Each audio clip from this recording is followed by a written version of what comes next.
Hi, Dream. Hi, everybody. Give me a second.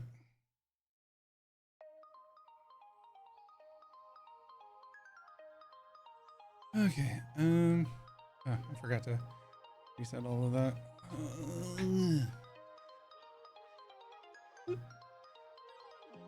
Hi. Hi, Brenolden. How are you? Oh. I am trying to get something set up at the moment.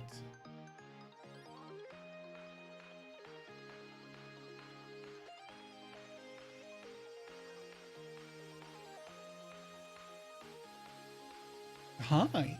How's everybody doing? I hope you're all doing well. Let me know. I'm testing out a couple of new things here. One of which is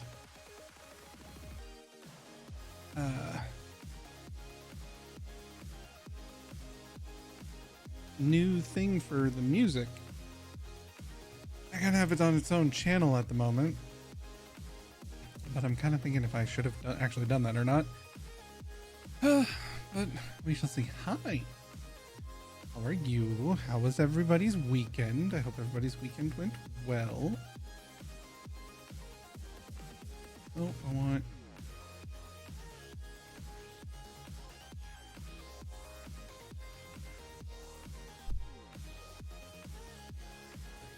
What do you mean? You had to work this weekend? Oh, I'm sorry.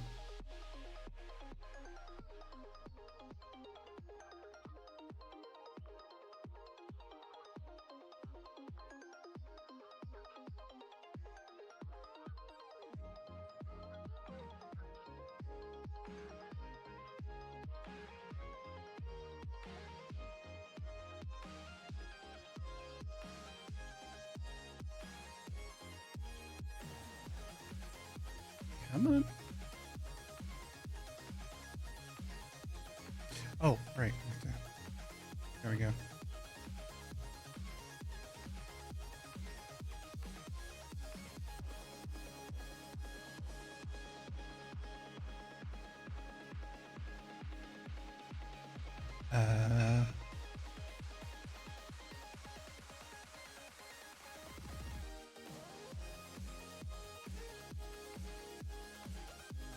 Not sure why it did that, but okay.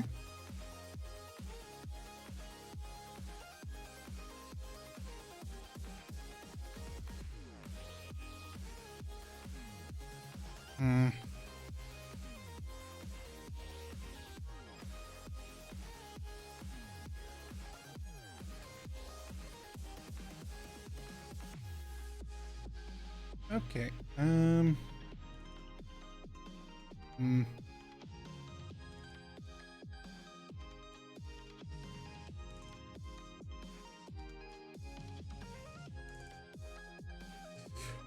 Wow, this is kind of shit, not gonna lie.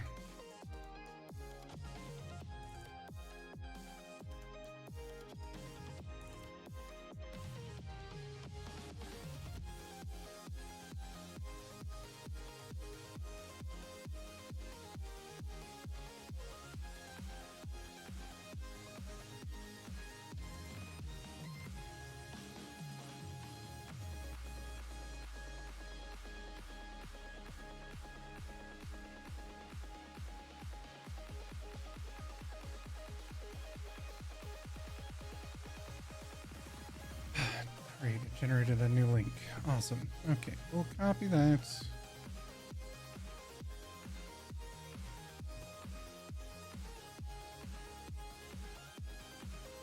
Sorry, I'm testing out something new.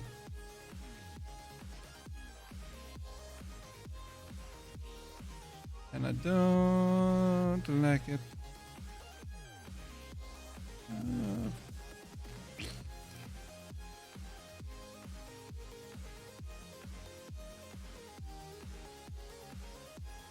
You know what? Fuck it. Fuck it.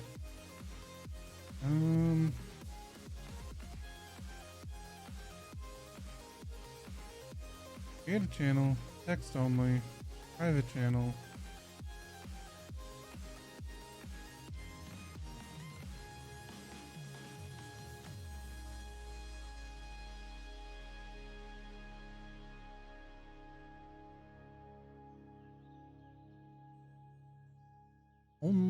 I can see it.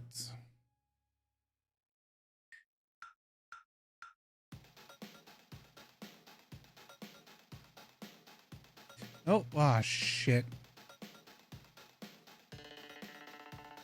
I added the wrong person. Get rid of that. Yes. Only I can see it. No one else can see it. No.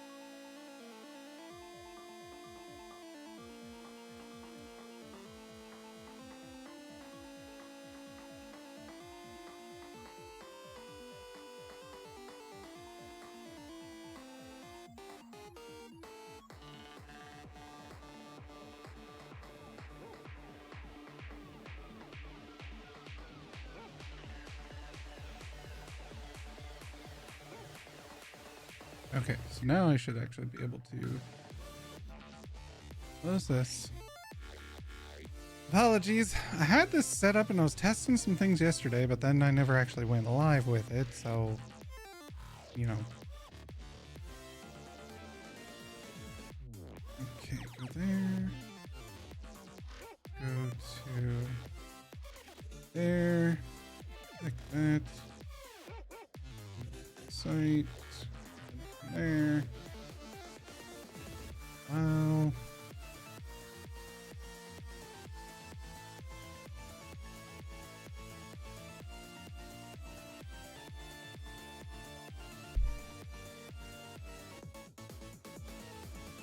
Okay.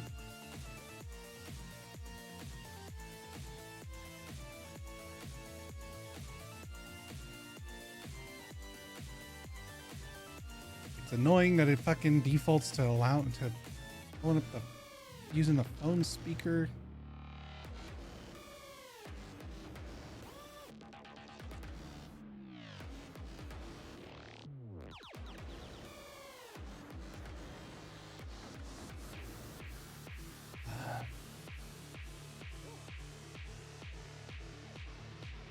Well, shit.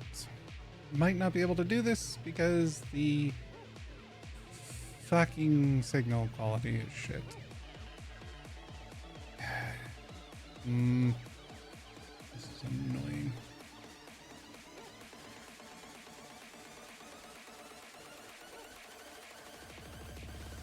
Because it's going over the Wi-Fi, and our Wi-Fi is currently fucking shit.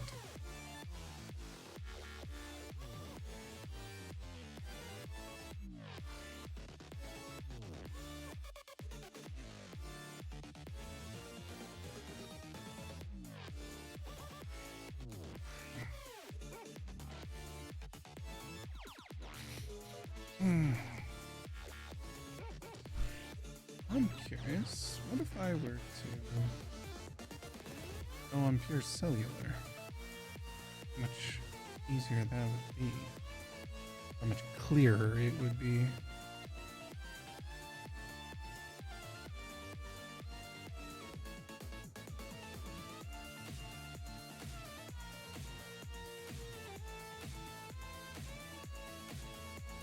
Servers rejected your connection. Make sure you're connected to this stream from another browser. Yes, I am.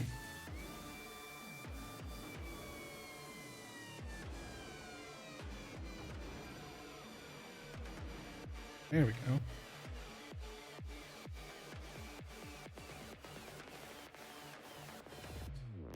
Oh my god. Wow, my fucking Wi-Fi sucks right now. Oh, it's getting a little chunky. A little chunky.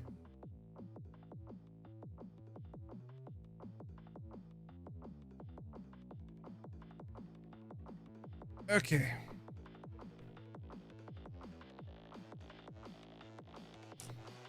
It's a little jank, but it kind of works.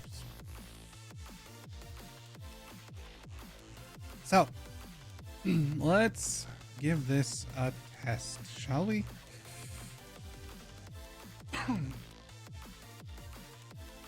So, yeah. Hi, chat. How are you? Welcome in. Yeah. Hey, I did it myself for the first time. Also, the lighting's gonna be a little shit because I don't think it lets me. Yeah, I can't turn the light on my. Cause this is my phone. I'm currently streaming to Streamlabs from my phone, which is also why there's a little bit of a delay to the quality because it's going over cellular at the moment. Because I don't actually have an actual second camera to set up, but I would like to at some point. I should probably put that on my throne, to be honest. I mean, I have the Elgato face cam up on my throne, but I wanted to. I got some. So anyone who is not aware, Saturday was my birthday, and because it was my birthday, as the birthday gift, a birthday gift. Why am I hearing double? Is it? Okay, why is it whenever I talk I hear something?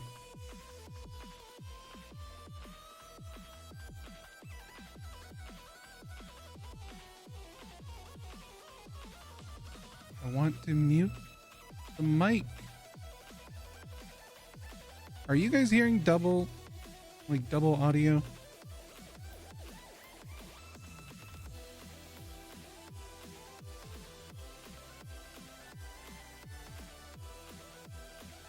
You don't think so? Okay.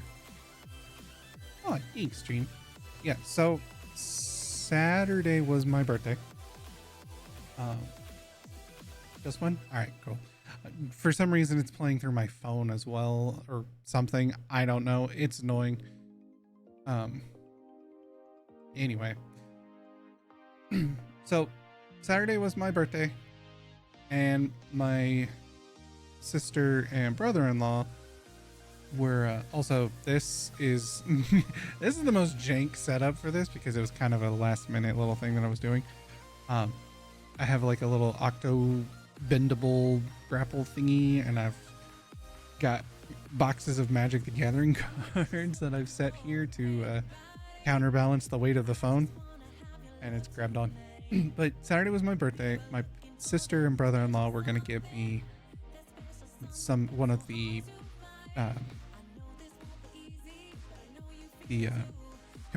pre-made commander decks for Magic the Gathering with the Final Fantasy stuff. But they didn't get to it in time. They also didn't know which one I wanted, and they saw that Costco was had them on sale with like a little bundle pack thing. And so me and my mom and my dad on Saturday went all over the place looking for them. Costco didn't have them. Everywhere we went, we drove across to so many different places on the island because I've been out of the loop of the island for so long that I don't know of any like really good nerd card shops. And so we were like looking up online, maybe this place has it, maybe this place has it, maybe Best Buy has it, maybe the couldn't find it. So Sunday we went looking again. We did find one place that had that was the last one they had was this, the Terra commander deck pre-con for Magic the Gathering. I personally wanted Cloud or Y'shtola, but we found this. But we continued looking to see if we could find any others. We could not, but we stopped at a couple other places and got some booster packs. And then at another place that we stopped, they had Japanese booster packs. And so I'll grab some of those as well. And when I bought the Japanese booster packs, And, you know, my parents, of course, told him, yeah, we're looking for them for their birthday stuff. The gentleman handed me this. I'm going to see if I can get it on screen. It is a Magic the Gathering foil promo pack. I have no idea what it's in. Hi, Mega. I have no idea what's in this. Should be fun. Should be interesting. Hi, Mega. How are you? How's it going? It feels weird doing this because it's like Gucci Gucci Goo and Gucci Gucci Goo. So we're gonna be opening these up because I'm super excited. But in all honesty, I kind of want to open this first. See what's in this because it's a promo pack. I don't know what's in the promo pack. It should be fun. Oh, also, I can show you guys. I bought these a while ago. These are the Final Fantasy starter box. It basically 2 decks, Cloud and Sephiroth. You've seen me use them whenever I was playing Magic the Gathering Arena because it came with codes to use them. So, you know, we've got Sephiroth, Planetaire, Sahagin, Ilmeg, Pixie, Retrieve the Esper, Dreams of Laguna. Apologies for the lag and stuff. This is a signal going from my phone over up to space and back. Ultimecia, Undercity, Rat, you know, it's the whole set. So I got that, and I got this one, which is Cloud. So this will be fun. I would like to try doing some more of these little streams like this, because I think it would be fun. Hell, I might even think of, you know, if I can get like a more proper setup for this, I might do some Lego builds. Lego builds would be fun. Those would be very fun. Also, I knew I was going to be doing this, so I painted my nails, and I also shaved my arms because they were getting a little hairy. They were a little bad. Let's open this. I want to see what's in this. I don't know how this is going to look.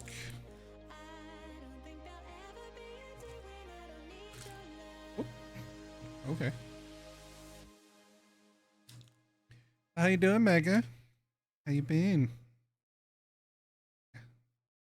How was your Saturday night after I left? Ooh. Congratulations. Use this code to unlock additional rewards. Ooh. I'm not going to show you all that because I want to use the rewards myself. It's nice. Nice. All right. So we've got the Meat Hook Massacre. Oh, that's cool. See if I can get it focused on stream. The Meat Hook Massacre enters the battlefield. Each creature gets -X/-X until end of turn. Whenever a creature you control dies, each opponent loses 1 life. Whenever a creature an opponent controls dies, you gain 1 life. Cool. That's a shiny foil because it's a promo pack. Infernal Grasp. Destroy target creature, you lose 2 life.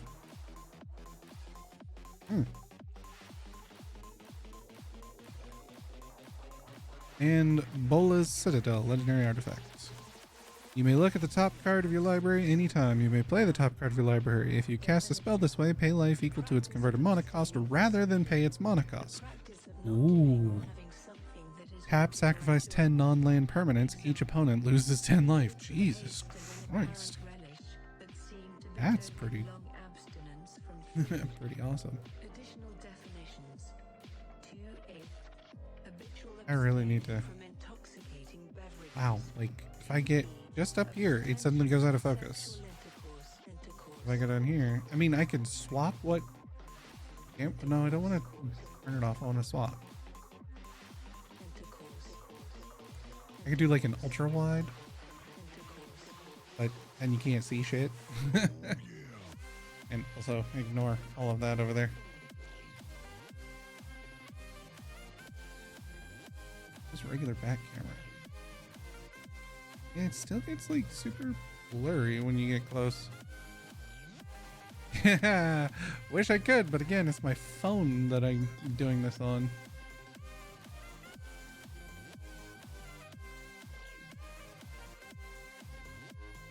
Oh well.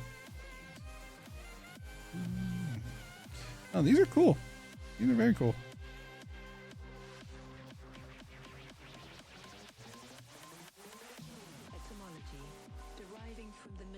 All right, so that was those.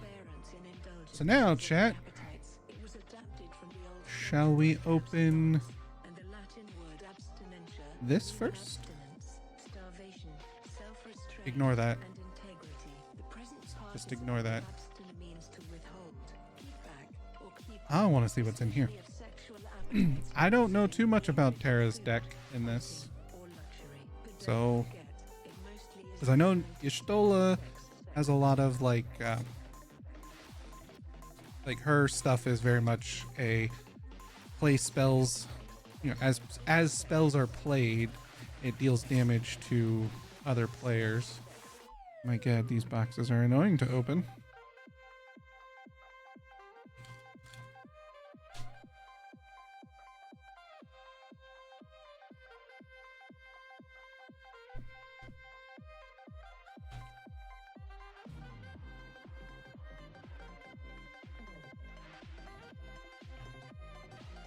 There we go. Oh,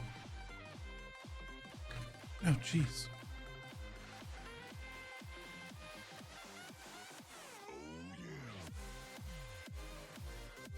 So comes a little. This is kind of like the because I have the pre-con Warhammer 40k Chaos Space Marines deck, so it's kind of similar to that. Get like a little cheap pre-made deck box for you to hold your deck in.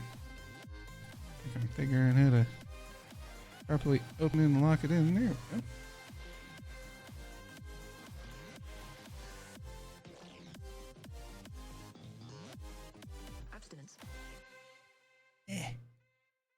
Nah. There we go. Some lovely artwork of Terra from Final Fantasy VI, which we will get to. We will get to eventually. We got to work on Final Fantasy III next. And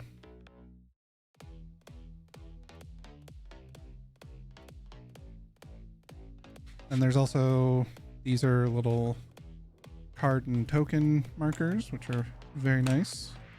They pop out and they're a nice artwork of Celis, I think.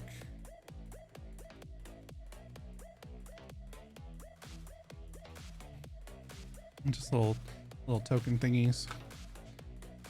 There's a Esper Crystal, also from Final Fantasy VI.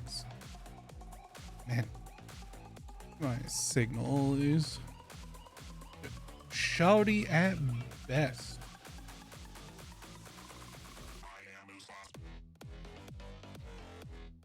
And then this lovely artwork of Terra, which is very pretty.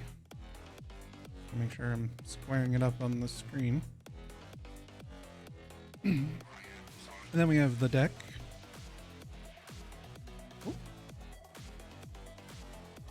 Ooh, a collector booster sample pack.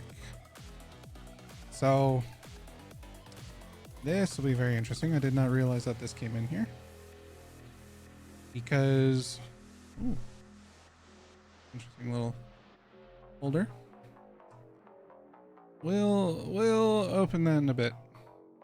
So the thing about the collector's boosters is they are little instructions.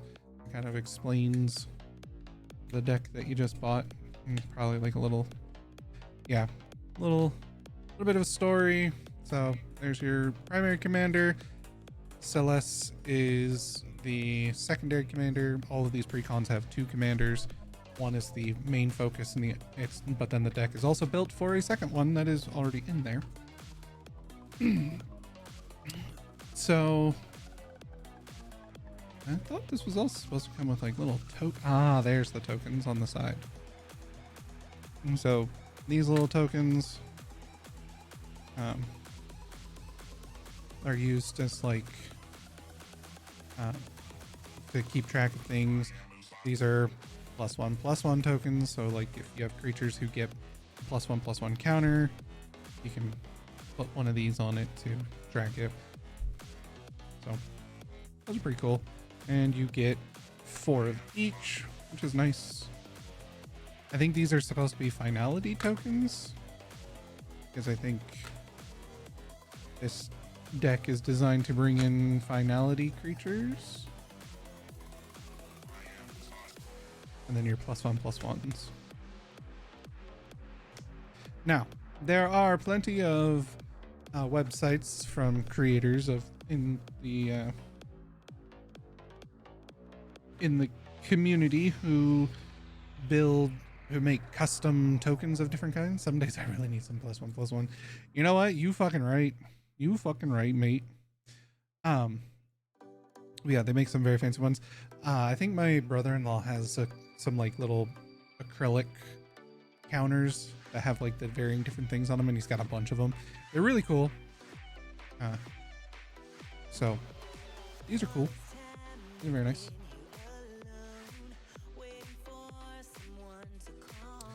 And then here is our deco cards.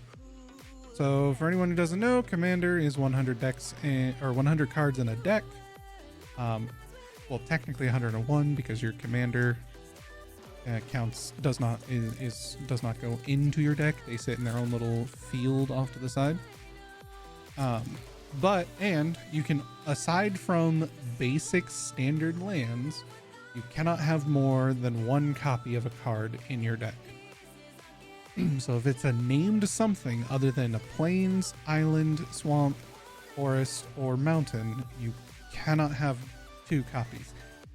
Unless otherwise stated, because I did find out that apparently Sid, who has on his card, it says you can have as many number of Sids in your deck as you want. Apparently that counts in Commander, so you could have 100 Sids. Well, I mean, you wouldn't want 100 Sids because you'd still need land to play them, but you could have 100 Sids in your deck.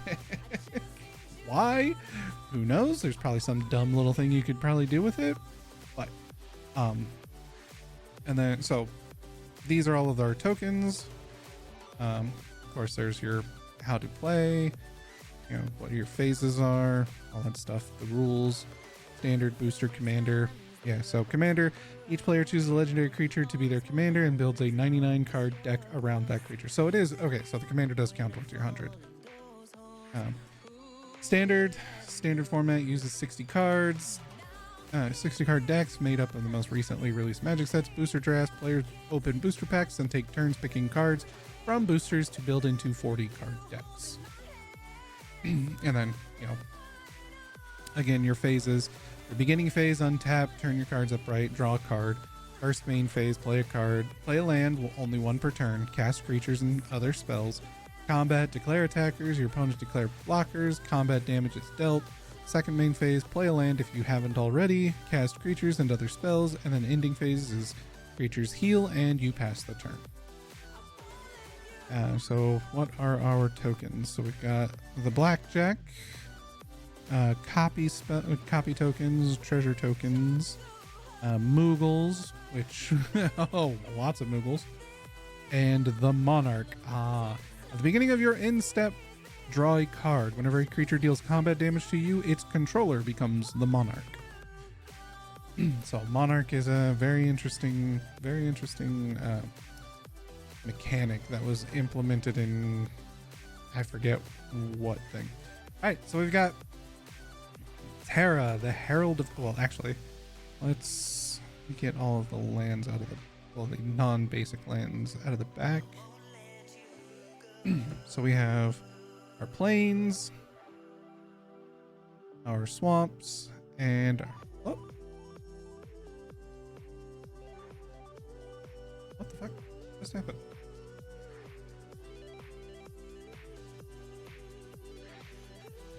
That was weird. Sorry about that.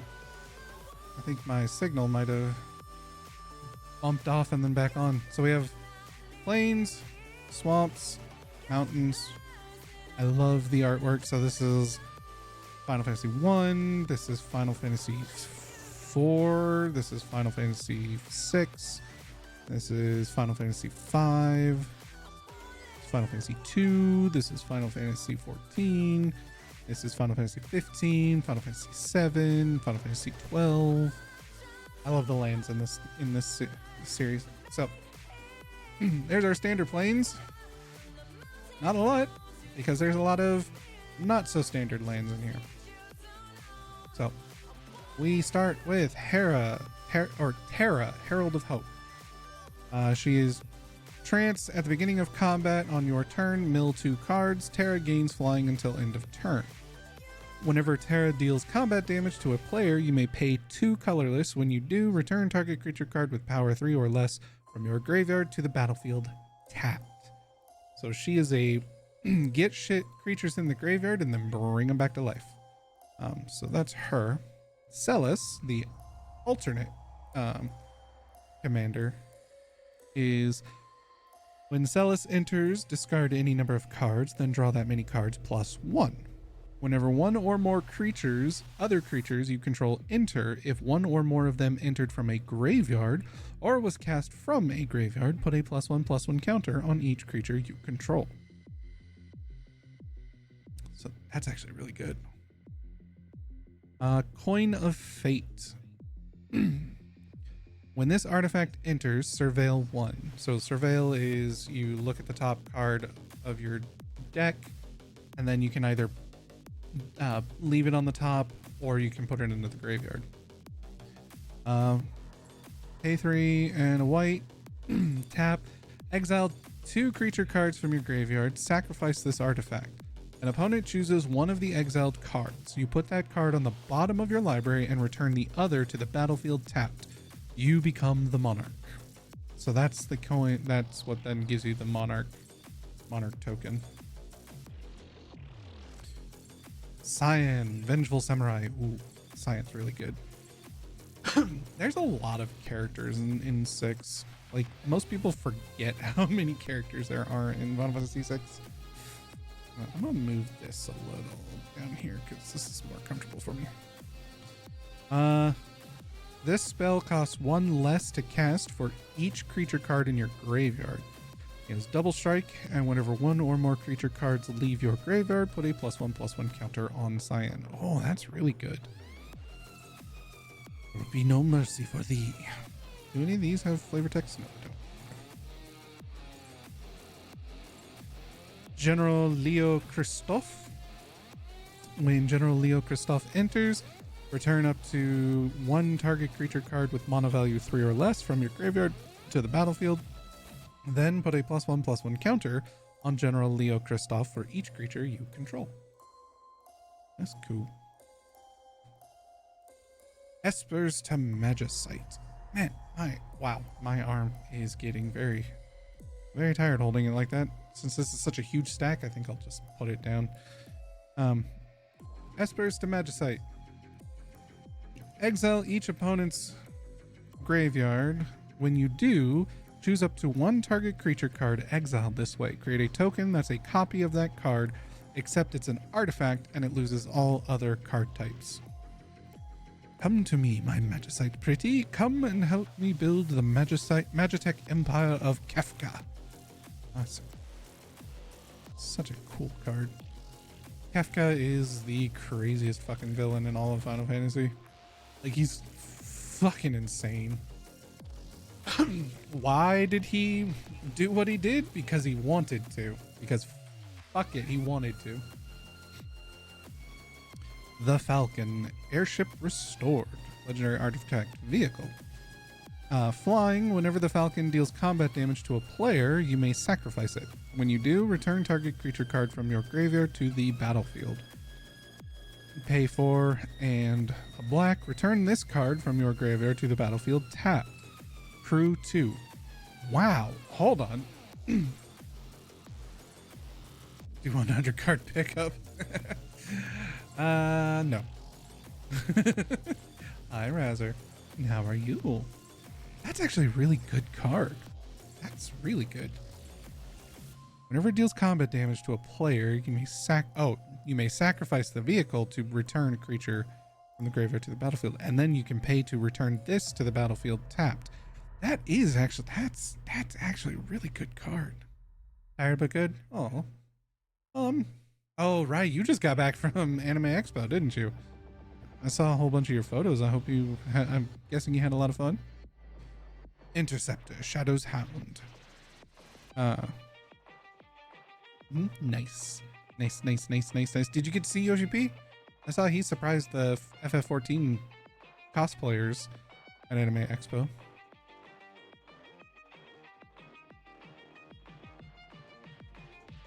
No, I'm sorry, buddy. Maybe next time. I mean, I don't even know what I would do if I met him. Like, it'd be the one thing I would probably ask is like, give us an Izuna 2. Like, for the healers, we have Izuna, which like, give us Izuna 2. You can have Izuna, a heal restores, like cures, because here's what I would want. Let Izuna cure all negative effects off of one target. Oh, signal off of one target.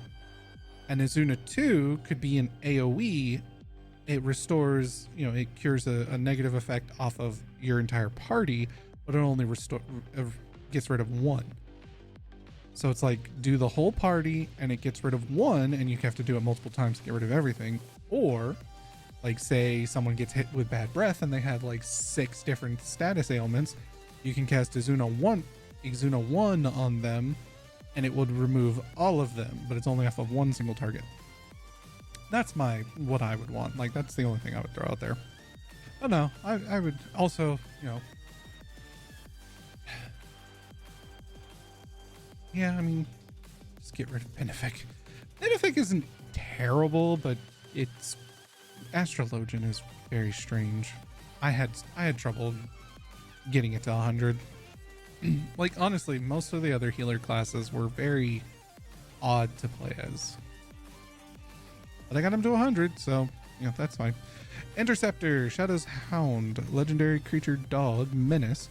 Assassins you control have menace. So menaces, they cannot be blocked except by 2 or more creatures.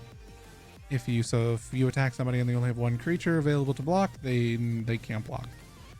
Whenever you attack with 1 or more legendary creatures, you may pay 2.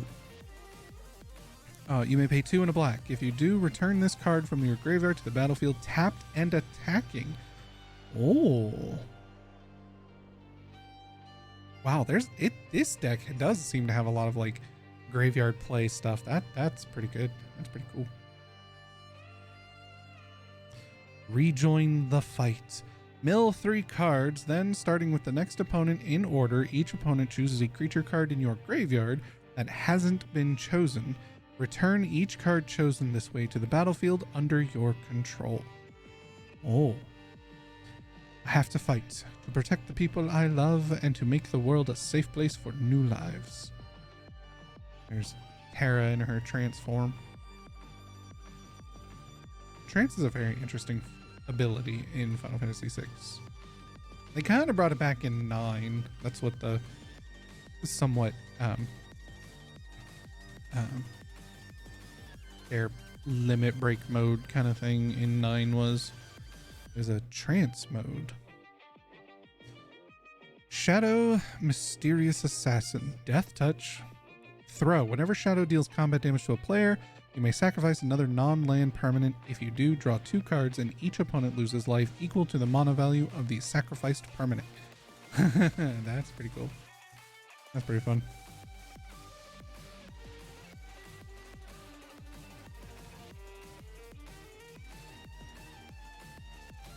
Siegfried, famed swordsman. Menace. When Siegfried enters, mill 3 cards, then put X +1/+1 counters on Siegfried, where X is twice the number of creature cards in your graveyard. Damn. That's really good. Recent rumors speak of an imposter that shows up and masquerades as Siegfried himself.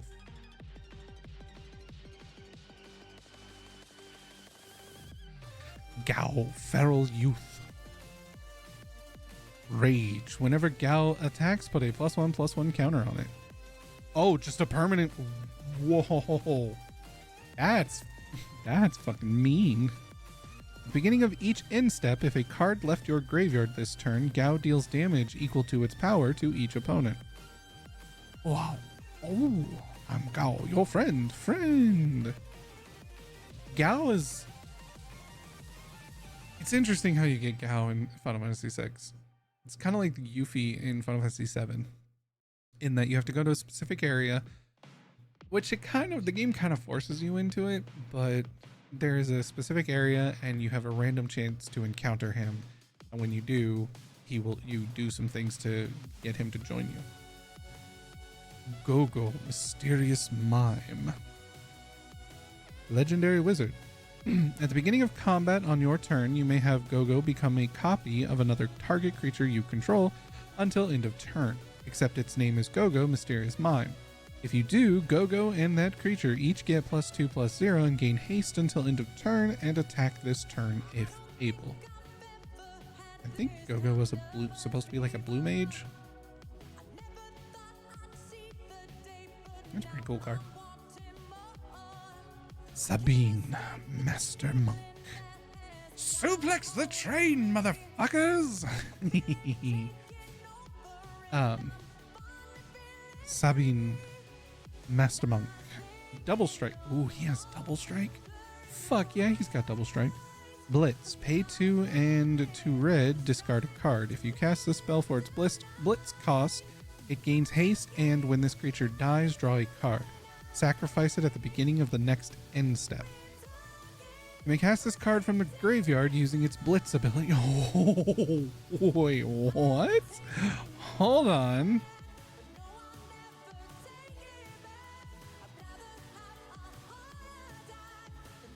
Oh, okay. So you pay this the first time you play him, and then he goes into the graveyard. And then at any point you can pay the blitz to bring him back. And then at the end he dies, and then you can cast him again from your graveyard for the blitz. Okay. Snort from Typhon. Each player may discard their hand and draw 5 cards. Then Snort deals 5 damage to each opponent who discarded their hand this way. Gao was more the blue mage. Oh, you're right, Brayden. Gao was the blue mage. What was Go-Go then? He has like a copy stuff, right? Just mimicked last abilities. Oh. Huh. I don't know if there's any other job that's ever done anything like that. He might have been a very unique character. Kind of like Mog. Mog was a very unique character too. Okay, I gotta reread this one. Each player may discard their hand and draw 5 cards. Then Snort deals 5 damage to each opponent who discarded their hand this way. Oh, okay. And then Flashback. Flashback means you put it into the graveyard for that cost, and then at any point you can pay that to play it from the graveyard. But once you play it from the graveyard using Flashback, then it gets exiled, meaning it doesn't go back to the graveyard, it disappears from the game forever. Excuse me. Strago and Realm.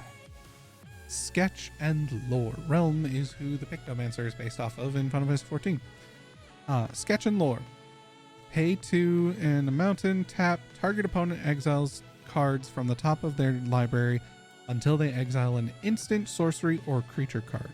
You may cast that card without paying its mana cost. If you cast a creature spell this way, it gains haste, and at the beginning of the end step, sacrifice this creature. Activate only as a sorcery. Ooh, cool. We have a summon. Summon Esper Valagarmanda. For anyone who watched my playthrough of the Final Fantasy XIV Dawn Trail expansion, you will know that we fought Valagarmanda. Valagarmanda is a special side boss fight, and he's ridiculously hard. But when you beat him, you get him as a summon, and it's pretty fucking strong. Summon Esper Valagarmanda. This is a saga, so sagas are when they come onto the field, you put a saga token and they start at 1, and whatever 1 is will activate. And then 2, it will activate this. 3, it'll activate this again. 4, it'll activate this. And at 4, it'll activate this and destroy the card. It'll get sacrificed. So, first one, exile an instant or sorcery card from each graveyard. Oh, that's cool. Then each subsequent turn until destroyed, add red mana for each lore counter on this saga. You may cast an instant or sorcery card exiled with this saga, and mana of any type can be spent to cast that spell. Ooh. That's a pretty good card. That would be really good in like a Yuna deck, because Yuna moves tokens around and also brings back summons and lets you use them again. Umaro, Raging Yeti. 6/6 with trample. Nice. At the beginning of combat on your turn, choose one at random. Other creatures you control get +3/+0 and gain trample until end of turn. Discard your hand, then draw 4 cards, or Umaro deals 5 damage to any target. So at random, basically, you kind of, you do like 1, 2, 3, 4, 5, 6, and so then you roll a dice and it does the random. That's pretty cool. Bannon, the Returner's leader. Legendary human cleric rebel. Pray, once during each of your turns, you may cast a creature spell from among cards in your graveyard that were put there from anywhere other than the battlefield this turn. Whenever you attack, you may pay 1 mana and discard a card. If you do, draw a card. You are this world's last ray of hope, our final hope. It's a good card. This deck is probably pretty fucking busted just the way it is. Edgar, Master Machinist. Once during each of your turns, you may cast an artifact spell from your graveyard. If you cast a spell this way, that artifact enters tapped. Tools. Whenever Edgar attacks, it gets +X/+0 until end of turn, where X is the greatest mana value among artifacts you control. Huh. Okay, so you have a really expensive artifact on your board, and he would get a big beefy. He would be really good in a deck. He would be really good in a Sid deck because he's considered an artificer. So Sid, the way he works is you get all artifact creatures and heroes get +1 plus, I guess either +1/+1 or +1/+0 for each artifact artificer you have in play and in your graveyard. So he would actually be really good in that too. It's a boy, the great Kefka. Kefka, dancing mad. During your turn, Kefka has Indestructible. At the beginning of your end step, exile a card at random from each opponent's graveyard. You may cast any number of spells from among cards exiled this way without paying their mana costs. Then each player who owns a spell you cast this way loses life equal to its mana value. Oh, fucking course he does that shit. Man, look at that. I really wish this would focus a bit better. Oh, it's so cool. Fuck yeah, Kefka. Lock Treasure Hunter. Ooh. Lock can't be blocked by creatures with greater power. Oh. Mug. Whenever Lock attacks, each player mills a card. If a land card was milled this way, create a treasure token. Until end of turn, you may cast a spell from among those cards. That's cool, that's cool, that's cool. Mog, Moogle Warrior, and this card is why they give you so many Moogle token cards. Mog, Moogle Warrior. Lifelink, 1/2. Dance. At the beginning of your end step, each player may discard a card. Each player who discarded a card this way draws a card. If a creature card was discarded this way, you create a 1/2 white Moogle creature token with lifelink. Then, if a non-creature card was discarded this way, put a +1/+1 counter on each Moogle you control.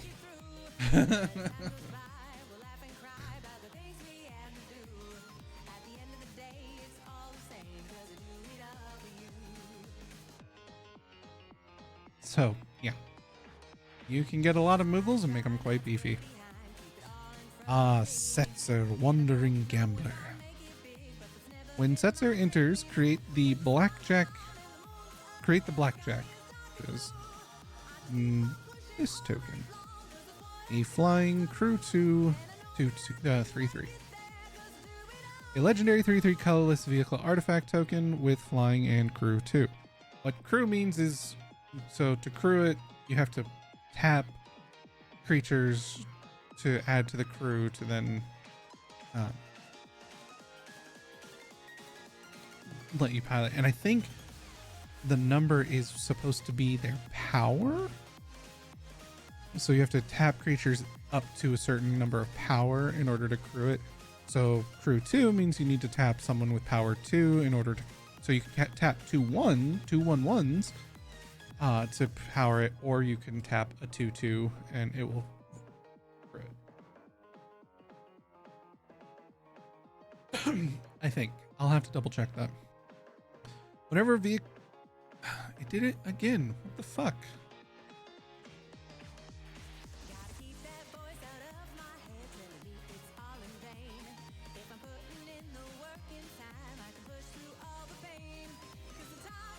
This is so weird.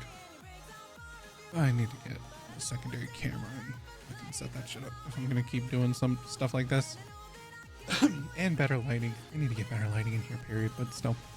Whenever a vehicle you control deals combat damage to a player, flip a coin. Whenever you win a coin flip, create 2 tapped treasure tokens. Because he's the gambler. The Warring Triad. Ooh, legendary artifact creature god. Oh, that's cool. The Warring Triad, man. They're fun. A 3 for a 5/5 with flying, trample, and haste.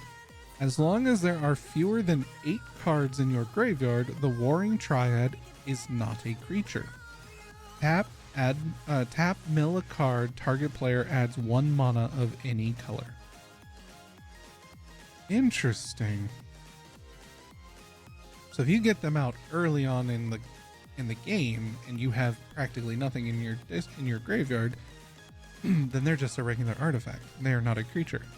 But the moment there's 8 cards in your graveyard, suddenly, boom, you've got yourself a 5/5 for 3 with flying, trample, and haste. So, since I've been explaining other rules for anyone who doesn't know, flying is as it says. They're technically flying above the battlefield and can only be blocked by creatures who also have flying or have reach. But they can block land creatures and flying creatures.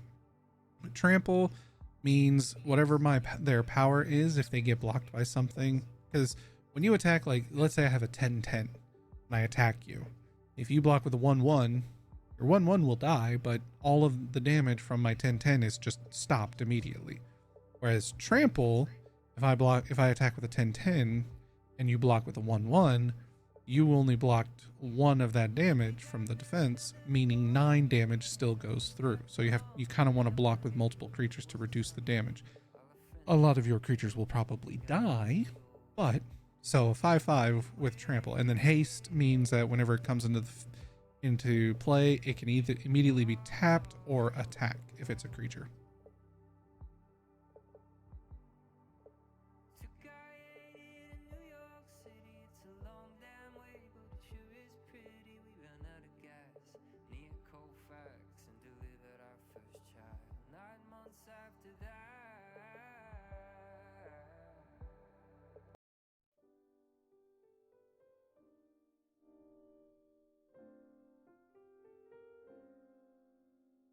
No. We'll play this. Please direct your attention to the...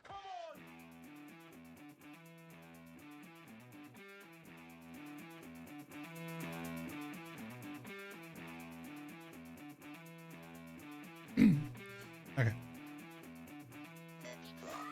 Alright, so next up, Sun Titan.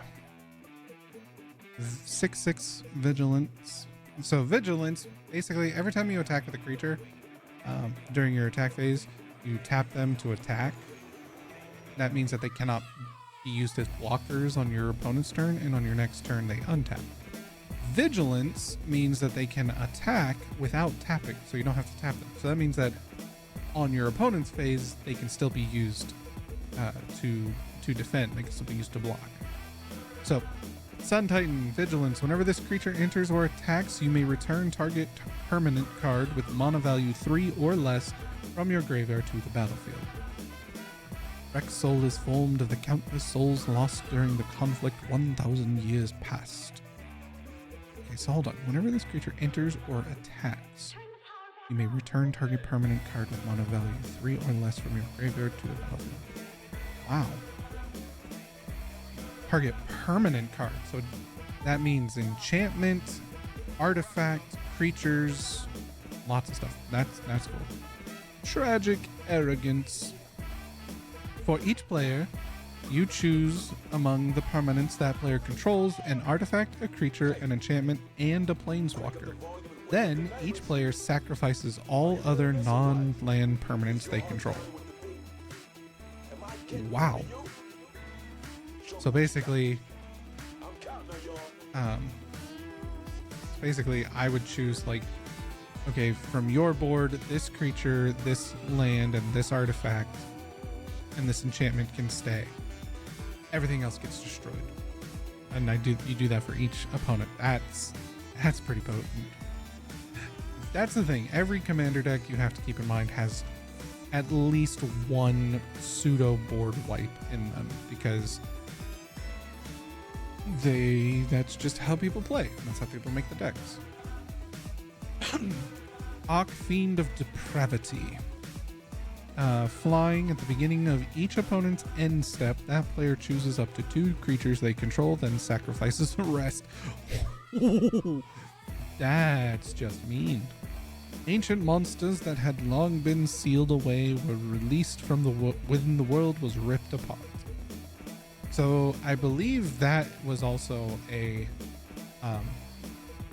secret bonus boss fight, but it was very interesting because you had to fly around in the airship to find it in the air, and you would fight it, and after so much time passed, it would run away, sort of, or like it would do something and escape, and then you had to find it and fight it again. So, but its health would stay, like it was persistent.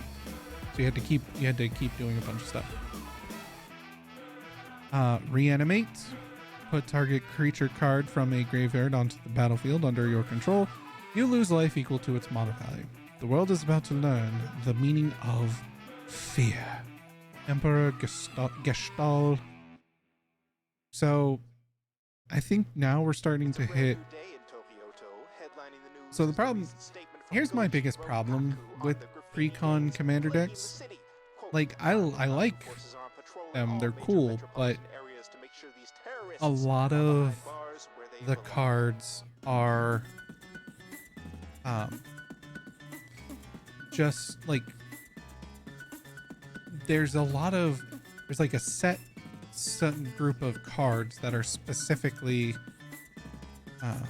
like basically they will be named the same thing in all of the sets or most of the sets. They'll just have unique artwork depending upon what theme they're on, which I'll show you in a second. So Reanimate, it's pretty cool. Rise of the Dark Realms. Put all creature cards from all graveyards onto the battlefield under your control. Oh, that's very good and very strong. You can't destroy everything. People will always have dreams. Tara Branford. That's a really good. That's a really good piece of art. Because that was the thing about the final boss fight. Spoilers. You had all of the characters doing stuff. It was pretty cool. It was fun. Sepulchral Primordial. creature avatar. Excuse me. Intimidate. This creature can't be blocked except by artifact creatures and or creatures that share a color with it. So black or artifact. When this creature enters, for each opponent, you may put up to one target creature card from that player's graveyard onto the battlefield under your control. Ooh, that's cool. Combustible Gear Hulk. First strike. When this creature enters, target opponent may have you draw 3 cards. If the player doesn't, you mill 3 cards. Then this creature deals damage to that player equal to the total mana value of those cards. Ouch. Flayer of the Hatebound. Creature Devil. Undying. When this creature dies, if it had no +1/+1 counters on it, return it to the battlefield under its owner's control with a +1/+1 counter on it.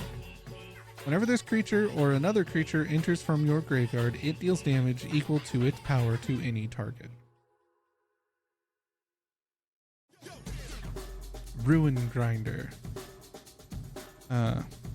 Menace. When this creature dies, each player may discard their hand and draw 7 cards. Holy crap. And Mountain Cycling for 2. So pay 2 colorless, discard this card, search your library for a mountain card, reveal it, put it into your hand, and then shuffle. Bedevil. Instant. Destroy target artifact, creature, or planeswalker. On that day, the world was changed forever. I'm trying to see the artwork.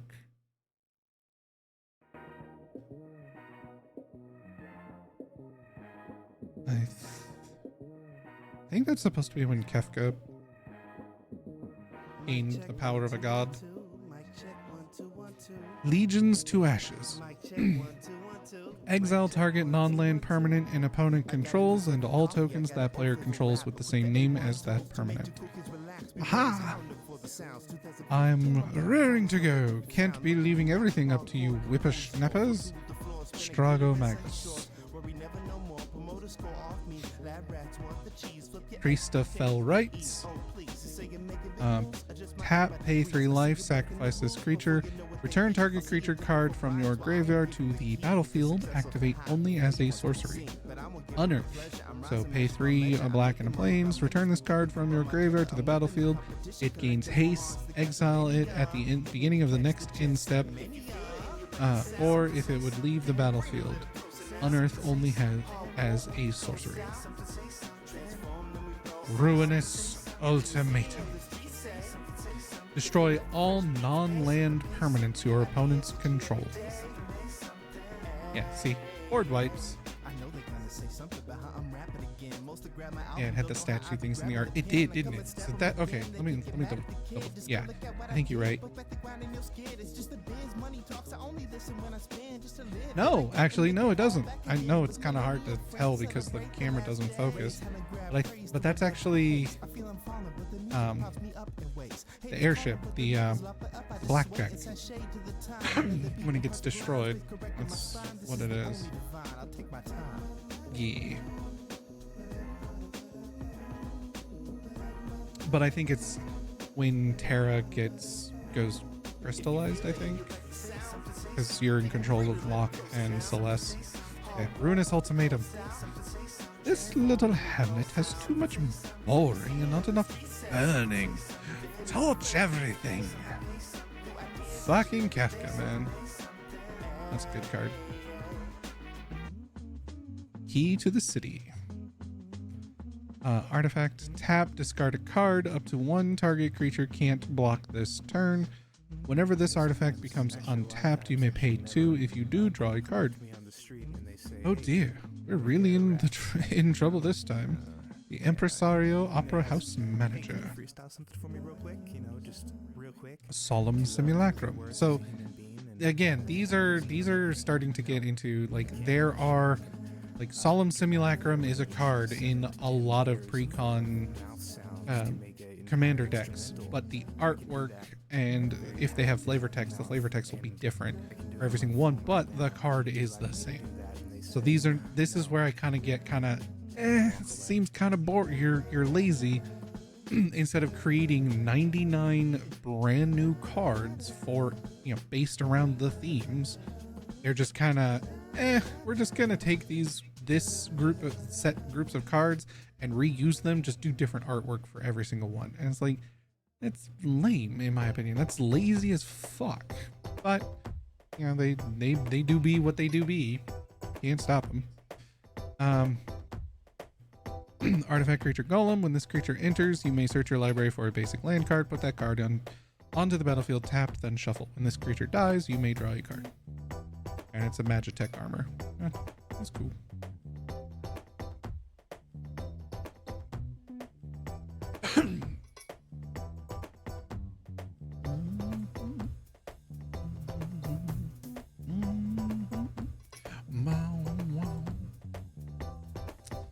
And then we have over here, why Fort Junon is in the Final Fantasy VI pack. We will never know. Battlefield Forge, tap to add colorless, tap to add mountain or plains. This land deals 1 damage to you. Welcome to the New World Order, Rufus Shinra. Clifftop Retreat, also from 6. Probably because Terra is red, white, and black. So they already had red, white combo lands, and so they were like, let's just reuse them. You know the rules. Every deck must contain a Soul Ring command tower. Yep, pretty much. We're gonna get those. We're gonna get to there. Just you wait. Land enters tapped unless you control a mountain or plains. Our mission is to survey a rundown reactor. Sephiroth. Desolate Mire.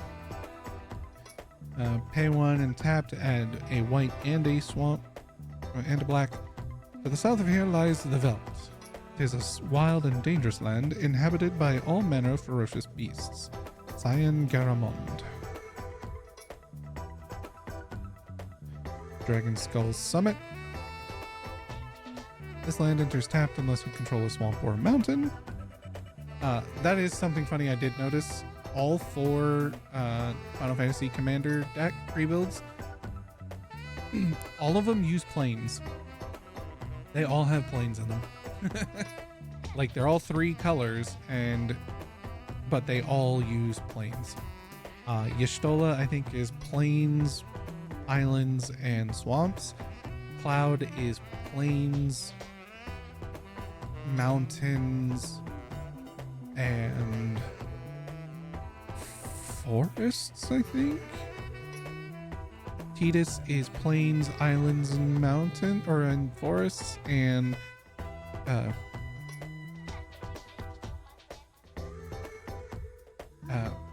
Terra is mountains, plains, and swamps. So Dragon Skull Summit. 8 dragons seal away its awesome might. The might of the one called Crusader. And when the 8 shall fall, the one again shall rise. Exotic Orchard. Another commander card that is in every single fucking commander deck. Recon. Just different artwork. Tap, add 1 mana of any color that a land an opponent controls could produce. This is from 10. That's Guadosalam. We have been expecting you, Lady Yuna. Welcome to Guadosalam. Trommel, Seymour's mother. Fetid Fetid Heath. Tap to add colorless. Pay a plains or mount or a swamp and tap to add 2 plains, a plains and a swamp, or 2 swamps. Nowhere to run, nowhere to hide, no escape for you. Ghosts on the Phantom Train. Suplex the motherfucking train! Oh man, Phantom Train fight is so cool. I love it. Foreboding Ruins. As this land enters, you may reveal a swamp or mountain card from your hand. If you don't, this land enters tapped. We're storing an awful lot of flame rods in there. Massa Elder. Tap to add a swamp or up the mountain. Excuse me. Sorry. All this talking and making my throat dry. Fury Calm Snarl. That's from 7. As this land enters, you may reveal a mountain or plains card from your hand. If you don't, this land enters tapped. Tap to add a red or white. It sure helped having Sid here. I had no idea he could drive a train. Red 13. Graven Cairns.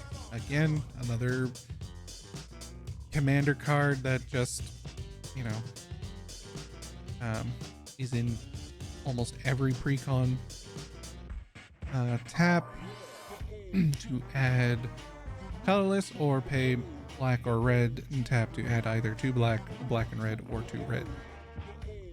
At times we were friendly rivals, and at times we were simply friends. We'd always talk about our dreams, like which of us would be first to sail beyond the sky to the stars. Setzer Gabiani. I mark it.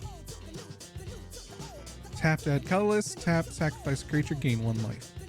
Pretty impressive that a kid like me can run a business, don't you think? You should buy something to encourage me. IKEA boy. Isolated Chapel. This land enters tapped unless you control a plains or a swamp. This is the sealed gate. Beyond there is the Esper world. Oh, I need to adjust where I'm holding them on screen. Rugged Prairie. Tap to add colorless, pay red or white, add 2 red, red and white, or 2 white. Corel sure has gone to pot. It used to be a famous coal mining town. Now it's nothing but a miserable pit. Me, my bulldozer, everything's out of work. Corel residence. That's Final Fantasy VII. Shadowblood Ridge. Pay 1 tap to add a black and a mountain.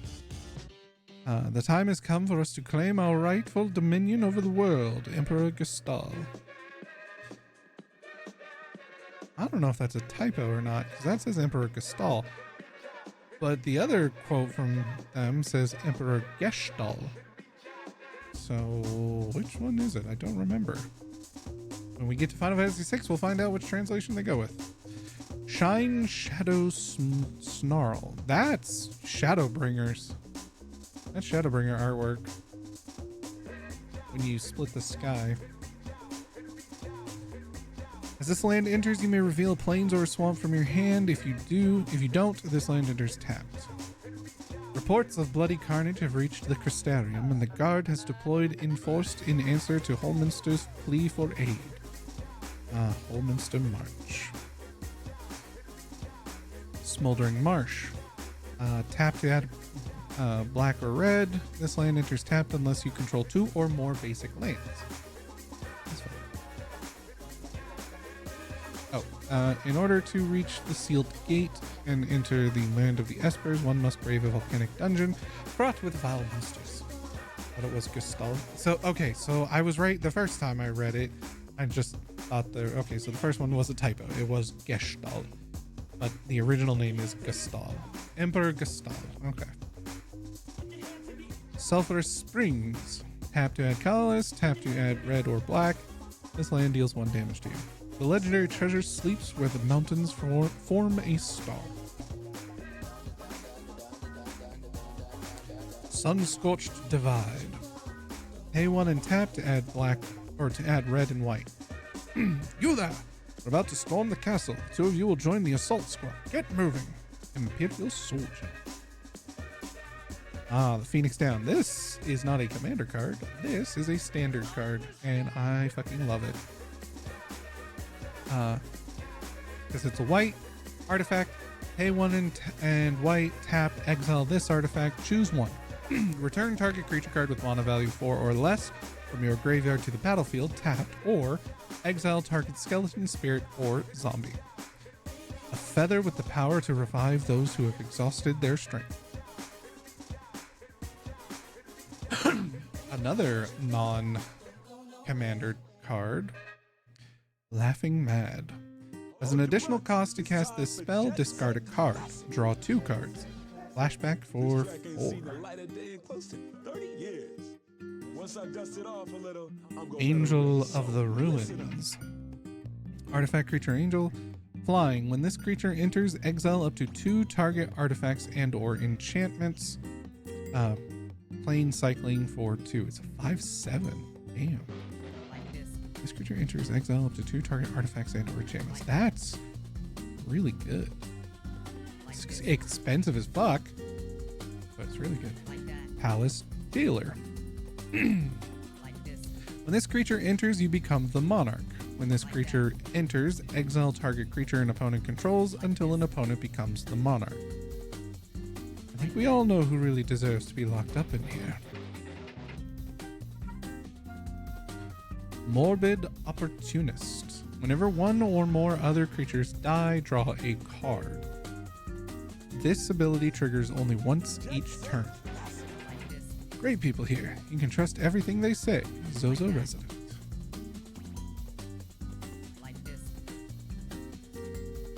Night's Whisper. You draw 2 cards and you lose 2 life. My love, you made me so happy. Thank you. Elaine Garamond. Hitless Plunderer. Whenever another creature you control dies, create a treasure token. It's an artifact with tap, sacrifice. Oh, that's what a treasure token is. I know that. We're going to go into the castle through a secret cave that nobody else knows about. Stitch Together. Return target creature card from your graveyard to your hand. Threshold. Return that card from your graveyard to the battlefield instead if 7 or more cards are in your graveyard.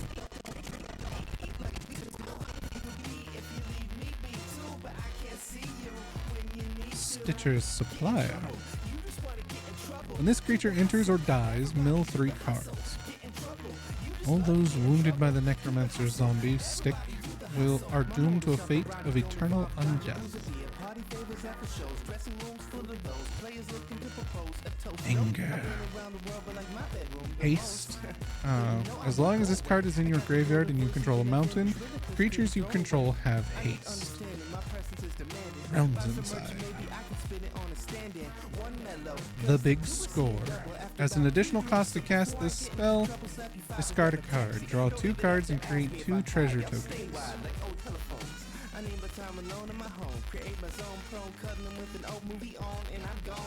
Look, I finally found it. The legendary treasure that can undo death itself. They found the Phoenix Summon. Crackling Doom. Crackling Doom deals 2 damage to each opponent. Each opponent sacrifices a creature with the greatest power among creatures that player controls. No hard feelings now. I'm just going to use this power you've unleashed to put you to sleep.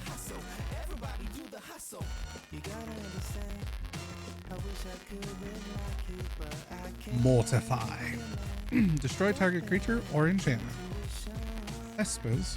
Who would have dreamed they were that powerful? Imperial Soldier. And now we got the other commander cards that basically just get new artwork for each recon. Excuse me. Arcane Signet. Tap, add 1 mana of any color in your commander's color identity. Lord Kefka's Treasure. Return the treasure. Kefka's Cultists. There's a staple. Yep. Commander's Sphere. Tap, add 1 mana of any color in your commander's color identity. Sacrifice this artifact. Draw a card. Have you ever heard of something called a growth egg? Have you? It was buried in a tomb to the west a long, long time ago. Alungin Residence. Meteor Golem. When this creature enters, destroy target non-land permanent and opponent controls. Mechanical monster equipped with a massive arsenal of weapons and attacks, including its signature wave cannon.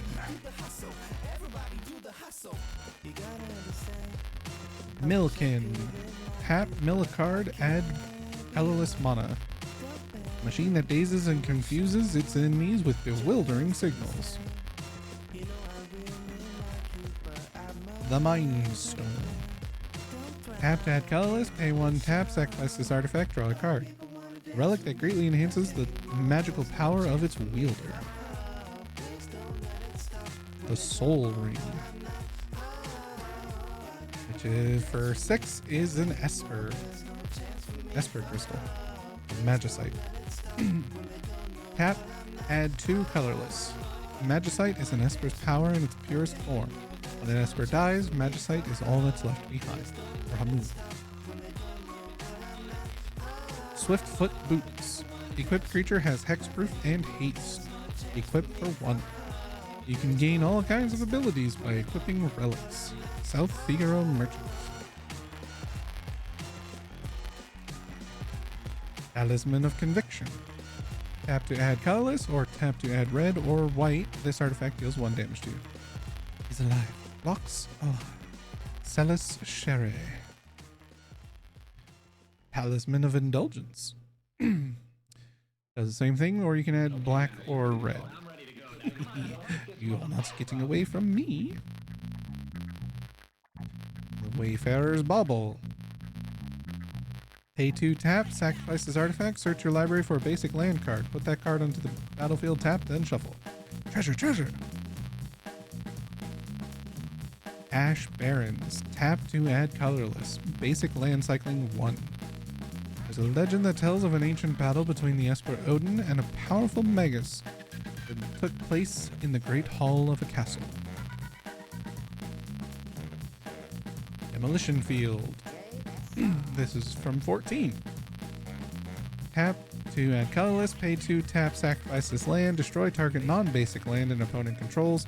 That land's controller may search their library for a basic land card, put it onto the battlefield, then shuffle. You may search your library for a basic land card, put it onto the battlefield, then shuffle. Evolving Wilds. Tap, sacrifice this land, search your library for a basic land card, put it onto the battlefield, tap, then shuffle. But the Crusaders and the Albed truly wish peace for Spira. This Operation Mihen was born from that wish they share. Seymour Guado. So that's Final Fantasy X. Geothermal Bog. Tap to add red or black. This land enters tap. Legend has it that the Phoenix turned itself to stone ages ago. Seems the story was true.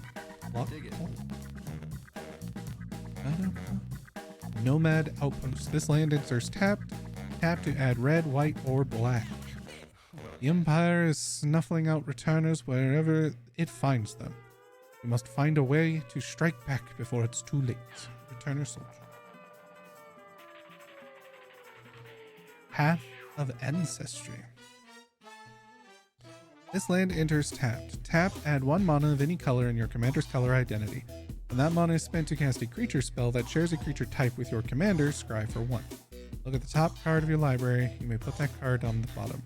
This is Final Fantasy VII. That's Red 13 and its father. Rogue's Passage. Tap to add colorless. Pay 4 tap. Target creature can't be blocked this turn. Make your way out of town through the mines. I'll try to buy you some time. Old Man from Narsh. Final Fantasy VI. Sacred Peaks. Floating islands in Final Fantasy VI. Add mountain or plains. Enters tapped. So this is the power of the Warring Triad. With this and my Magicite, the world will be mine to command. Emperor Gustav. Sunlit Marsh. Add black or white. This land enters tap. Our guests have arrived. Ankh-Thon, Lord of the Lingering Gaze from Final Fantasy XIV. And the Command Tower. The final card of the Commander Precon.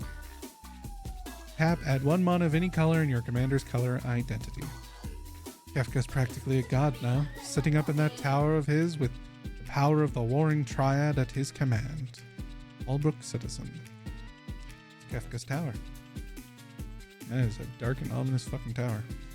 So, that is the Terra Precon Commander deck. Actually, seems like it'd be a pretty good deck, I'm not gonna lie. I have not actually ever built a commander deck from the ground up. Like I said, I have the 40k Chaos Space Marines. Oh, signal's getting chunky again. This one.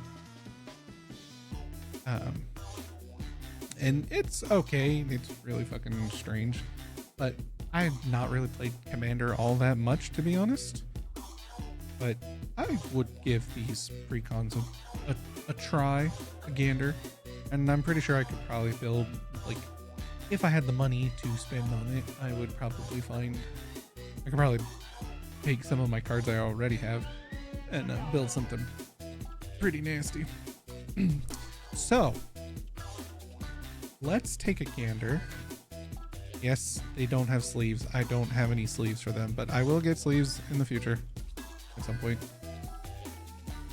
But let's take a look at this. So this came with this precon because unfortunately this was the only one they had, which was the collector's precon one, which was a little more expensive than the standard because it comes with this, which I'm guessing has like 3 cards in it, maybe. It feels like 2, but so this is a collector booster sample pack. So the standard collector's boosters, or the standard boosters, are these. They're 15 cards, and as you see, this is about $9 ish. There were some places that still had the collector's boosters available, like that was the only ones they had. They were selling one booster pack for like $100. Like, that's how fucking ridiculous this is. A box of 30 standard booster packs. Yeah. A box of standard Final Fantasy booster packs. It's 30 packs for about roughly $200. The collector's booster pack, regular size, still has the same amount of cards in it, but the collector's booster packs, they have 12 packs, and they sell for on average $700 for a box of boosters. But the cards that are in them are worth a lot of fucking money. You are guaranteed foils. There are variations of foils. There's only 2 variations of foils. You are guaranteed certain things, like there's always at least 2 or 3 commander cards, and they're usually alternate commander card art, because some of the commander cards have alternate artwork on them, and the only way to get the alternate artwork is in these. Excuse me. So, and then there are other certain like artwork things that are only available in full collector boosters. For example, in the Final Fantasy sets, there is a Pokemon. There is a card. It is the Traveling Chocobo. Hold on, I'm gonna refresh this real quick.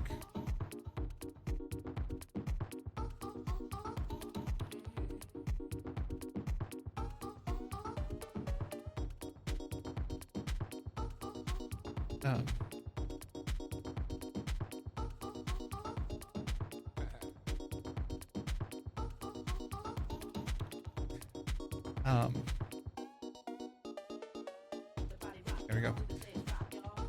So, yeah, Chocobo's got to raise them up. So the Chocobos, there is a Chocobo called the Traveling Chocobo. And in the standard deck, standard cards, there are variant artworks, which are based off of the Final Fantasy VII Chocobos. So the standard Traveling Chocobo is, your standard looking Chocobo. But then there's a black Chocobo variant, a green Chocobo variant, a black, no, I don't think there's a black Chocobo. There might be a black Chocobo, and a red Chocobo. But then there are only 70 printed. I think they said 70. They only printed 70 golden Chocobo traveling chocobo card variants, but those are only available in the collector booster packs, and they're only also available in the US, in the American market. No other market has the golden chocobos.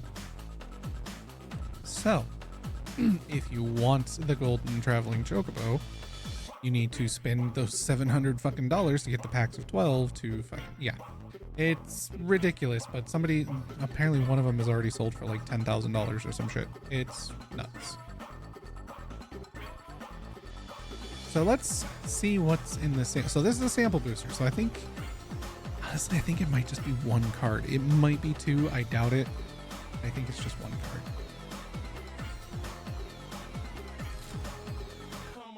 Oh, no, it's two. Oh, it's three. Okay, so it's three cards. Oh, no, it's just two. MagicSecretLair.com. There's more where that came from. Find exciting treatments like these and more in the Magic the Gathering Final Fantasy Collector Boosters. Yeah, if I had the fucking money for them, I totally would. So, ooh. Oh, that's nice.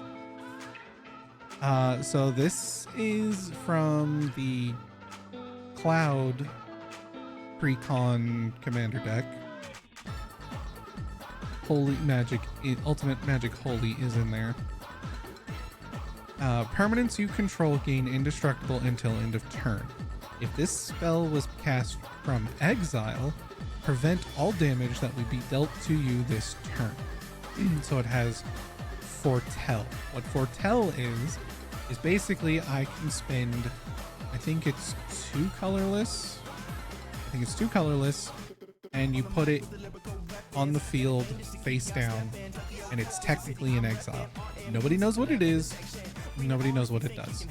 Then you pay its Foretell cost at any point in the future and to flip and activate it. And when you do that, this one has, if you played it from exile, which is what this Foretell does, and then it does the second ability. Oh, that is beautiful. All the shiny foilness. That is a gorgeous fucking card. Oh, that is, and it's an expanded border, so the standard one still has the usual magic borders on it. This one, they've expanded it. And then, oh, Barret, Avalanche Leader. Fucking hell. Reach, Avalanche. Whenever an equipment you control enters, create a 2/2 red rebel creature token. At the beginning of combat, on your turn, attach up to one target equipment you control to target rebel you control. Ooh, that's a clean card right there. Those are nice. This one I'm honestly most shocked about, getting fucking Ultimate Magic Holy. That is beautiful. That is so pretty. Okay, sorry, nerding out here. Okay, those, I need to get some fucking sleeves for that shit. Okay, that's gonna sit pretty over there. But yeah, so the collector boosters, much like the other boosters, they have about 14 cards in them, I think. Don't be sorry. I know. Everybody enjoys it. I always feel bad. Okay. So now my question is this, chat. Time to open the boosters. And my question to you is this. If I have 4 of each, I have 4 regular English boosters. Again, ignore the price. Or that. Why is it? My fucking internet, I swear. And then I have 4 Japanese ones. How should we open these? Should we do all the English ones first, and then all the Japanese ones? Should we do all the Japanese ones first, and then the English ones? Should we do 1 English, 1 Japanese, 1 English, 1 Japanese? Like, should we go back and forth? Like, how do we want to do this?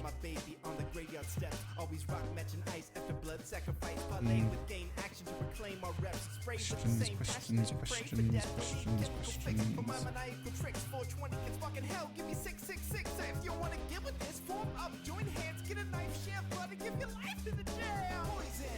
Let's open an English one first, and then we'll see about if we then jump over to a Japanese one. So now the question becomes, which one first? Which one first? Which one first? I'm feeling this one. Let's see what this one gives us. Something good, I hope. I really need to get a different camera. This is dumb. This is so stupid. Excuse me. Alright. Hey, it's been a while since I've opened up a magic booster. Alright. Ooh. Got a hero token. Very nice. With a copy on the other side. Machinist hero token. Very nice. I like that. Alright. So we have Tenno Dark City. So I already have one of these from the pre-con Sephiroth. Enters tapped, pay, or tap, add black or blue. It's from Final Fantasy IX. There aren't many nobles living here. The nights are long. It's a great place for thieves. Marcus Tantalus Thief. Ooh, a foil Aerith rescue mission. Nice. Yeah, we'll put that there. Pay 4, choose one. Take the elevator, create 3 1/1 colorless hero creature tokens, or take 59 flights of stairs. Tap up to 3 target creatures. Put a stun counter on one of them. A permanent with a stun counter would become untapped. Remove one from it instead. Shiny. Ooh. Got her. So these are what they're calling Through the Ages cards. Basically, they are other magic cards with just a new name and reskin. Motherfucker.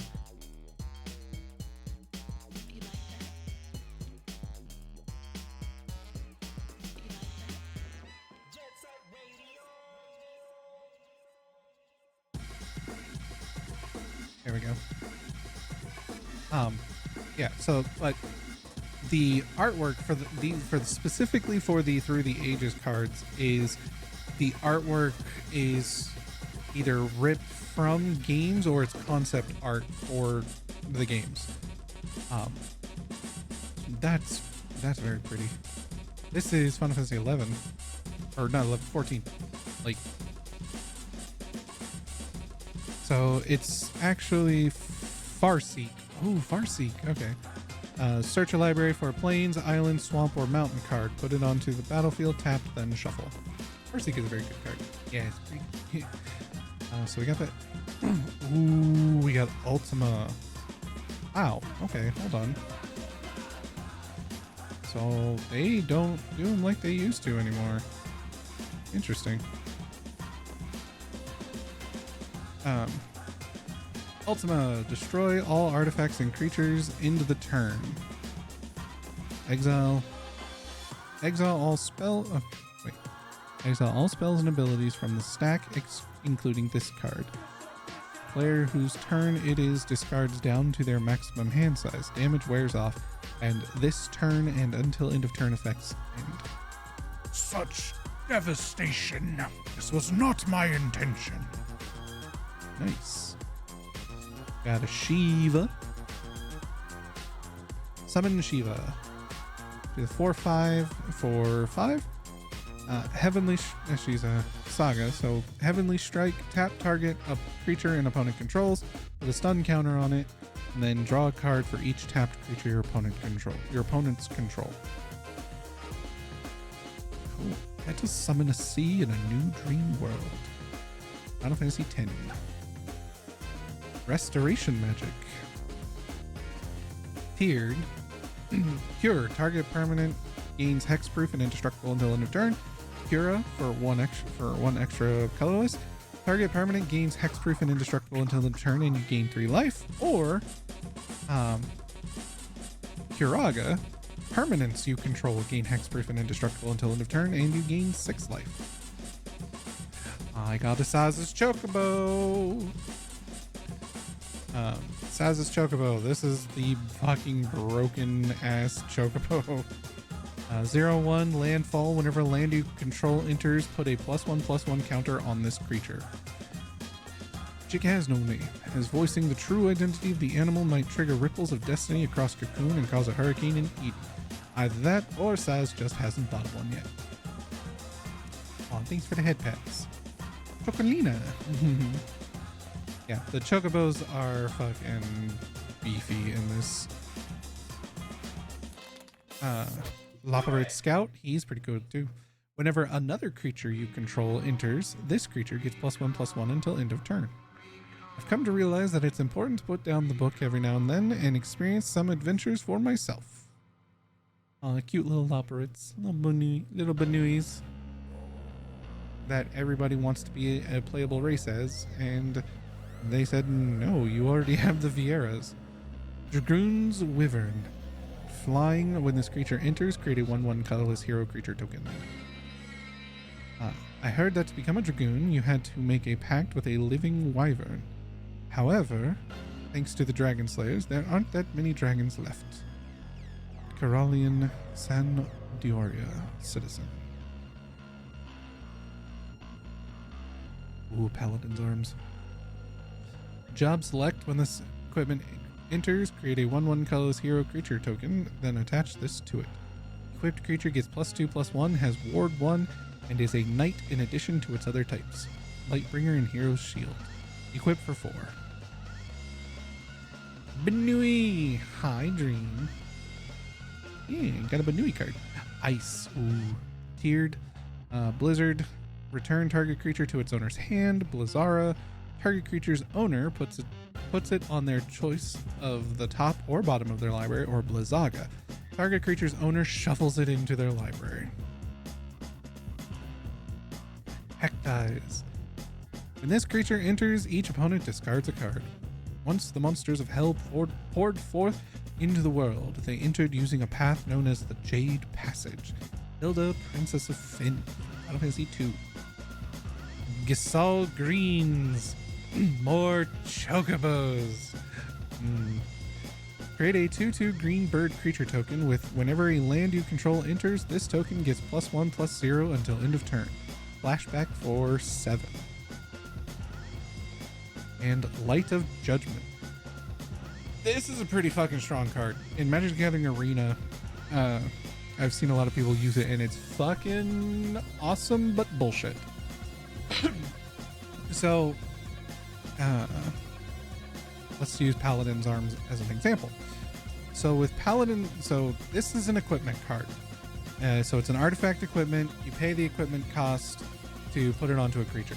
If the creature dies, so this is like an enchantment. Enchantment can go onto a creature, but if the creature dies, then the enchantment also gets discarded. It goes to a graveyard. Artifact equipments, however, are you pay to equip that to a creature. If the creature dies, then the equipment just returns to your field and you can pay the money to pay the mana to put it onto another creature. Light of Judgment deals 6 damage to target creature. Destroy up to 1 equipment attached to that creature. So this is a card that can be used to essentially destroy a creature and the equipment that's attached to it, or one of the equipment. I was there. I saw when Kefka used his Light of Judgment to torch the village of Mobliz, far to the east. Zen resident. That's a pretty good pack.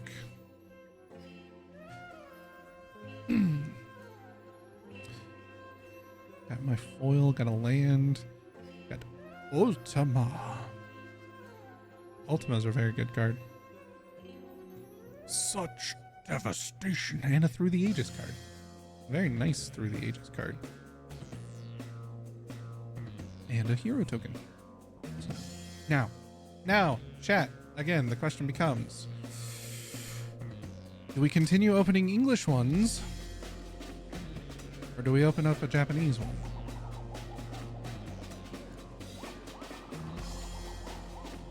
Which do we do? English or Japanese? You decide.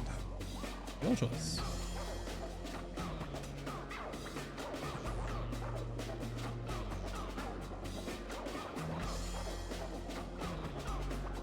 We alternate? Okay. So now we will do a Japanese card. Card pack. I don't know which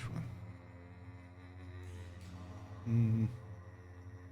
I've never opened up a Japanese pack, so I don't know what their layouts are. We'll pick this one. Of course, their layouts have also changed since I played, because back in high school when I played fervently, it always went your first sets of cards, like when you flipped them over, it was always your first sets of cards were common, then you got 3 uncommon, and then you got a rare. Guaranteed every time. And it was the rare was always at the back, and then the 3 uncommons. So this should be interesting. Let's see what we get here. Let's see how this works. Okay. I think the Japanese ones work much the same as the English ones in that your tokens and things are going to be in the front. So we'll reveal them this way. So we've got the Namazu trader. I don't remember what he does. I'll have to look him up.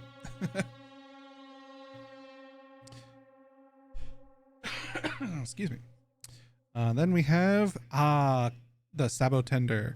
So the Sabotender has landfall. Whenever you play a land, it deals 1 damage to target opponent.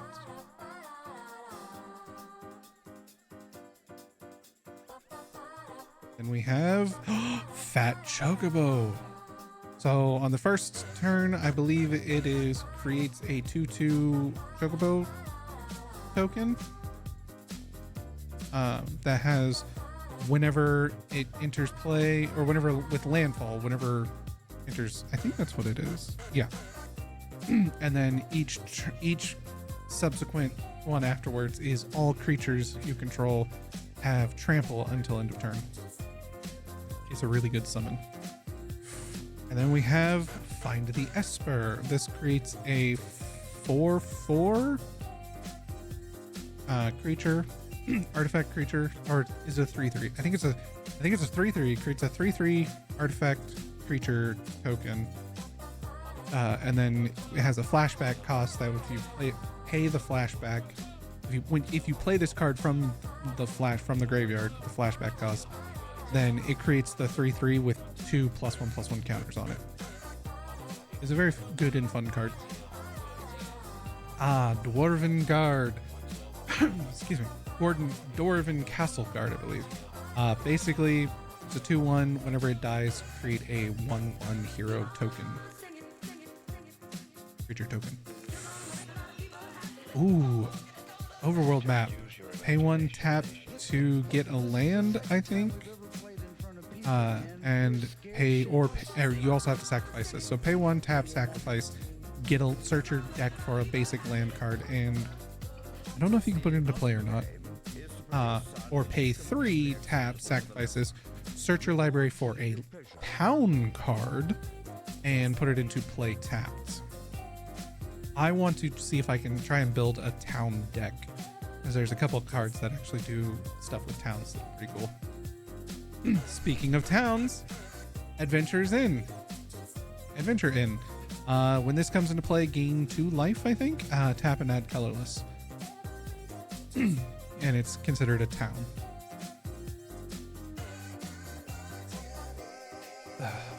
I apologize for the video getting all squabbly. Like I said, I'm running off of my cellular signal because the Wi-Fi is fucking ass right now, and cell's not any better. Oh god, Sleep Spell. This is basically locks down a creature.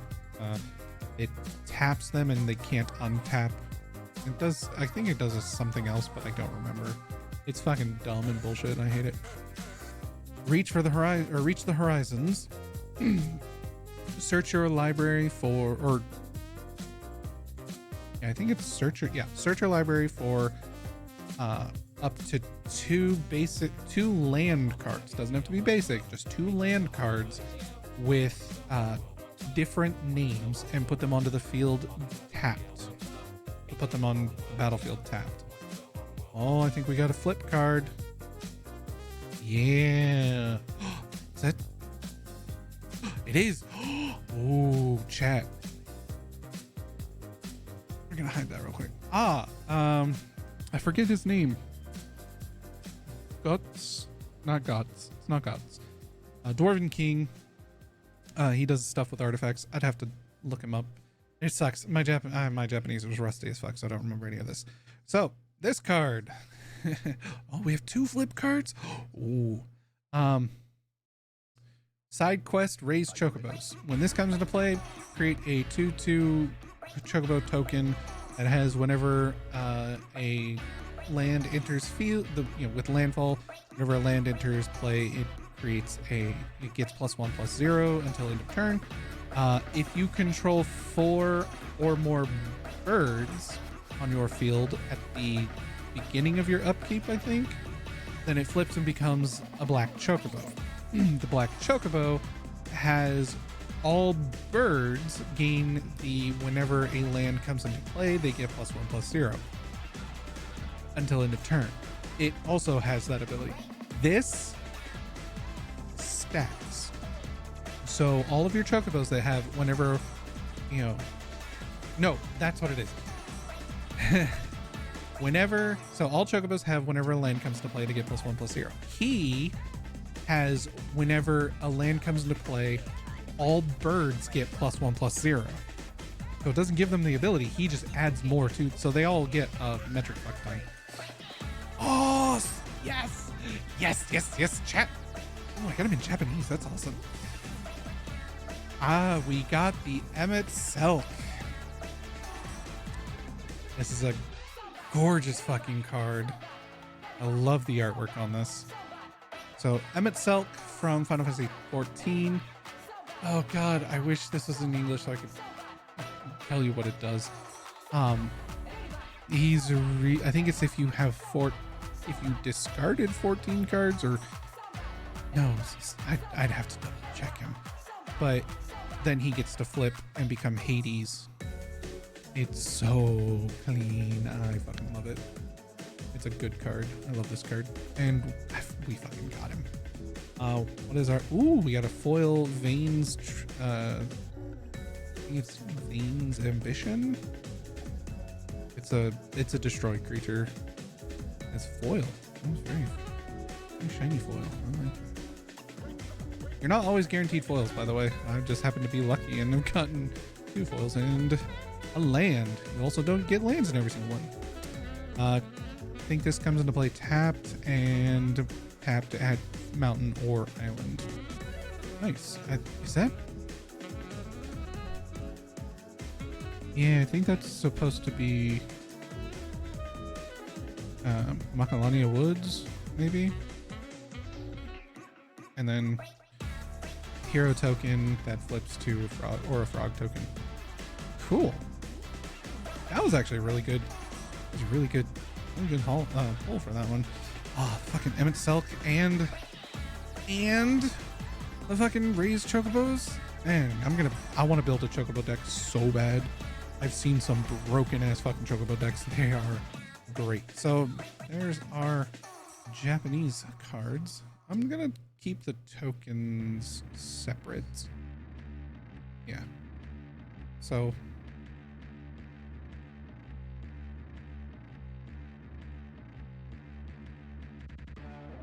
Hero. Schmagic. Hello, Ellie Bean. Yes. Okay, so we just opened a Japanese pack.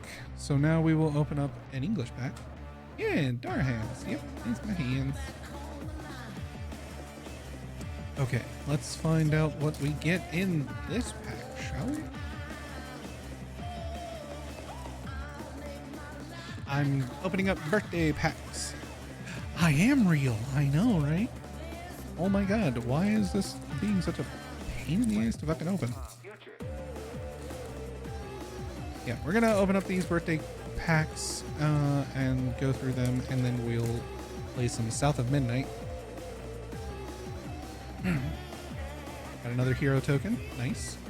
Hero tokens are always very nice. Especially because that's the other thing I want to do. I want to build a hero deck.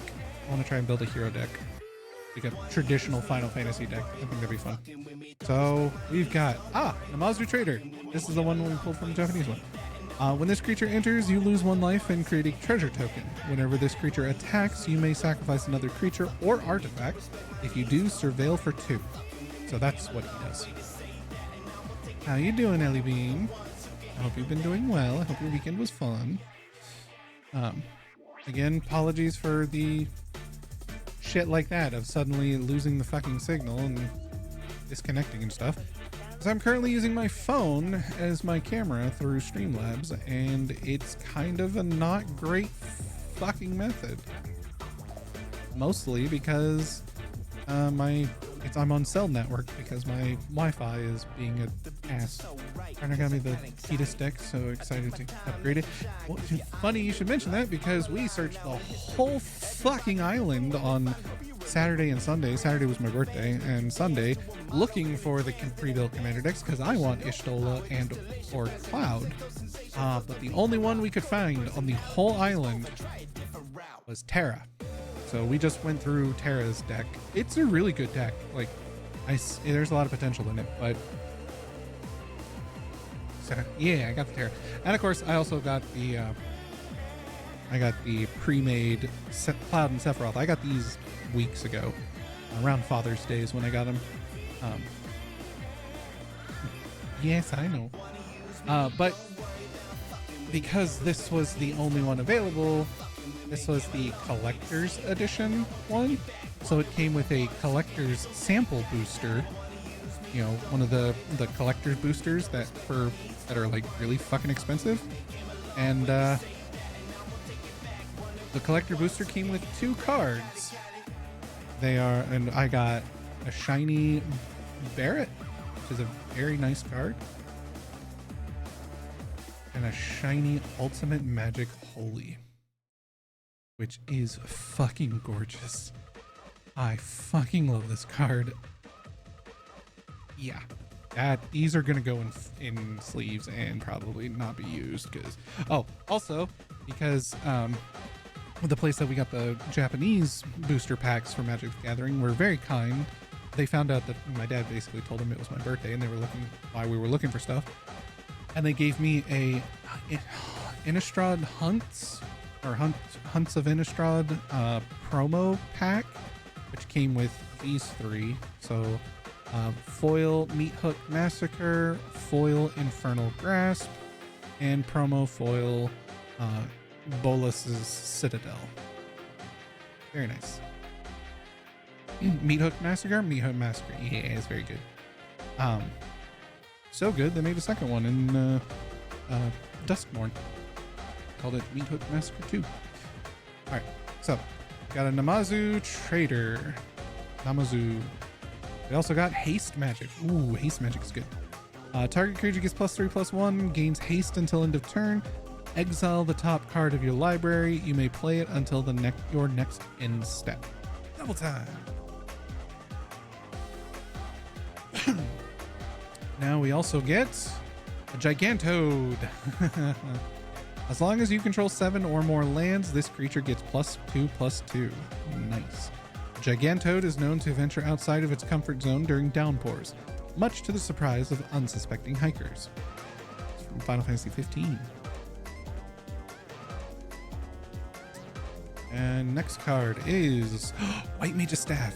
See, the job select and all the job equipment, these are cards I want to put if I make a hero, like a adventure hero deck. Standard. It wouldn't be commander. I would probably do standard.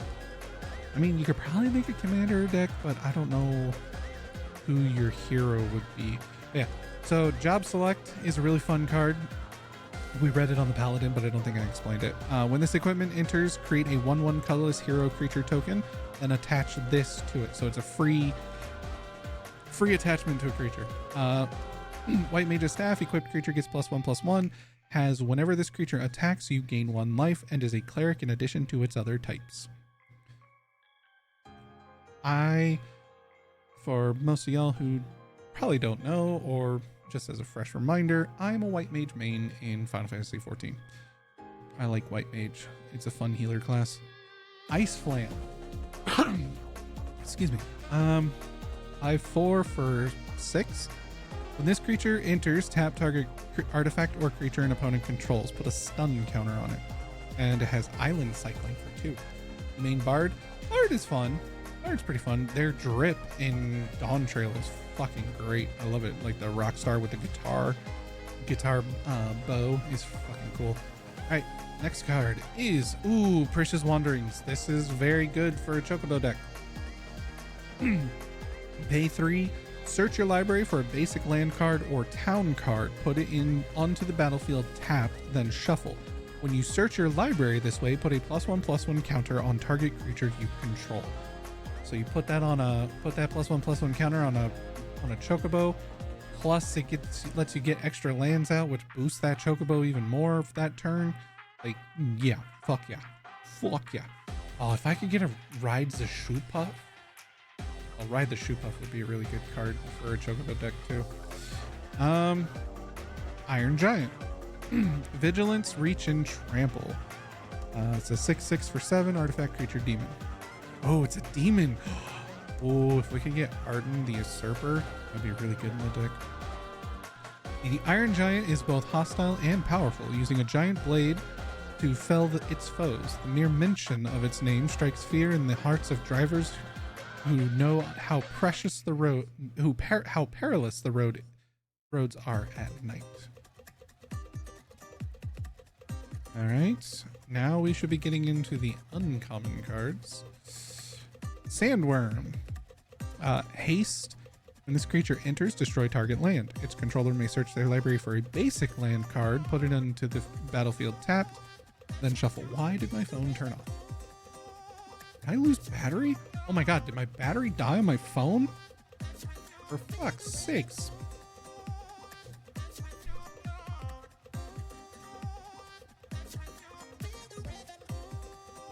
Yep, the battery died on my phone.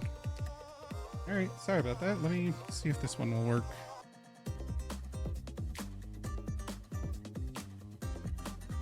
Apparently streaming like this eats up a lot of fucking battery.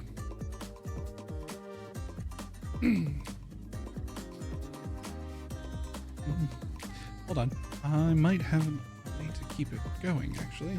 Hold up.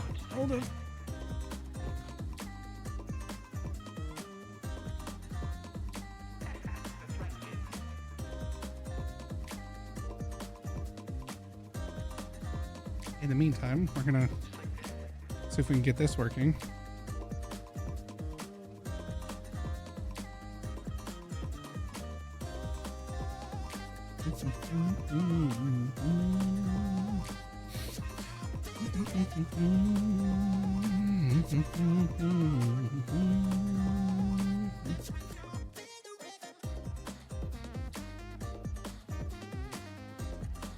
Okay, might be able to swap back over to that.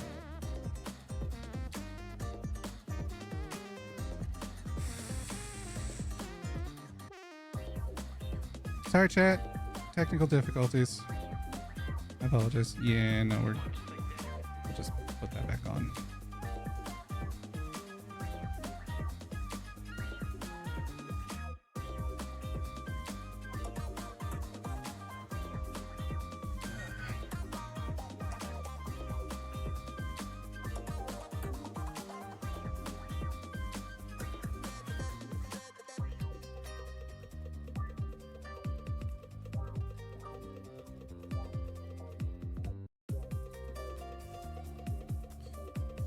Oof.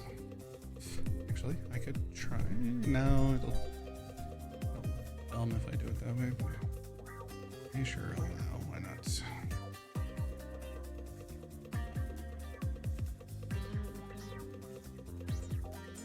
Free. No, I can't do it that way. Well, shit.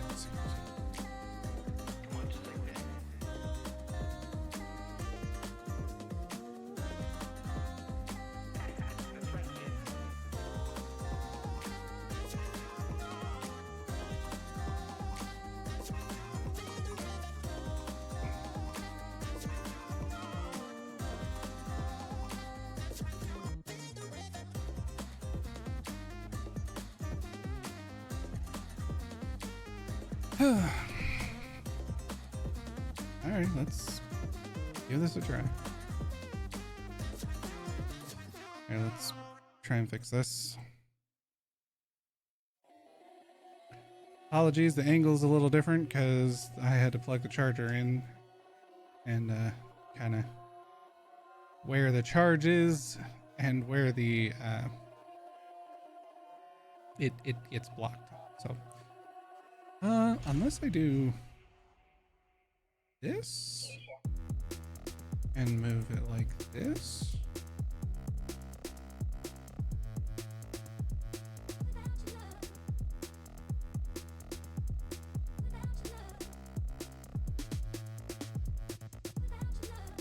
That should work. I mean, there's more stuff in my way, but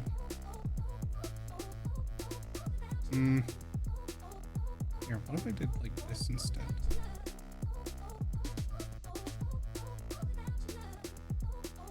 Then I can move it out of my way.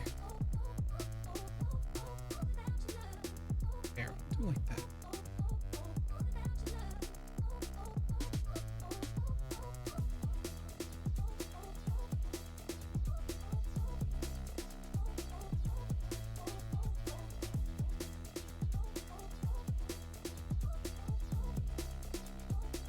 Oh shit, it's trying to do it on.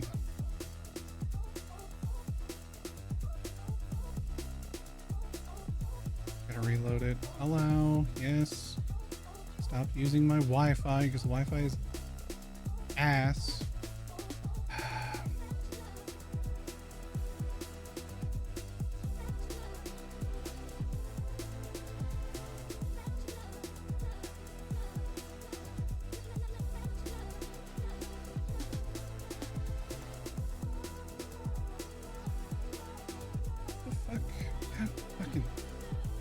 Jesus, this shit is so dumb. There we go. Okay. Now, on here. Let's, what if we do this?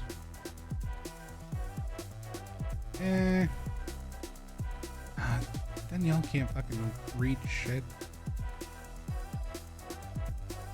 Yeah, look how fucking tiny. I have to get like way up there. No, I don't like that camera.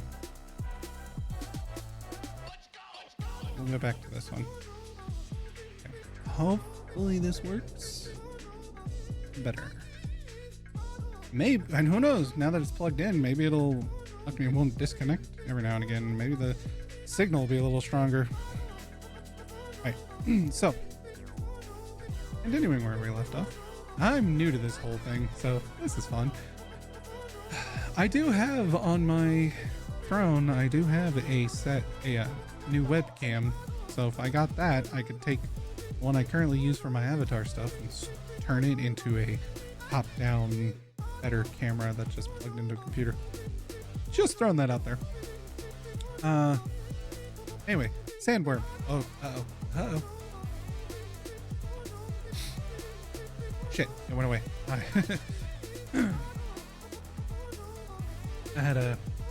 Felt like I was gonna sneeze.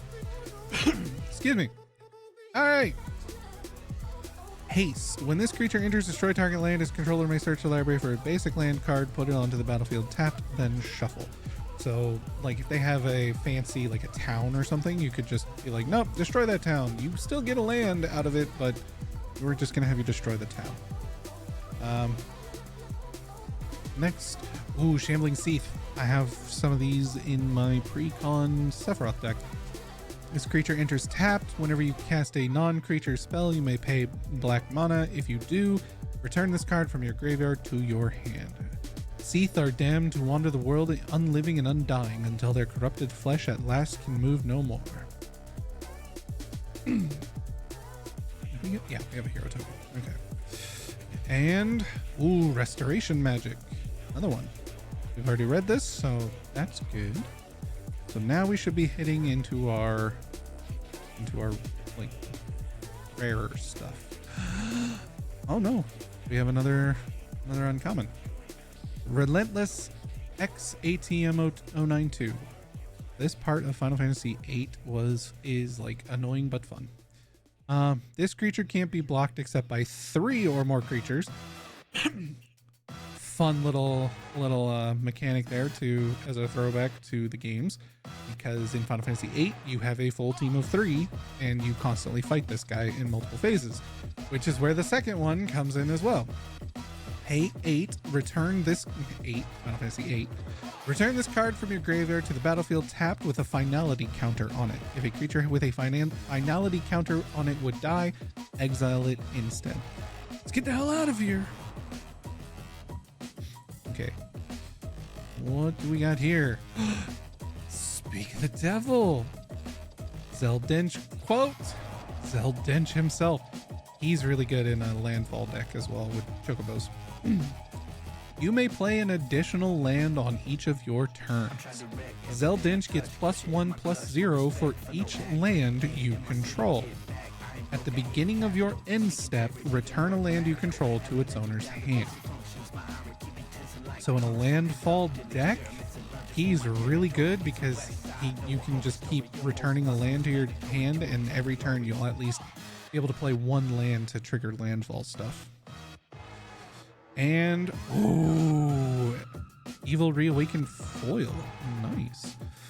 Return target creature card from your graveyard to the battlefield with 2 additional +1/+1 counters on it. I have a few of these in the Sephiroth deck. It is really good for bringing Sephiroth back from the grave, because Sephiroth in that deck has, whenever he enters the field, all opponent's creatures get -2/-2 until end of turn. Whenever an opponent's creature dies, he gets a +1/+1 counter. And he's a 4/4. This makes him a 6/6. Plus the ability that he has. And like you can beef up Sephiroth pretty fucking good with that. And our final card is a full art land. Ooh. Very pretty. And a hero token, food token combo. Nice. Well, I'll keep the English tokens and the Japanese tokens separate. Full art land, that's very nice.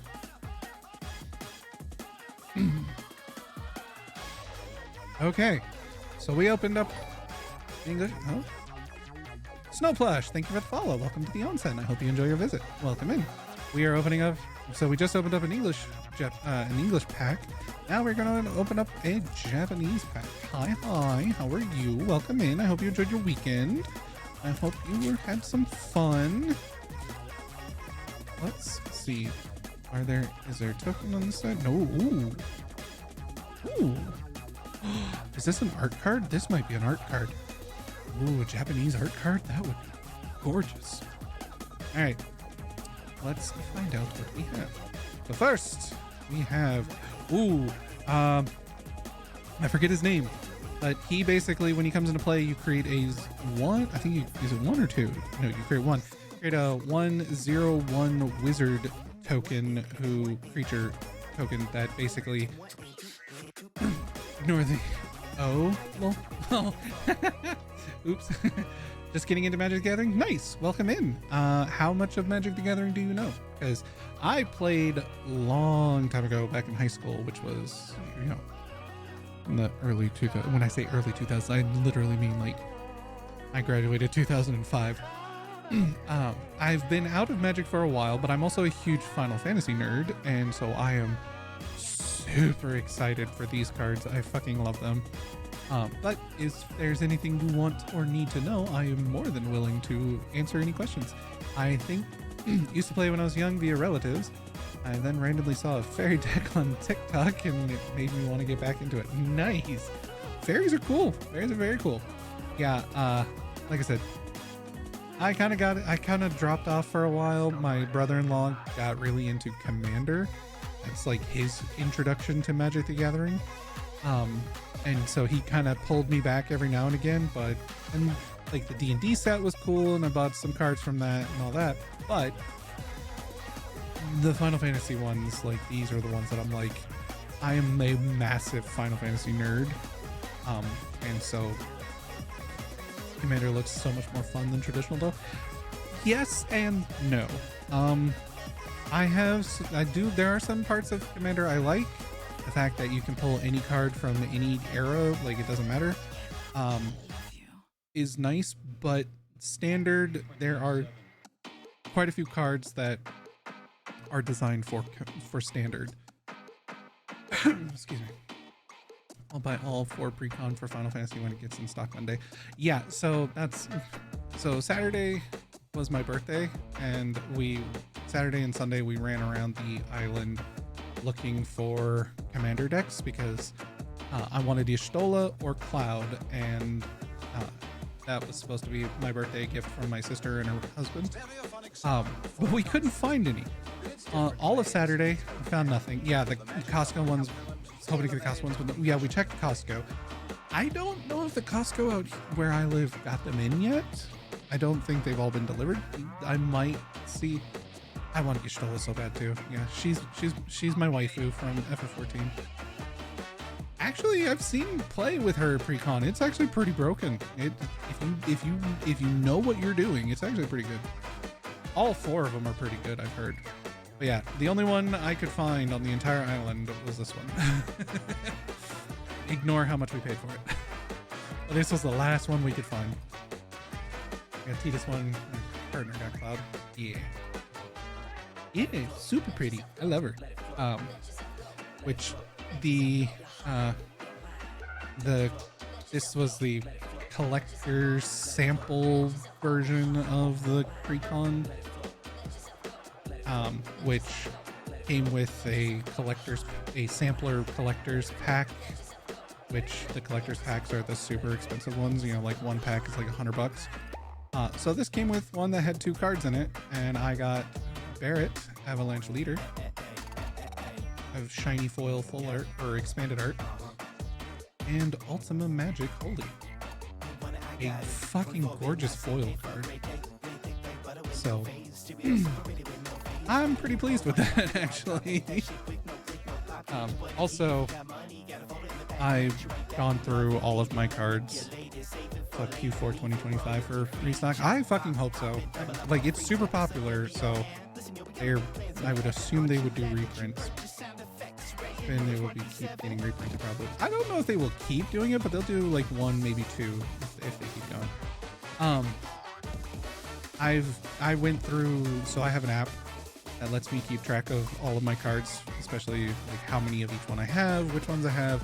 So if I want to, like, you know, try and build a deck, I can like pre-build it and see, you know, like where everything is. Magic the Gathering does cycles for 3 years apparently. I asked in the official Discord. Yeah, the prices are insane right now. But no, I found all of my old cards and I put them all in. I have over 5,800 and something cards. And grand total, I have about $3,854 worth of cards. Like, that's how much they're all valued at. And I did not realize that. Like, I have some cards that I was like, okay, you know, I put it into the app and, you know, all of a sudden it's like, yeah, that card's like $200. I'm like, why is this card $200? I just want fairy cards. I have fairy obsession. Hey, like I said, fairies are nice. I tend to go with themes as well. Also scholar main. Ah, nice. I'm a white mage main. Although I have been playing a lot of, because Warrior and Paladin are the last 2 classes in Final Fantasy XIV that have not hit 100 for me. I'm working on Warrior at the moment. Paladin's going to be last, but I have everything else at 100. So, but White Mage is my primary main. Although I have been enjoying Gunbreaker. Gunbreaker's really fun. Anyway, taking a break, Dawntrail is awful. Dawntrail's not that bad, in my personal opinion, but like, it's not as bad as Stormblood in all honesty. Like, it's not Shadowbringers and it's not Endwalker, but Dawntrail I can see why I can understand people's arguments for it, but I don't think it's as bad as people think it is. I think they're just in the wrong thought process for it. Anyway, so we've got Japanese version of him. I forget his name. He's from 4? Yeah. Another fat chocobo. We got another Japanese fat chocobo. That's a nice fun card. We got a Japanese black mage staff. Ooh, this is an equipped card that gives equipped creature gets +1/+0, I think, and whenever you cast a non-creature spell, you can have it deal 1 damage to target opponent. That's what all the wizard creature tokens do in the Final Fantasy sets. Ooh, we also got the red mage red mage's sword. I don't know if it has job select as well. It does. It has job select. And I think this one, it doesn't give any pluses or minuses, but I think whenever you cast a I think it's like the second non-creature spell you cast a turn, it gets +2. Okay, so it's not, I think it's just my signal causes this to happen. Yeah, there we go. Yeah, whenever you cast I think like whenever you cast a non-creature spell, it gets +2/+0 until end of turn. And then Aerith's rescue mission. We already read that in the English version, so we got a foil version of this card in English. You can see it here. Very pretty, very shiny. Yeah, so you can choose one, create 3 1/1 colorless hero creature tokens, or take 59 flights of stairs, tap up to 3 target creatures, put a stun counter on one of them. So, very good card. That's cool. So we have a Japanese version of it. Nice. I don't know what the value. Honestly, I don't really care too much for value of cards, like especially newer ones. The older cards, I know like the value of them is going to go up, especially as metas keep getting found. So those are fine, but I really don't care. Honestly, I like knowing how much something is worth, but I don't care. Like, because the biggest problem is, 1, you got to find somebody willing to pay that, and 2, what if it's a card you really fucking need? This is an artifacts creature, Machinist Rook, I think, from FF14. I think it has flying. I don't remember what its abilities are. Again, my Japanese is rusty as fuck, so I cannot read that, but I do know it from Magic the Gathering Arena. Ooh, You Are Not Alone. I think that's what this was called. Basically, pay 1 and I think you get to bring a creature back from the graveyard, and if you have at least 3 other creatures on the field, oh no, target 1 creature gets +2/+2 until end of turn. If you have 4 or more creatures on your field, it gets +4/+4 instead. So it's basically if you have a full party of characters, it gets +4. Ooh. Search for the Horizons again in Japanese again. That's the second one in Japanese we've gotten. Ooh, we got an airship. I think this is, I don't think this is the Blackjack. I think this is just the Adventurer's airship. Tap to add colorless mana. Crew 1. Yeah, it has Crew 1. I don't know what else it does. I'll have to look it up on Magic the Gathering Arena. Ooh, we got Siegfried, which I think I also have him in the Cloud Precon. He basically, for every, he's a 2/1 with lifelink. He has lifelink. And he gets +1/+1 for every equipment card you control. Ooh. Is that Xanarkand? Yeah, we got Xanarkand. Ooh, that is a gorgeous Xanarkand. Look at that artwork. That is beautiful. Oh man, that is so cool. So this is a land card, a town that is so there is a town card for every color that has these two. So basically, it has a spell, a sorcery. I think this one's a sorcery. I don't think it's an instance. It's a sorcery. So you play this for if you play. Oh, there we go. If you play this ability, then the card gets exiled. Then from exile, you can put it into play as a land. I think you can put it in play tapped, and then you tap for a green mana. There's a Hildebrand card in the Stola Precon commander deck. Hold on, I need to send somebody a hug real quick.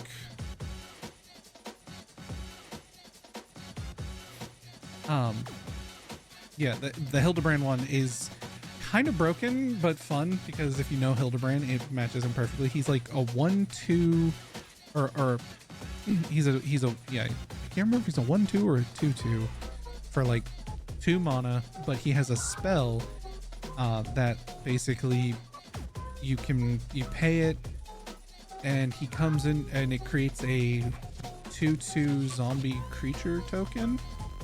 And then Hildebrand gets exiled, and then you can play him from exile for his normal cost. Then, if he dies, he goes into your graveyard, and until the end of your next end step, you can play the zombie creature token spell again, which then puts him back into exile, and therefore you can play him again from exile. Like it's super goofy fun. It's great. All right, what is this card? A Through Time Squall. Ooh, Japanese through the ages. Very nice. I forget. Again, I have to look up on Magic the Gathering Arena because they're in Japanese, and I don't remember Japanese. Then we've got a foil. In the 1970s, New York graffiti rapping and breaking became the prime expression. I don't remember this card. Generally, you think what you hear on the radio is terrible. He has pay 8 and do something. And trample, maybe? Is he 1/1 trample? I don't know.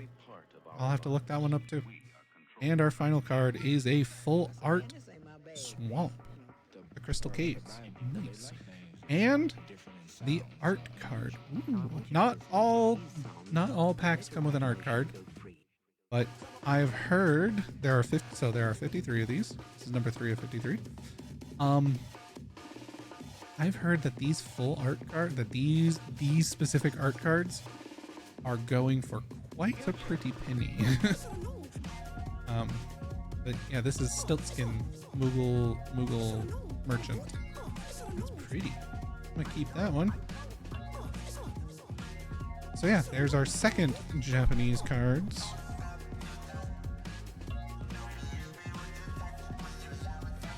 All right, we're doing English again. So we have 4 packs left, 2 English, 2 Japanese. Let's go. Also, I know it's kind of goofy dumb, and I don't really beg, like it's not required, but if anyone were to be interested, you could, I think if you type !throne, right? Is that what I have? I do have a Throne wish list, or there's like a link on my Twitch page that I do have a box of Final Fantasy boosters on there, and if I were to get that, I will do another opening stream, and I'll open them all in stream. Oh, we have another hero token. It's the Caster's hero token. Is it a 2-sided? Oh, Robot Warrior. So this is the one that the Retrieve the Esper spell card creates. Nice. All right. First card. Cornered by Black Mages. So target opponent sacrifices a creature of their choice. Create a 0/1 Black Wizard creature token with whenever you cast a non-creature spell, this token deals 1 damage to each opponent. So I've seen a lot of decks that use him or these and Vivi, I think is the other one, to do some pretty busted shit. Excuse me. So Pooja called them Black Mages, dark spawn of the mist, the soul cage. So, cornered by black mages. Very fun card. Want to build a black mage deck? That's what you do. Warrior Sword. I have one of these in the cloud deck, actually. Hold on, I need to reset my avatar real quick. Let me sit in the proper position. There we go.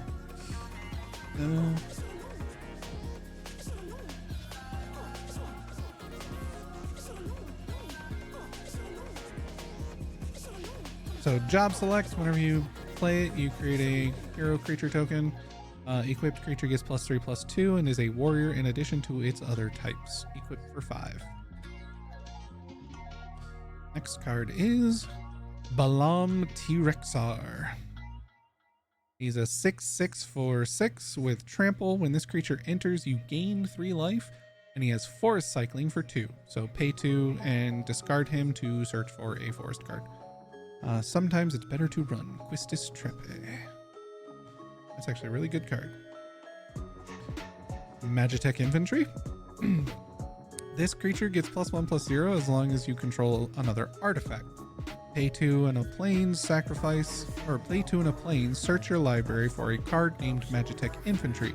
Put it onto the battlefield tapped, and then shuffle. These cyber soldiers were specifically engineered to excel in combat and serve as the powerhouse of the Imperial Infantry.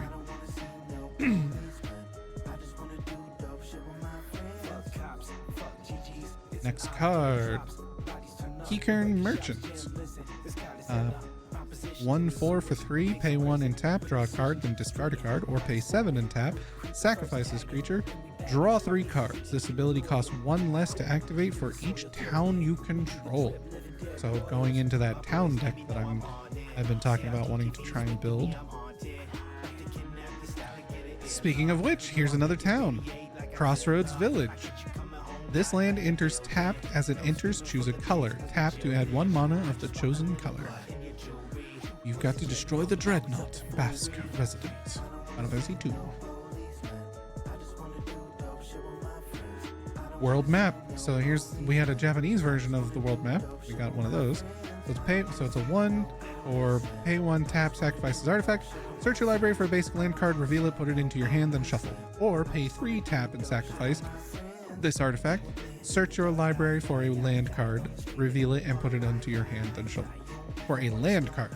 So that includes town. So you can either search for a basic land or search for a town. Overkill. This is a fun card. Again, I have a couple of these in the Sephiroth 3 build. Instant 3 for target creature gets -0, -9,999 until end of turn. Hey, why don't you try that sword I gave you? Yeah, this is a great, like, just because a lot of destroy cards are like,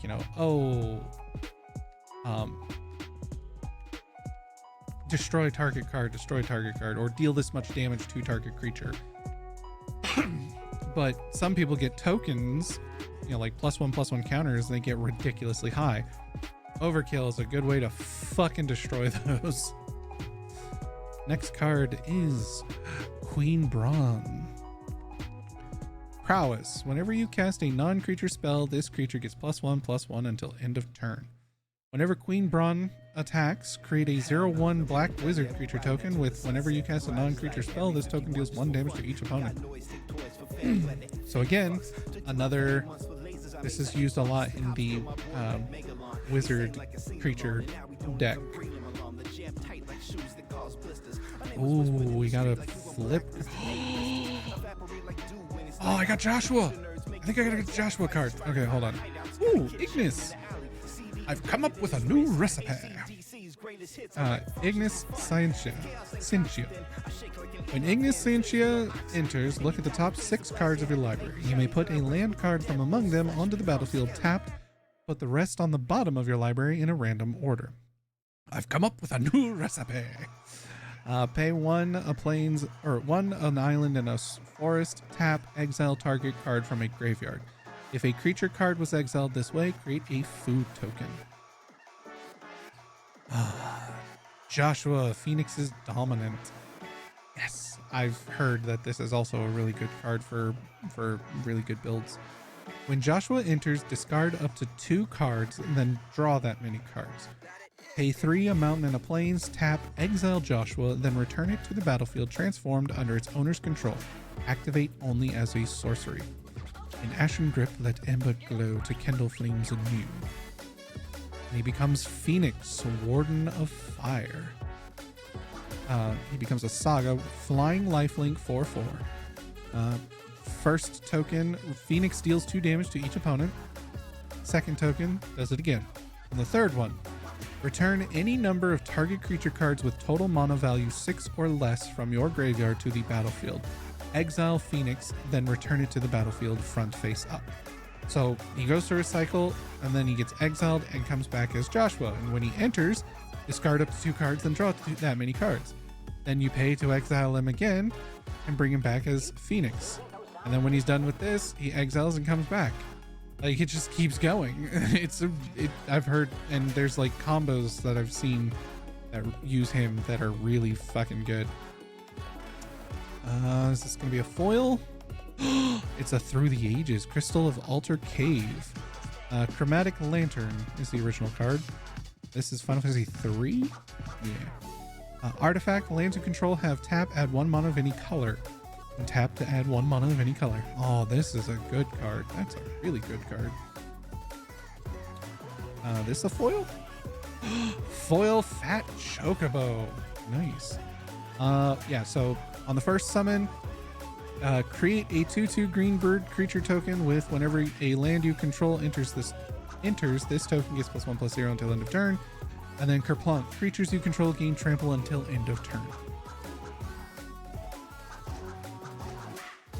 And our final card is a Full Art Plains. Nice. This is the beginning of Final Fantasy 15. You journey on the road with the boy band.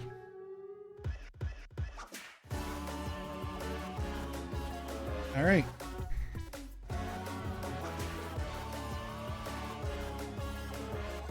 Now to open a Japanese pack.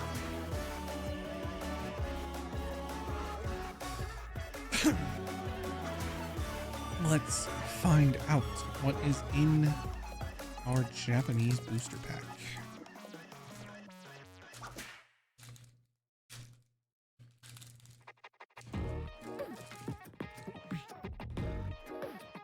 Madre de Dios. So annoying that it keeps doing this.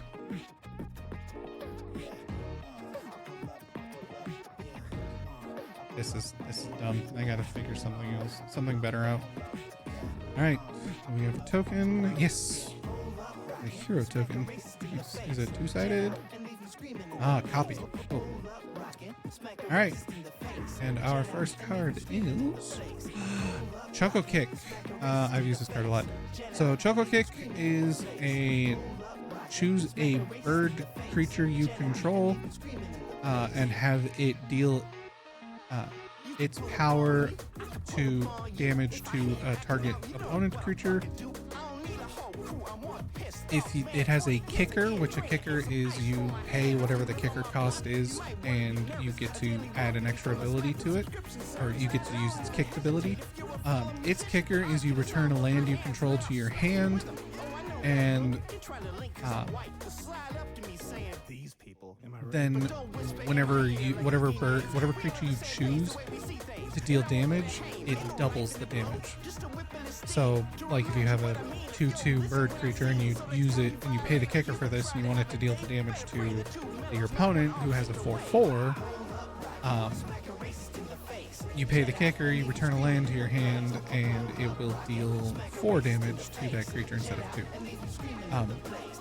And also the way that the kicker works is you can choose to use the kicker, so you pay for it. So like, let's say you tap 2 lands, you pay, and then you say you're going to pay the kicker. This goes into the field, then it goes onto the stack, and then you return a land. So you can return one of the lands you tapped, which then puts it in your hand, and you don't lose access to your other lands. Choco Kick is a really good card, especially in a Chocobo deck. Next card, I don't remember this card. I don't know what this card is. I don't know what it does. It has to choose one or the other. It's probably a whenever it enters, choose one or the other. I'll have to look this one up on Magic the Gathering Arena.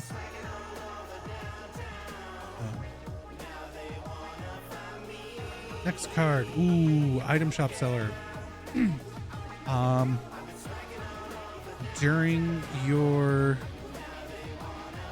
I don't know if it's, I mean, I think it's just during your combat step. Choose a creature with an equipment on it. That creature gets menace until end of turn, which again, menace means they have to be blocked by 2 or more creatures. So that's a really fun card. That I believe is in, I have a couple of these in the Cloud Precon.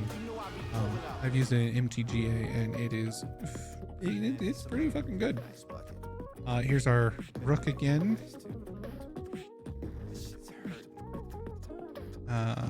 Ooh, Coral. Pay 1 in a plains, tap this one to tap target creature. An opponent control, or just, I think it's just any creature, but it might specifically be an opponent controls.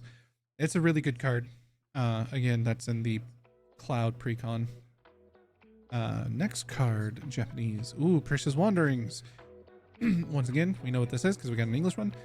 Basically, that's the searcher library for a plains card or a land card, basic land or town. Put it into play tapped, and then target creature gets +2/+2/+1/+1 counters on it.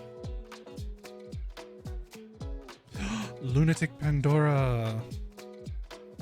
I forget what this one does, but it's really good.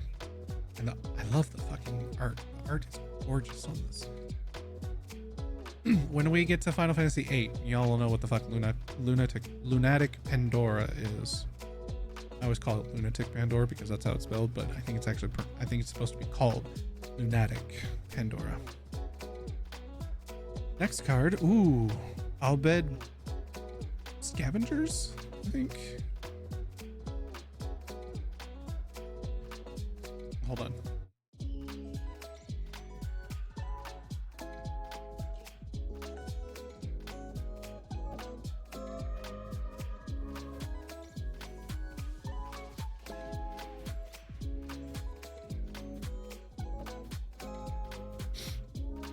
These guys, I believe, whenever they or a creature dies, deal 1 damage to target opponent.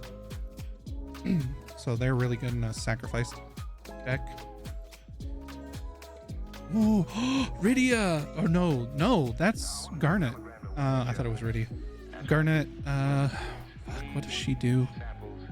I think she does stuff with summon, like move summon tokens. Summon saga counters, I think. I don't remember, and I think she has lifelink. Yeah, lifelink or vigilance, one of the two. Again, I'll have to look her up. That's the problem with buying cards from another language, unless you know the card by heart, which eventually I will. You don't. Okay. Ooh, speaking of fairies, Snowplush. Here's the Ilmeg Pixie. Flying whenever it attacks.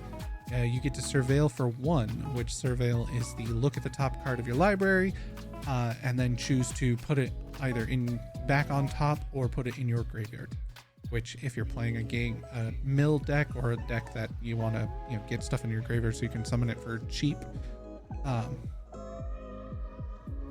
surveil is really good.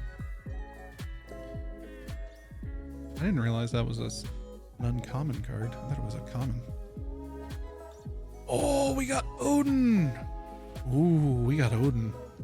I don't remember what he does, but I do know that apparently he's fucking broken with a combo with Yuna, I think because there's I think there's 2 versions of Odin cards. All right, so that was our rare. So this is either a foil or a mythic. It's a Through the Ages. Aw. I'm bad. I need to look these up. Excuse me, but I believe, yeah, this is an instant. I think it's an instant. Final Fantasy 8. So this is a foil, I think. Yes, it's a foil syncopate, I think. This is a counter spell that has other things. You have to pay X to do stuff. I think syncopation, I think is what it's called. And then this might be a land. Yep, full art swamp. Different swamp. And then our Japanese token, our hero token. So we have dos heroes tokens.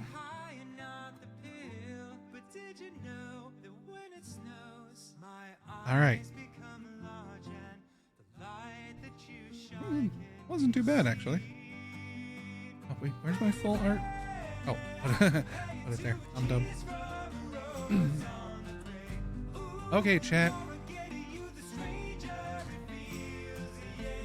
We have an English pack and a Japanese pack left. I know we've been alternating them. I kind of want to end on an English pack, so we'll do the final Japanese pack. Oh, my back. I'm sitting in a not so good position.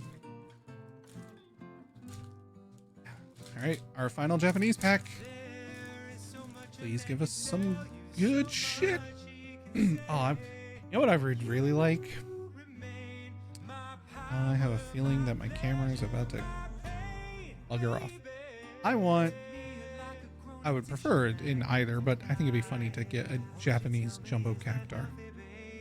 We get a token. Oh, we got another art card. Ooh, 47 to 53. Ooh, we're gonna find out what that one is. All right, so first card. Blitzball training, I think, or blitzball maneuver. Gives creature +3/+3. I don't remember what the requirements are. Like there's a thing you have to quote, or you do. I don't remember.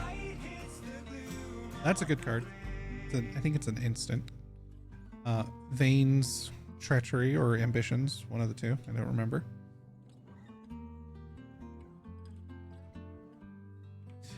And then next card is... Ooh, we got a Japanese version of Kefka's... What is it? Ruinous Beam, I think is what it was called. The one that deals 6 damage to target creature and destroys an equipment on that creature. And then we have Sahagin. I have one of those in my Sephiroth. This is whenever you play a non-creature spell that costs 4 or more, it gets +1/+1 counter. I think it's a permanent +1/+1 counter, or just my, yeah, I think it is permanent because it's a build-up deck or creature. You are not alone. That's the one where target creature gets +2/+2 until end of turn. If you have 3 or I think it's 4 or more creatures. 3 or more creatures. If you have 3 or more creatures, 3 other creatures in play, it gets +4/+4 instead.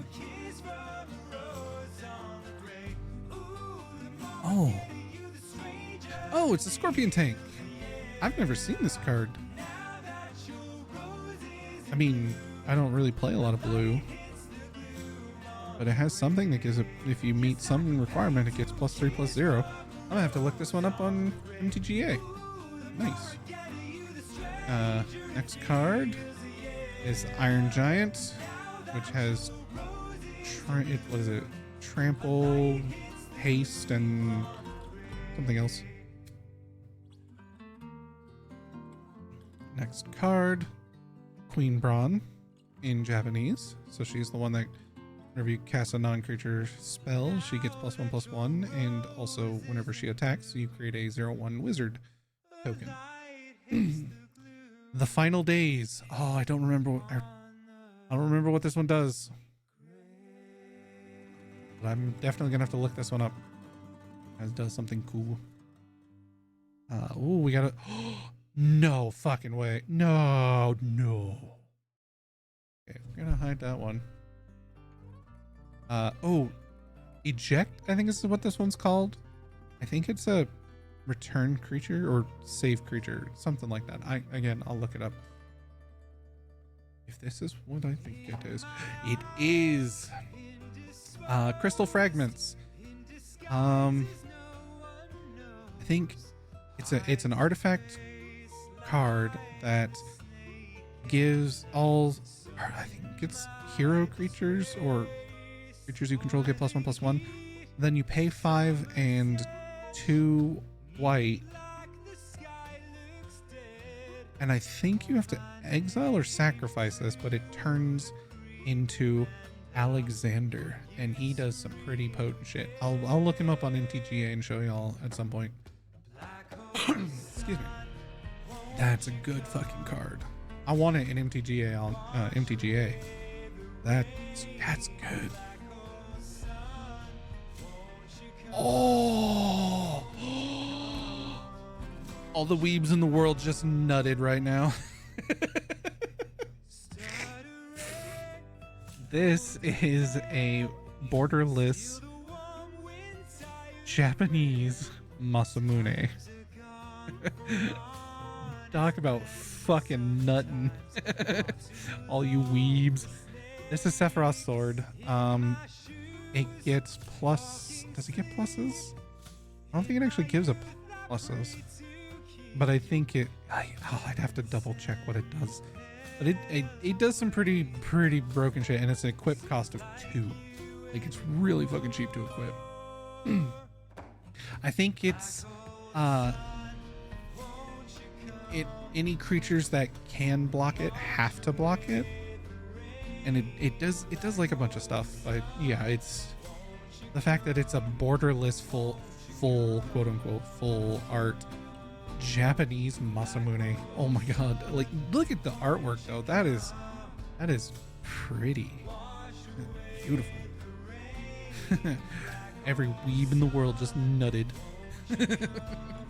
All right, so this should be a foil. Yep. Ooh, commune with beavers. I speak beaver. This one is a pay, or I think you mill. Is it mill 3 cards? Or you search for a card?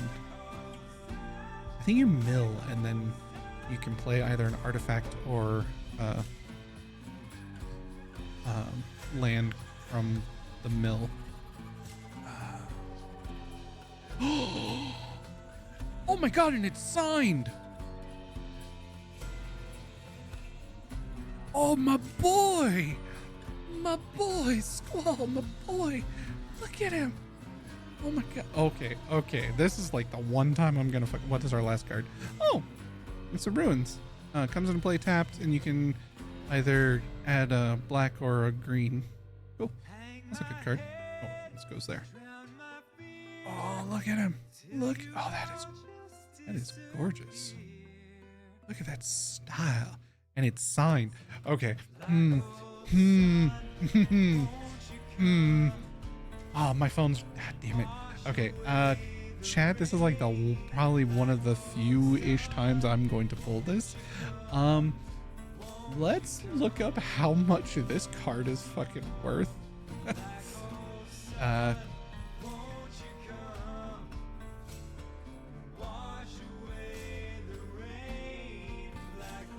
Oh man, that is gorgeous. Signed, or no, let's see, what is it? Squall art card, MTG FF Japanese price.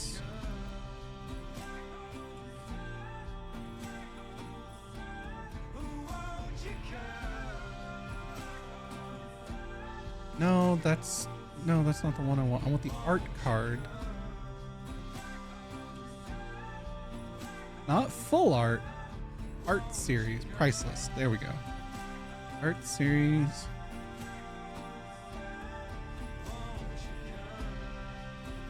Okay. Stamped. Gold stamped signature. in English, they're selling it for $7.54. How much is the Japanese one going for? Okay, well, now that I know what they're actually called.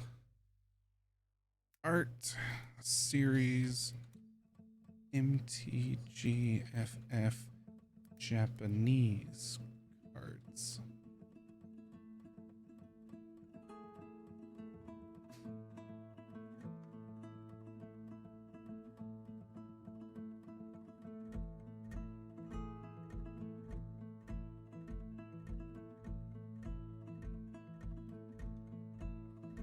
I guess shop single cards.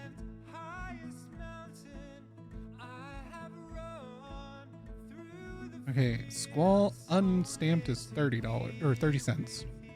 But I have the stamped one.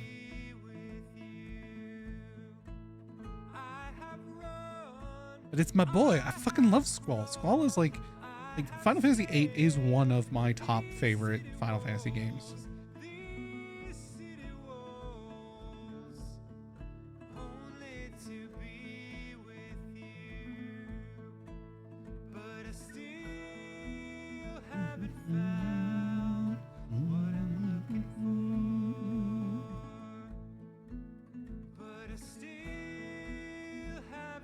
$5.78.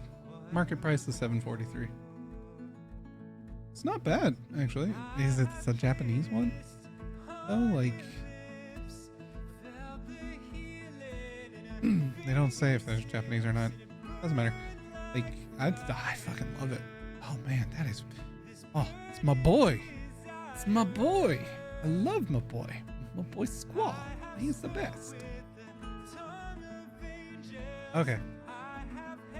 So that was the final Japanese card, or pack. Now to open up the final English one.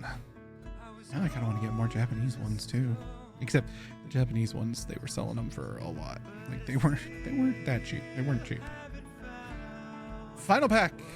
Final pack. Let's fucking go.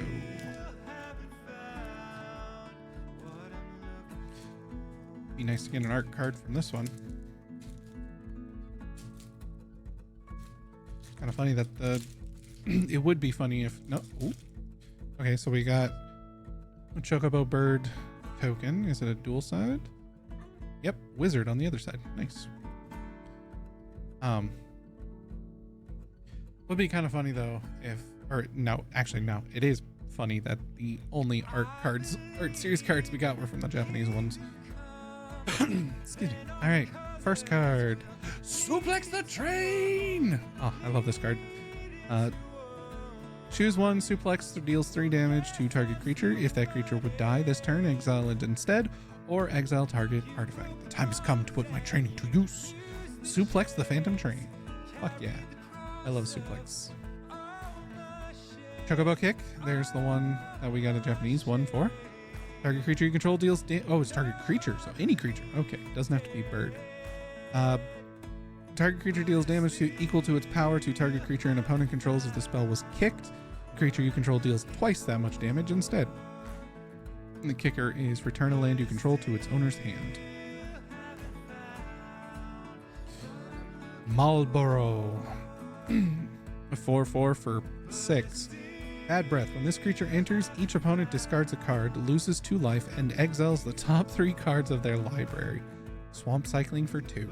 That's gross, but I love it. Combat tutorial. Target player draws 2 cards. Put a +1/+1 counter on up to 1 target creature you control. Clueless, aren't you? Good thing I'm here.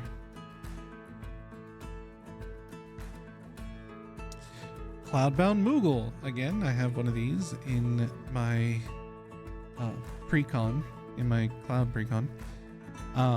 Flying. When this creature enters, put a +1/+1 counter on target creature, and plane cycling for 2. It's not a bad card. Bah. Keycurn Merchant. We've already got one of those. Next card. Fight On. Return up to 2 target creature cards from your graveyard to your hand. Nice. Just hang in there. Someday we'll look back on these hard times and laugh. Next up, Kina Coup Gourmet. If one or more tokens would be created under your control, those tokens plus your control. Those tokens plus a 1/1 green frog creature token are created instead. Pay 2, sacrifice a frog, put a +1/+1 counter on Kina. World only have two things. Things you can eat and things you know can eat.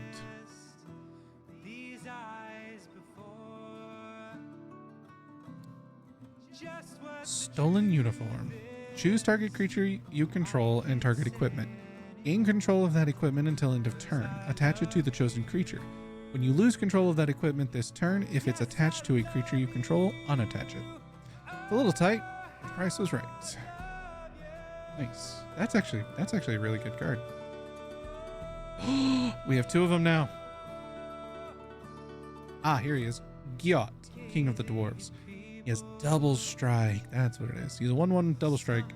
Whenever Gyot or another dwarf you control enters, and whenever an equipment you control enters, you may discard a card. If you do, draw a card. We will fight along with you for the planet, our home. And there's our Alexander. So crystal fragments. It's an equipment. It's an artifact equipment. Okay. Equipped creature gets +1/+1. Pay 5 and 2 white. Exile this equipment. Then return it to the battlefield transformed under its owner's control. Activate only as a sorcery. It becomes Summon Alexander, a 4/3 flying creature. Prevent all damage that would be dealt to creatures you control this turn. You get that twice. Then on the third, tap all creatures your opponents control. And unfortunately, when that one happens, it gets destroyed, meaning the artifact goes into your graveyard. So if you have something that can bring an artifact back from the graveyard, it's a very strong card.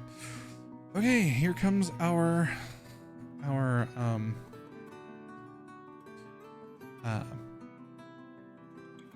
rare. Ooh, triple triad. At the beginning of your upkeep, each player exiles the top card of their library. Until end of turn, you may play the card you own exiled this way and each other card exiled this way with lesser mana value than it without paying their mana costs. Wait, hold up. So you exile the top card of your library, and everybody else exiles the top card of their libraries. Then let's say your card is, let's say it costs 4 to play it. And let's say 2 of your opponents have a card that costs 3 to play. You can play all 3 of those without paying the cost at all. That's pretty broken. Well, it can be anyway. I don't know why it keeps fucking disconnecting and reconnecting. It's fucking pissing me off. Okay. So now this card should be a foil. A foil Prisha's Wanderings. Nice. I really need that for the Chocobo deck. At some point I'll build. And then this is probably a full art land. No. Ooh, Rabanastre, Royal City. Another town card. Enters tapped or tapped to add red or white to my pool. And then Wizard Bird token. Nice. Cool. These were pretty good. These were pretty good pulls. I'm not gonna lie. I liked these. So here's all of our English ones. Here. Yeah. So we got some pretty good English pulls. Got some nice lands. Got some good foils. Got some really nice full art. Oh, I can't believe we got Joshua. Joshua's great. Alexander's good too.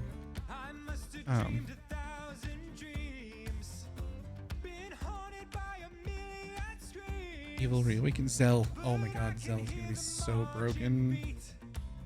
Like in a land deck? Fuck yes. Relentless XTMA. Vigilance, reach, and trample. That's what he has.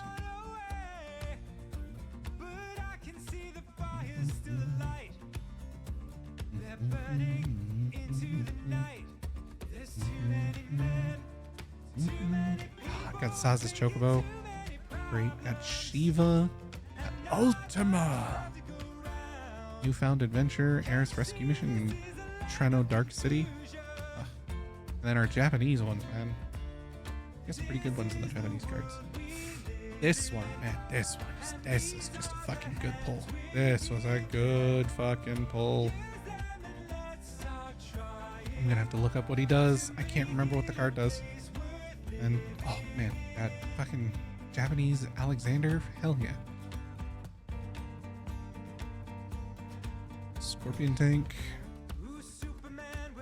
I knew we got a Through the Ages Japanese, at least one. Odin. Oh right, I forgot we got Odin. We gotta look up what Odin does. Garnet.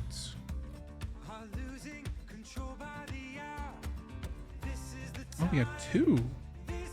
Hold up. Hold up.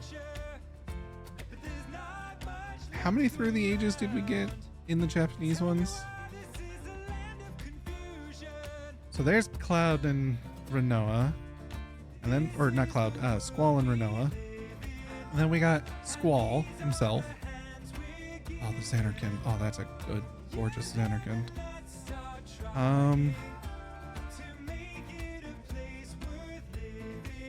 Oh, I forgot we got Emmett Silk. Oh man, look at him. Just look at him. Oh my god, he's fucking gorgeous. Okay. So, yeah. So we got... It's kind of funny. We got two FF8 Through the Ages cards, as well as Squall stamped signature art series card. And Stiltskin. That was fun, chat. That was actually really fun. I enjoyed that. Oh, right. I have this code that I need to put into MTG Arena. It's probably going to give me like a pack or two of Innistrad Hunt or whatever it is.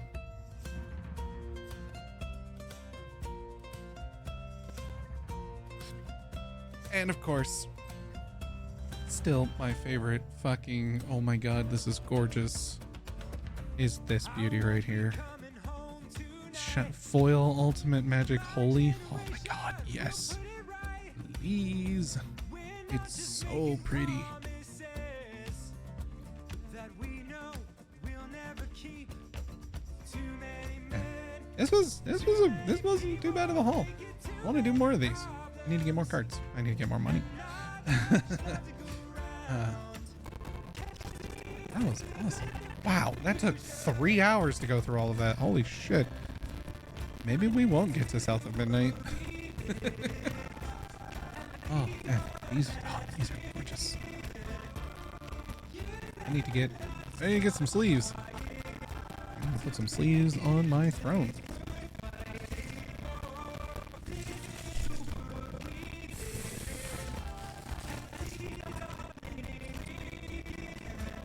Oh yeah, chat. Also, just for shits and giggles, here's how much of a fucking Final Fantasy nerd I am. Let's see. So, a couple months ago, me and my mom went to tabletop convention, like tabletop gaming, mostly like board games and stuff, and I got this. It's a Perler White Mage, and it's a magnet. It's super cute. This was the creator. These fusion sprites, so if you want to scan that and check out their stuff. And then I also got they're under stuff. I got a couple pens. One's a Gunbreaker emblem and the other's a White Mage emblem. And the camera fucking goes out again. It's like it disconnects and then reconnects. It's fucking weird.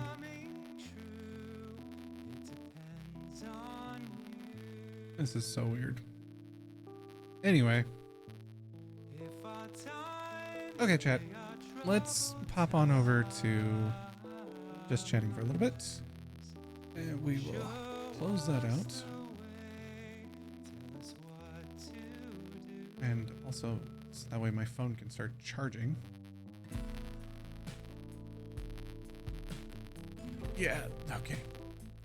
Definitely gonna need to figure something else out other than that method, because that just drains the batteries. And also that whole disconnecting, reconnecting thing is annoying. And just my setup rig in general is a bit goofy.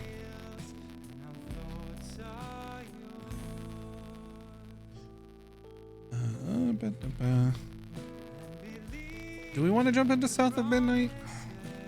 Or do we want to, I don't know, time is it IRL? At 6:20 p.m. Oof. If I were to start South of Midnight now, I don't think I would get very far before I would be like, oh, I'm tired, I want to go to bed.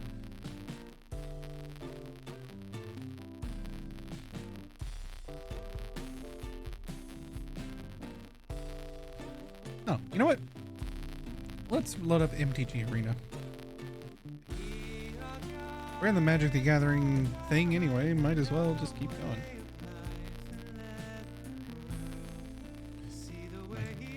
Jank ass camera setup that I got here. Yeah, if I'm gonna do any more of those, I definitely need to come up with some alternate means of capturing the cable.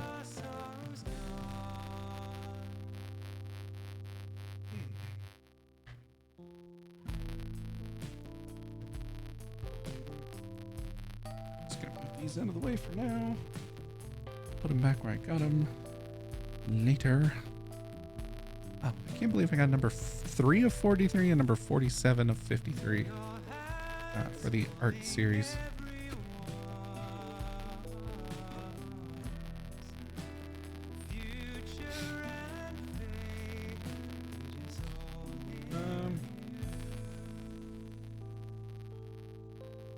Oh my god, my desk is a mess.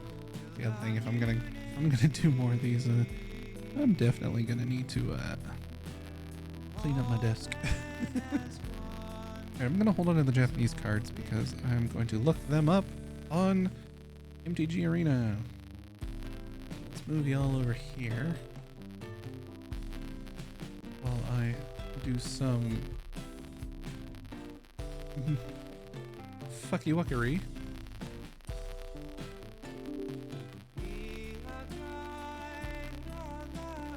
Also, can you all hear the music? Just want to make sure. And tell me if it's too quiet, too loud, and whatnot. Oh. Oh, there's an update for MTGA. Excuse me.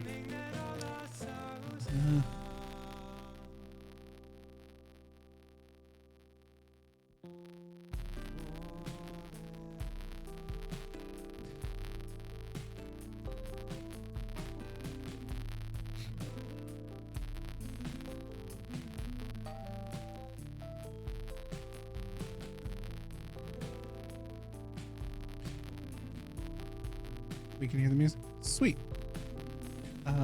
Is it too loud? Too quiet? I must know. Man, this fucking Masamune card, jeez, it's so good. It's so good.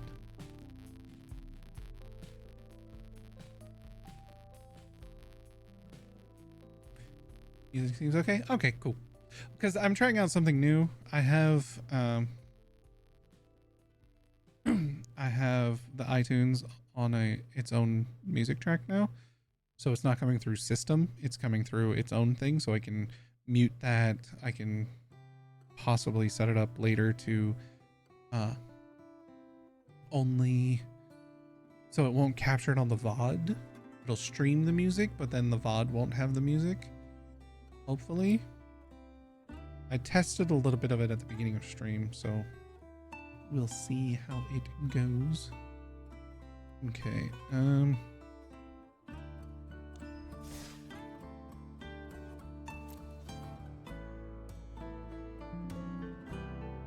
don't need that there.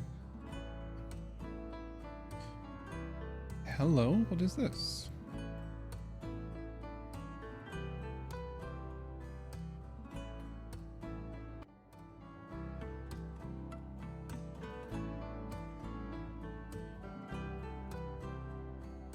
MTG 2025 rotation. Oh, I missed what that said. You receive a gift this renewal season. So was that cards that are no longer going to be what? Show only cards from Magic the Gathering Final System deck builders that yeah, okay. Okay, patch notes are here. Okay. With the release of Edge of Eternities, Alchemy will be getting some changes as part of our yearly rotation effort. Rotation is the time of year when we rotate out old sets of a format to keep things fresh and foster deck diversity for play. Also to get more money from you. For Alchemy, the following sets will no longer be legal in the format starting July 29th, 2025. Wilds of Eldraine, Alchemy Eldraine, The Lost Caverns of Ixalan, Alchemy Ixalan, Murders at Karlov Manor, Alchemy Karlov Manor, Outlaws of Thunder Junction, Alchemy Thunder Junction, and The Big Score.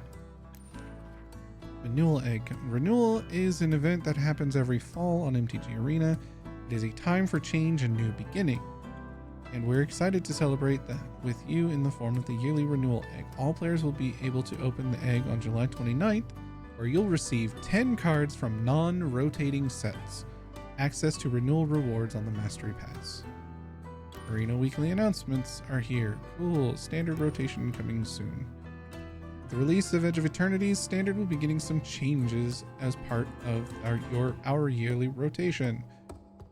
Rotation is time for Standard. The following sets will no longer be legal in the format starting July 29th. Dominaria United, The Brothers War, Phyrexia, All Will Be One, March of the Machine, and March of the Machine Aftermath. Cool. Wait, Edge of Eternities is already out, or is it coming? Oh, they're pre-releases. Edge of Eternities so soon? Man, I swear, Magic is just getting too fucking crazy with how quickly they've been coming with shit. Also, I got enough money to get Y'shtola as my avatar now, so you know. I also bought a big pack of. I wanted to save up, but I wanted to show y'all and hold on to it. But my God, I just wanted to open the pack of cards. So I opened a 10 pack of mythics and got a bunch of stuff. So I'm sorry, chat. I do want to redeem this code though. Hold on.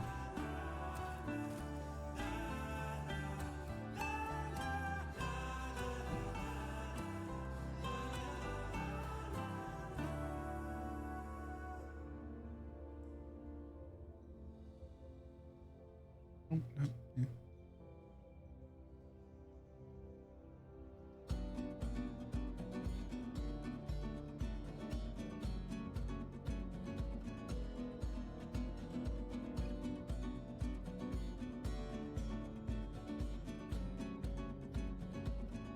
Like the legend of the phoenix, all ends with beginnings. Code redeem success. Cool. Innistrad Midnight Hunt. Yep. Okay. So yeah, it just gave me a free pack of that.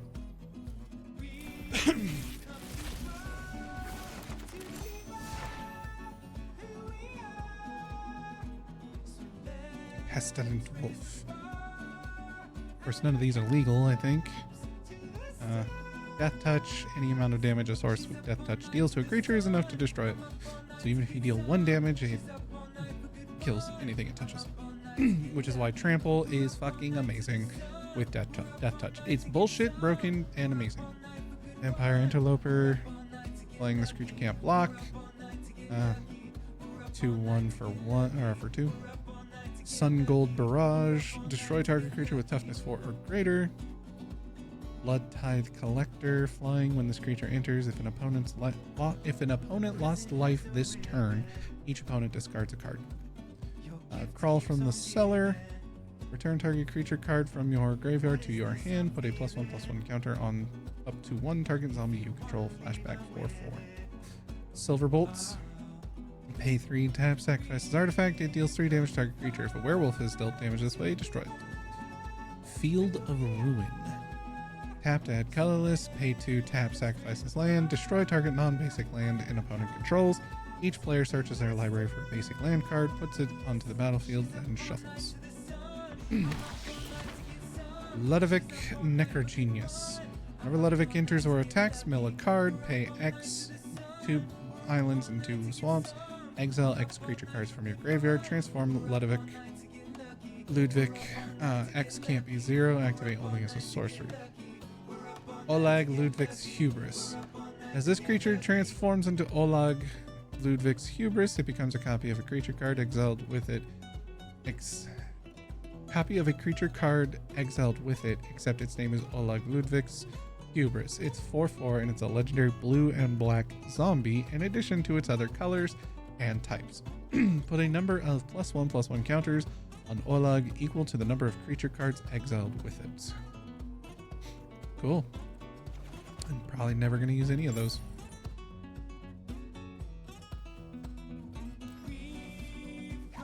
Yeah, okay, so see, they're already wanting you to pre-order Edge of Eternity's cards. So, like, hey, give us $50 and you get all this. But you can't open it till July 29th. July 29th already? Wow.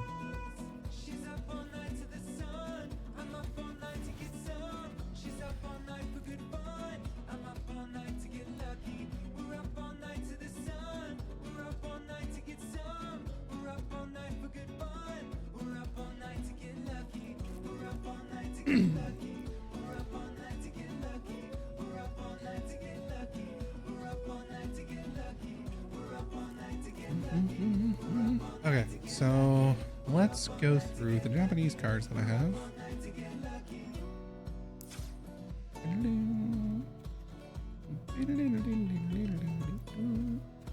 Not collected and collected, and we'll do the Through the Ages as well. Excuse me. So we've already got Crystal Fragments. We have an English version of it, so we know what it does.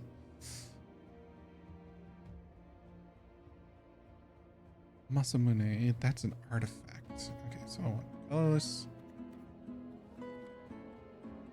The Masamune. So yeah, this is what the card originally looks like. And this is the one I got. Okay, as long as equipped creature is attacking, it has first strike and must be blocked if able. Equipped creature has, if a creature dying causes a triggered ability of this creature or an emblem you own to trigger, that ability triggers an additional time. Okay. So emblems are pretty broken. And this mixed with a Sephiroth. Can I? No, I don't have any gold. Damn it.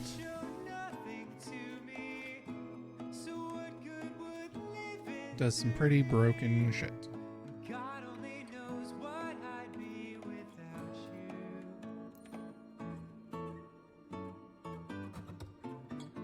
Sid the Timeless Artificer. I want to build a deck with him so bad. Artifact creatures and heroes you control get +1/+1 for each artificer you control and each artificer card in your graveyard. A deck can have any number of cards named Sid Timeless Artificer. Ah, oh, it's great. I was looking for a land card, actually. They're all the way at the end.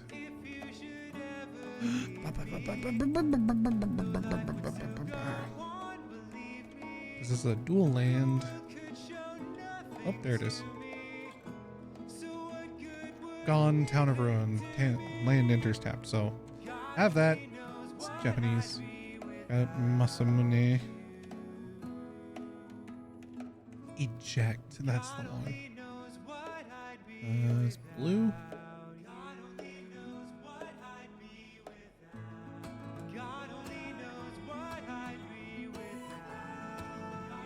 Yep, eject. Here's the alternate arts. This spell can't be countered. Return target non-land permanent to its owner's hand and draw a card. That's what it does. So I knew it was like a bounce card. It's a good card. Oh, damn. I nearly dropped them all. Final Days. Okay. Hold on, I'm doing this wrong. Put that there, that, and that. It had flavor text referencing Kamari's thrust kick. That'd be pretty hilarious. Yeah, I forgot he had that. Is this Final Days? I think is what this is called.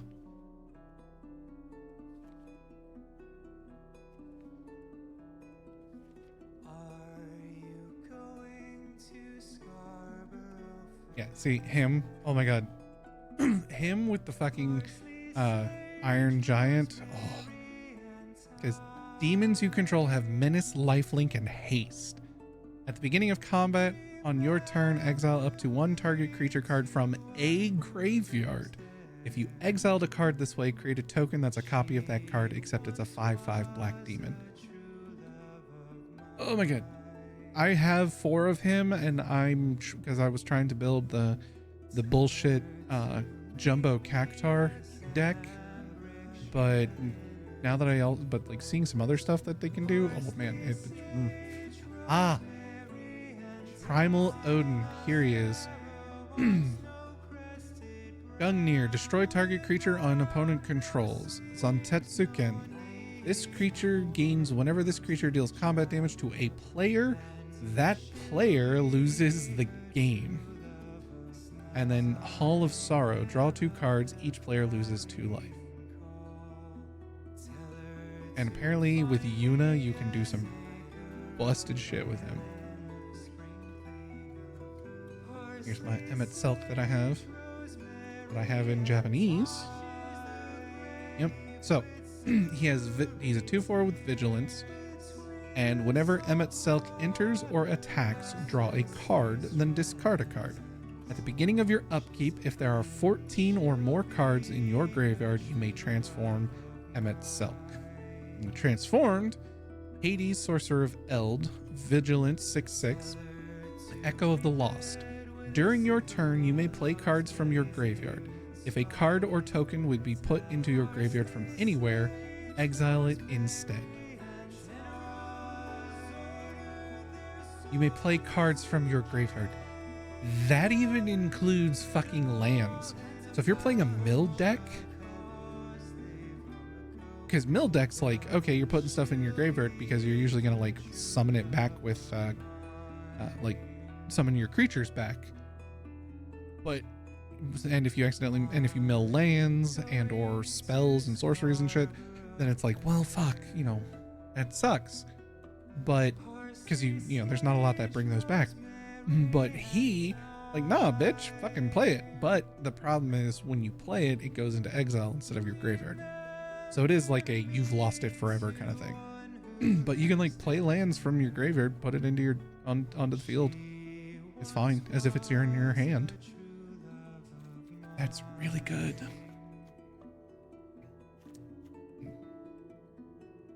And this is, so these style of art cards are only available in those $100 collector packs, which is kind of bullshit in my opinion. I think it's really fucking dumb.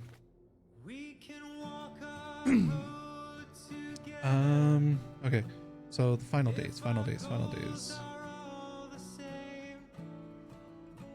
What the fuck?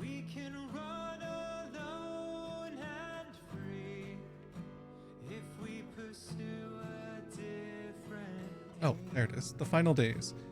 Create 2 tapped 2/2 black horror creature tokens. If the spell was cast from a graveyard, instead create X of those tokens, where X is the number of creatures cards in your graveyard.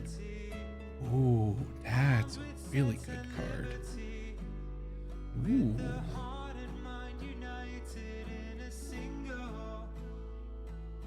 Green Throng. That's who I'm looking forward to. Okay, we need to go back to blue. It's the Scorpion tank. Artifact creature.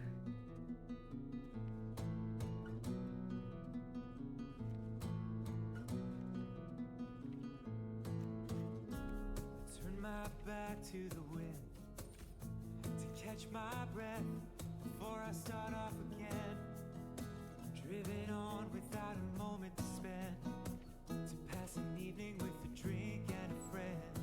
fuck? I let my skin get too thin. Am I dumb and not? Ah, there he is. Scorpion Sentinel. As long as you control 7 or more lands, this creature gets +3/+0. Okay. Well, that's not too bad. For a 1/2, that's not bad, actually. Like, early game, he's a nice little 1/4 attacker defender. But then if you can get him back later in the game, you know, like in-game kind of stuff, he's nice and sort of beefy. Okay. Yeah, and then we have You're Not Alone. Target creature gets +2/+2 until end of turn. If you control 3 or more creatures, it gets +4/+4 until end of turn instead. Sahagin. Like I said, I have Sahagin. It's in a yeah, I have 1. Whenever you cast a non-creature spell, if at least 4 mana was spent to cast it, put a +1/+1 counter on this creature, and it can't be blocked this turn. We have Ruinous Pillar or something. Turn my face to the sun. Close my eyes. Let my defenses down. All those wounds that I can't get unwound. I let my past go too fast. No time to pause. If I could slow it all down. Light of Judgment, that's what it's called.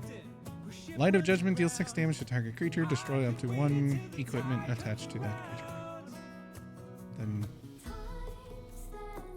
Veins. Not looking back, but I want to look around me now. Ambition, I think is what it's called. People and the places that surround me now. Freeze this moment a little bit longer. Make each sensation a little bit stronger. Yeah, this is the Sephiroth that goes well with the Masamune. Whenever Sephiroth enters or attacks, you may sacrifice another creature. If you do, draw a card. Whenever another creature dies, target opponent loses 1 life and you gain 1 life. If this is the 4th time this ability has resolved this turn, transform Sephiroth. Transforms into a 5/5 flying supernova. As this creature transforms into Sephiroth One-Winged Angel, you get an emblem with whenever a creature dies, target opponent loses 1 life and you gain 1 life. Whenever Sephiroth attacks, you may sacrifice any number of other creatures. If you do, draw that many cards. So he's okay, I'm attacking, I'm gonna sacrifice a fuck ton of my creatures to deal tons of damage to y'all. But let's say you destroy Sephiroth One-Winged Angel. He goes to the graveyard, and then you do something to bring him back, and then you trigger his transform again, and you get another emblem. So now you have 2. So now whenever a creature dies, they deal 2 damage, and you gain 2. They take 2 damage, and you gain 2 life. Like, it is. If you can find a way to transform him, kill him, then bring him back and transform him again, repeatedly, you can get a lot of emblems and just start fucking destroying players. Where is Veins? Veins Treachery. Kicker, sacrifice an artifact or creature. Target creature gets -2/-2 until end of turn. If this spell was kicked, that creature gets -6/-6 until end of turn instead. Oh, right, the Blitzball one. What is the Blitzball card? Blitzball Shot. Target creature gets +3/+3 and gains trample until end of turn. Okay, that's not that bad. One seems to be calling for Waka, folks. Oh, right, this card. It's a counter spell, I think. It's an X counter spell. I think I might have actually gotten this in MTGA.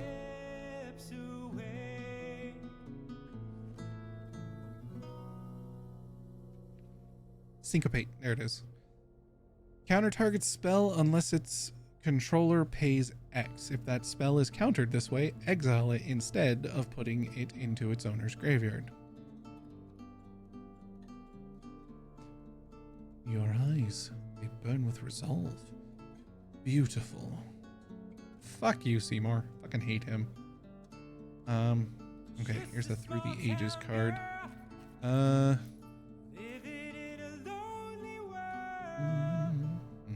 Promise Fulfilled. Light up the stage. It's a sorcery, Spectacle 1. Spectacle, you may cast this spell for its spectacle cost rather than its mana cost if an opponent lost life this turn. Exile the top 2 cards of your library. Until the end of your next turn, you may play those cards. Cool. We already looked up Odin. He's fucking beefy. Oh, Garnet. That's what it was. Nope, I want Garnet. I've seen Garnet being played, but I never remember what she does. There's Rydia. I want Rydia. Like an actual card. She has landfall. Whenever a land you control enters, you may discard a card. If you do, draw a card. Summon X, pay X and tap. Return target saga card with mana value X from your graveyard to the battlefield with a finality counter on it. It gains haste until end of turn. Activate only as a sorcery. That's a fun card. There she is. I do have Garnet, Princess of Alexandria. Lifelink. So yeah, it was lifelink. Okay. Whenever Garnet attacks, you may remove a lore counter from each of any number of sagas you control. Put a +1/+1 counter on Garnet for each lore counter removed this way. So she's really good in the fucking summons deck as well, because you know, like, you have like 4 summons and they're all, you know, like on getting close to the end of their stuff. It's like, okay, I attack with Garnet. I remove 1 lore counter from, you know, like 4 saga cards and give her +4/+4. Like, she can get beefy. She can get very beefy. And then Yuna also has does stuff with oops. So during your turn, Yuna and enchantment creatures you control have trample, lifelink, and ward 2. At the beginning of your end step, return up to 1 target enchantment card from your graveyard to the battlefield with a finality counter on it. So she just brings back token, like, yeah. Yuna's pretty good too. There's the Albed. The Lunatic Pandora.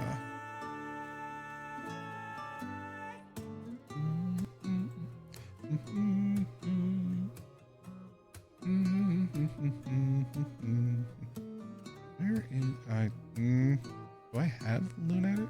I think I got a Lunatic Pandora at some point. Oh, there it is. Okay, so it's pay 2 and tap to surveil for 1. Pay 6 and tap, sacrifice Lunatic Pandora, destroy target non-land permanent. Okay, so that's pretty cool. Precious Wanderings, we've got quite a few of those. Oh, right, the Rook's thingy.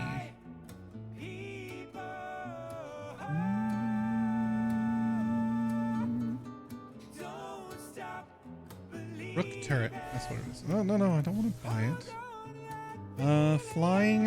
Whenever another artifact you control enters, you may draw a card. If you do, discard a card. That's what it does. And I have the item seller, item shop seller, item shopkeep. That's what it is. Whenever you attack, target attacking equipped creature gains menace until end of turn. A very, very good card. Oh, right. What is this dude? He's like a zombie of...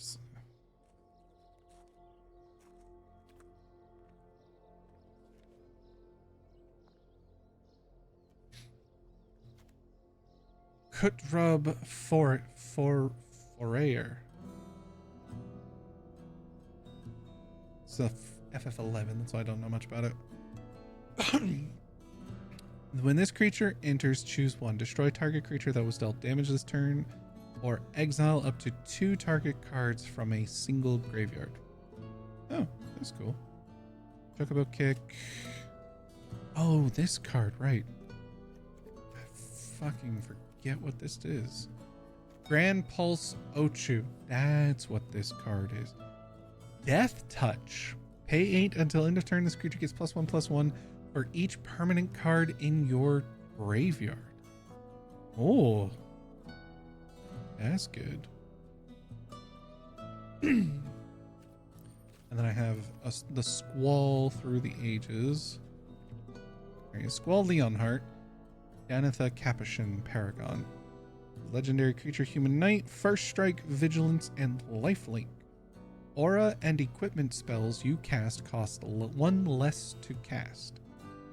Oh, nice. Oh, he'll be good in an equip deck. Excuse me. I need to go back to the lands. It's in green. Oh wait, no, never mind. It's okay. Hold on.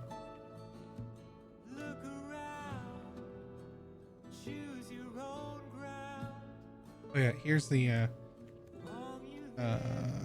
side quest, Raise a Chocobo. When this enchantment enters, create a 2/2 green bird creature token with whenever a land you control enters, this token gets +1/+0 until end of turn. Beginning of your first main phase, if you control 4 or more birds, transform this enchantment. Black Chocobo. When this permanent transforms into Black Chocobo, search your library for a land card, put it onto the battlefield tapped, and then shuffle. Landfall. Whenever a land you control enters, birds you control get +1/+0 until end of turn.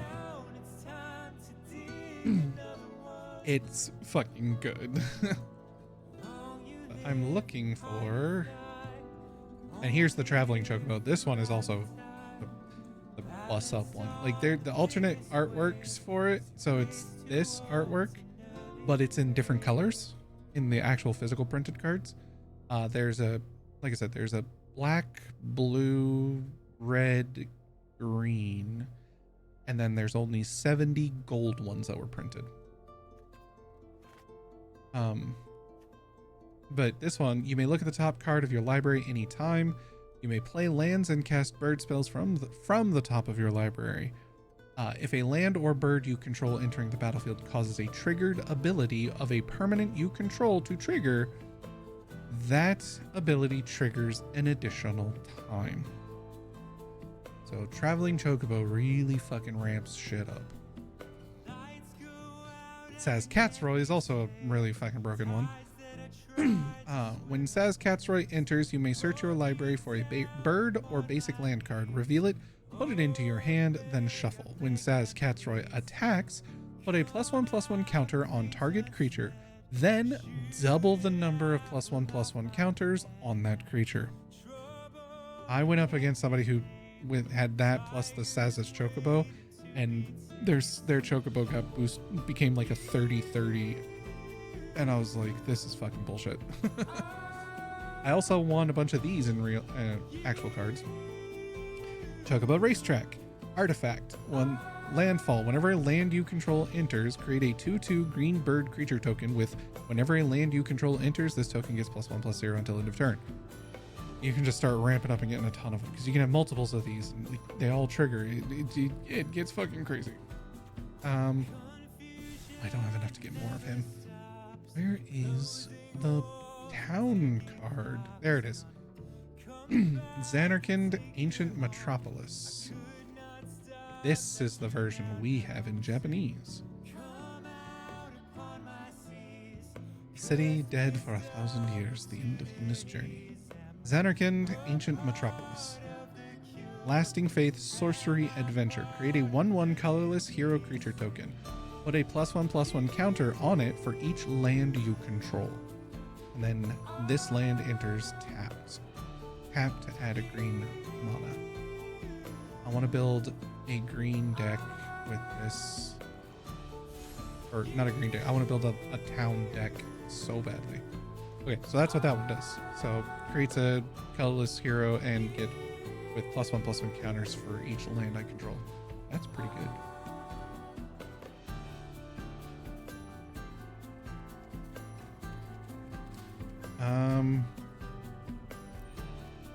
Cargo ship. Crew 1. Tap any number of other creatures you control with total power 1 or more. This vehicle becomes an artifact creature until end of turn. Yes, okay. So cargo ship, flying, vigilance, tap, add colorless. Spend this mana only to cast an artifact spell or activate an ability of an artifact source. Okay, and then, yeah, our Seek Horizons, I think, is what it's called. Reach the Horizon. Search a library for up to 2 basic land cards and or town cards with different names. Put them onto the battlefield tapped, then shuffle. Y'all are about to see some fucking broken shit when I play my Chocobos. You're not alone. Aerith's thing. Red Mage. Red Mage's Rapier. Red Mage's Rapier. Job select. When it comes into play, create a token. Equipped creature has whenever you cast a non-creature spell, this creature gets +2/+0 until end of turn. So the more non-creature spells you play, that keeps activating. Black Mage's Staff. Black Mage's Rod. Bound to Equipped creature gets +1/+0. Has whenever you cast a non-creature spell, this creature deals 1 damage to each opponent and is a wizard in addition to its other types. Ooh. Fat Chocobo. Oh yeah, this guy.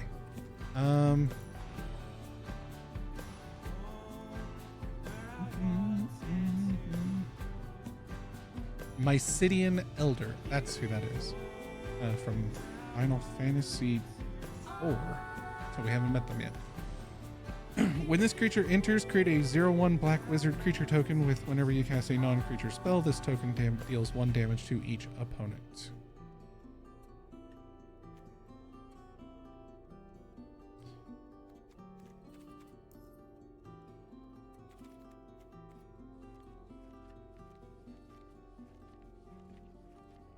Need to go to the lands because this is a land. What was that? No, never mind.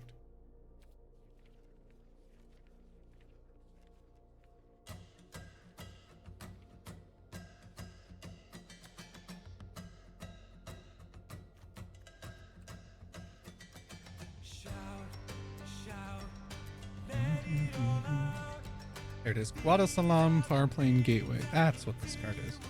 Enters tapped and tap to add a green or blue. Veins.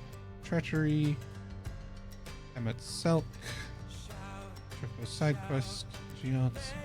Reach the Horizon. Ah, this card. Sleep Magic. Enchantment Aura.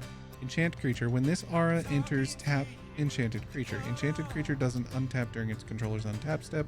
When enchanted creature is dealt damage, sacrifice this aura. And we got an Adventurers Inn, which is fun. I like the Adventurers Inn.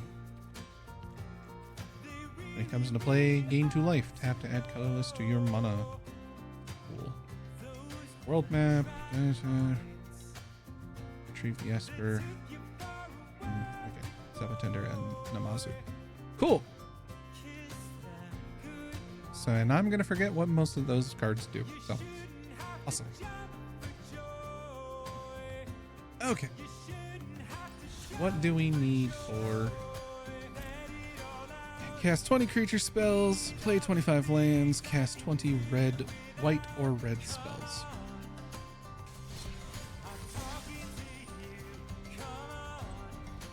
Y'all ready for some fun?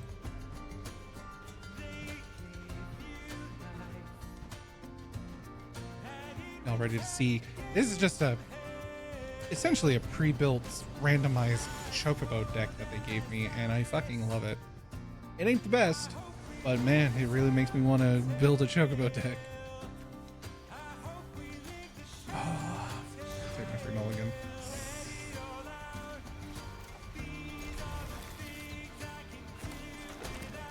Watch this. Saz's Chocobo's gonna get killed so fast.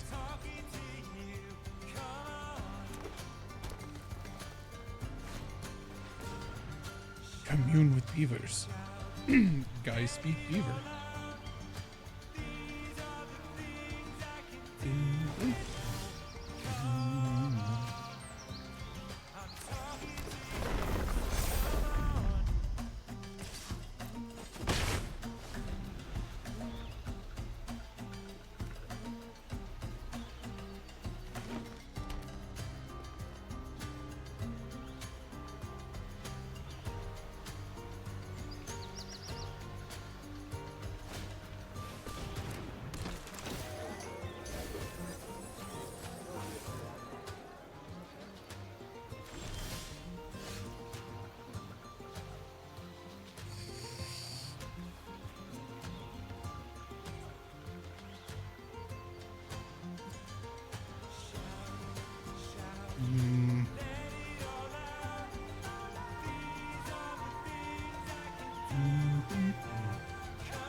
Ride the Shoopuf? That's a card I want to get. Whenever a land you control enters, put a +1/+1 counter on target creature you control. So good.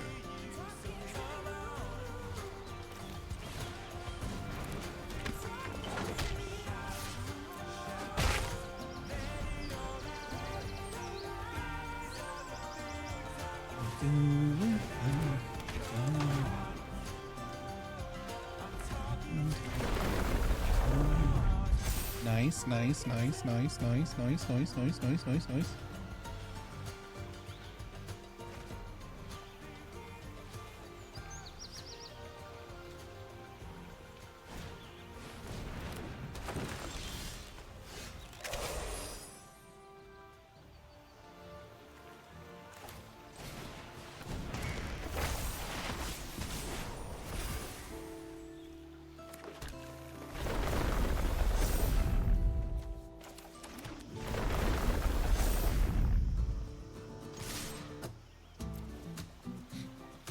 Come on, kill Tifa. Do it. Kill her. You know you fucking want to kill Tifa. She had trample. Dumbass. Tifa's great. Ooh, getting Saz Chocobo so late. Damn. Oh, gonna beef it up. Nice.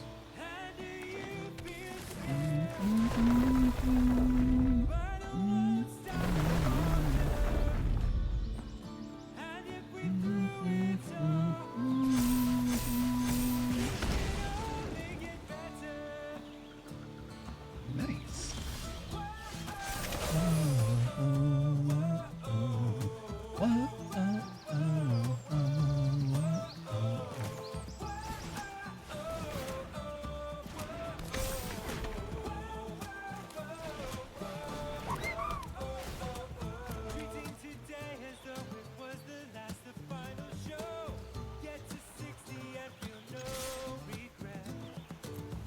Kill my Assassin's Chocobo. Come on. Do it. You have enough to do it. You know you want to.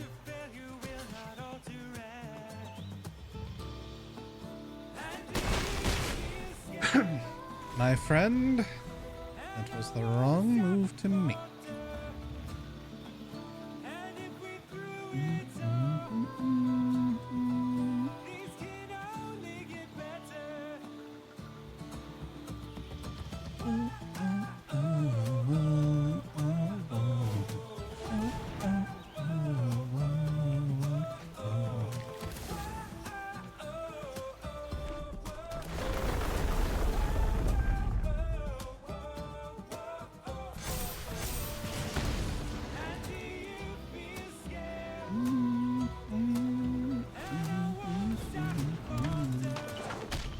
Ooh, nice.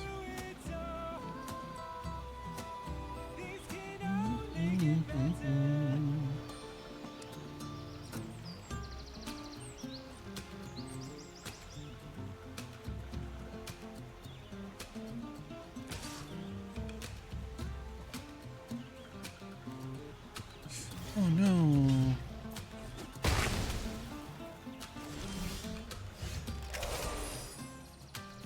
Well.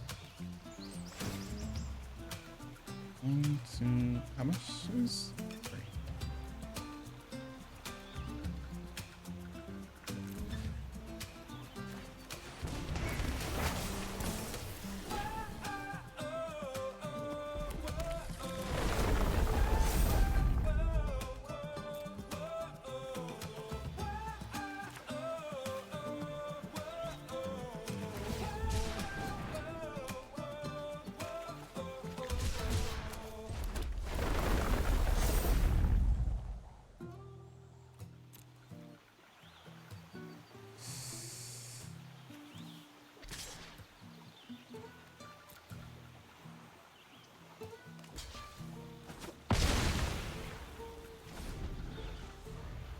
Driving faster in my car. Ooh, nice, nice, nice, nice, nice, nice, nice, nice, nice, nice, nice, nice, nice, nice, nice. Holy hell. And last more. These conversations kill. Faster in my car.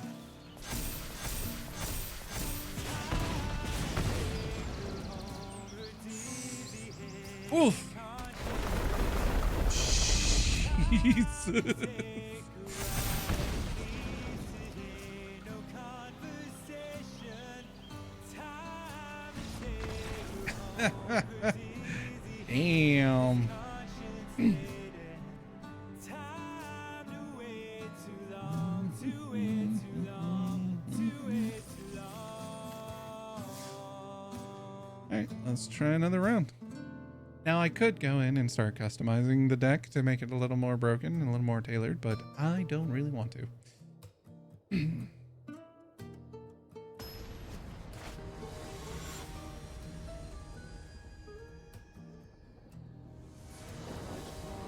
choose one thing. I do get a free mulligan. And my soul I think I'll take it. I don't exactly have the best of things at the moment. Oh, it's not any better, but fuck it. is what it needs. Too much walking, choose one thing. Time to take her home. Her dizzy head is conscience laden. Time to take a ride. Good old rides the shoe puff. Conversation. Time to take her home. Yes.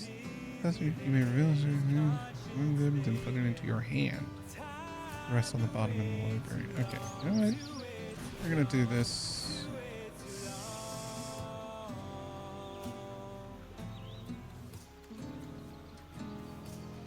Conversations kill.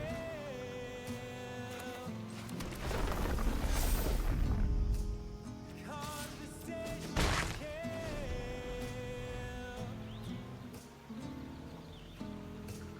Conversations kill.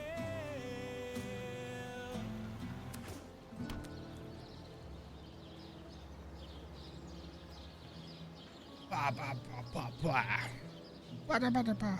I think it's kind of dumb that Twitch doesn't have a Magic the Gathering arena.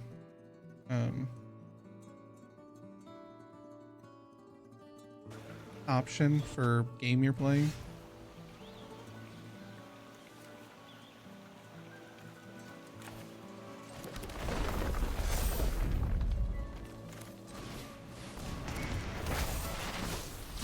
Time to take her home. It is conscience laden. Time to take a ride. It leaves today. No conversation. Time to take her home. Her dizzy head is conscience laden. Time to wait too long. To wait too long. To wait too long. Rides the show puff. Damn, make him a 3-3. Make him a 4-4. No thanks.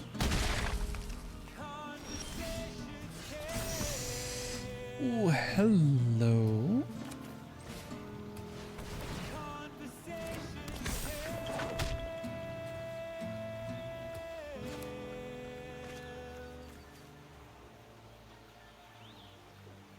I wouldn't have enough to play it anyway, so.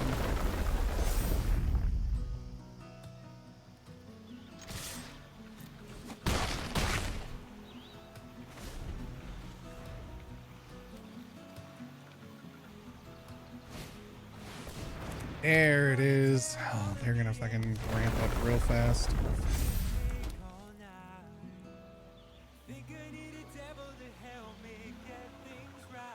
You can attack me for 5, but then I'm unloading on your ass. No blocks, thank you.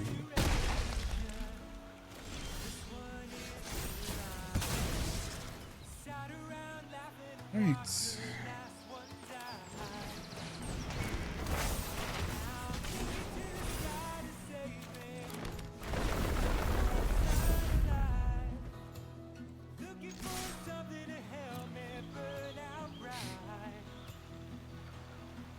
You're gonna take 7.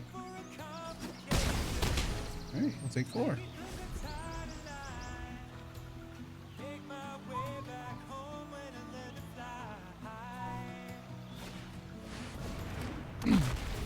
Oh, dip, just straight up hard casting. Nice. You don't have a land to play, do you? No, you do not. Well, my friend, I hate to be the bearer of bad news, but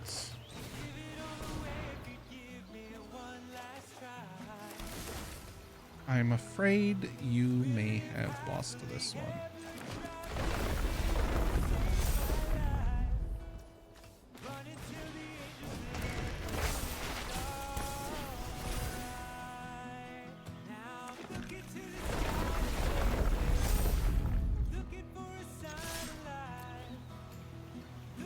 And everybody has trample. Good game.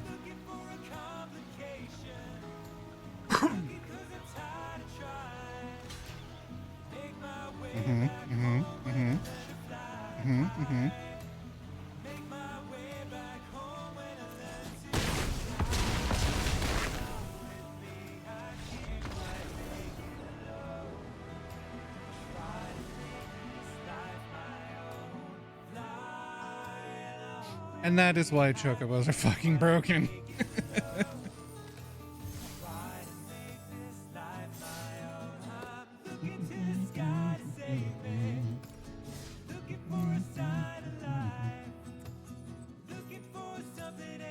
There's 20 red or white spells. Ooh.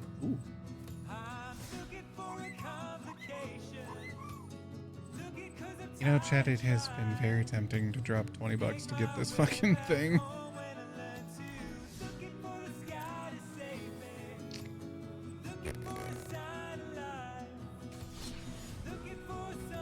Red, 20 creature spells, 25 land, or white or red spells.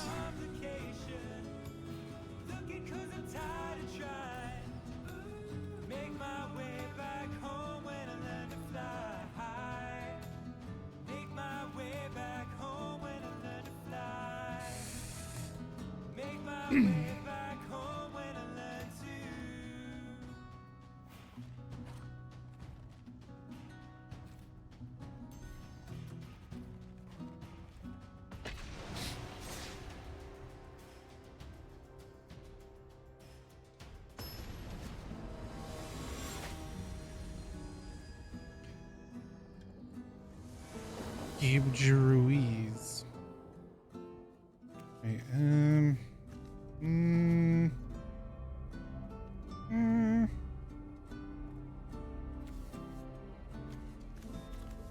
not the best hand. It's a really expensive hand. Fuck it. Let's see what we get. Yanowar Elves. Of course, it's a fucking Yanowar Elves. I should have played that first because it comes in tapped. I'm dumb.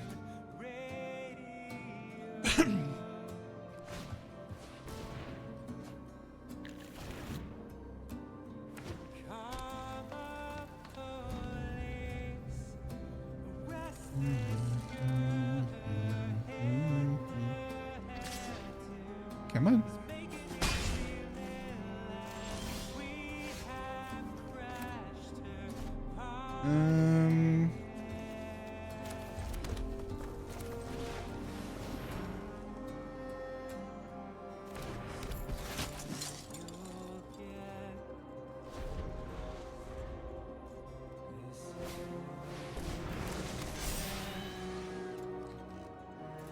Whenever land you control enters double the number of +1/+1 counters on this creature.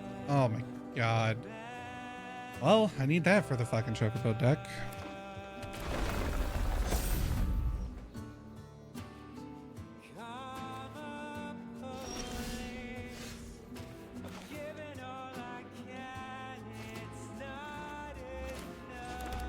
Am I just gonna get nothing but fucking lands this whole time?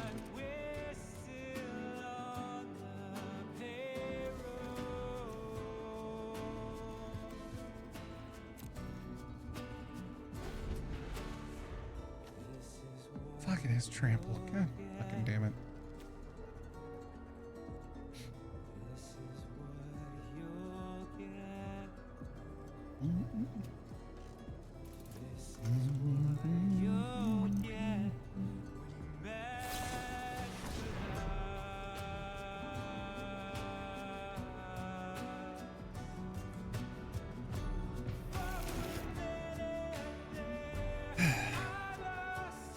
Yep, they're green ramp landfall deck. Cool.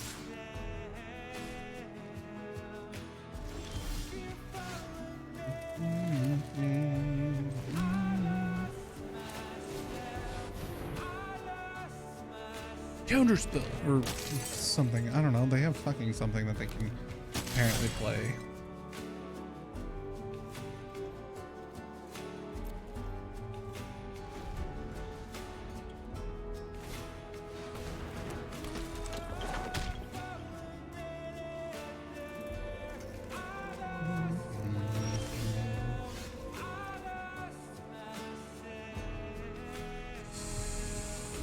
You know, Tifa's pretty fucking scary. But that fucking Hydra is scarier.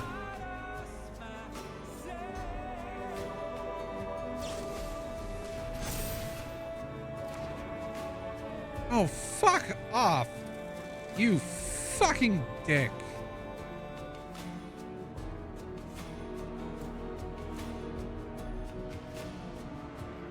You're a right piece of shit, you know that?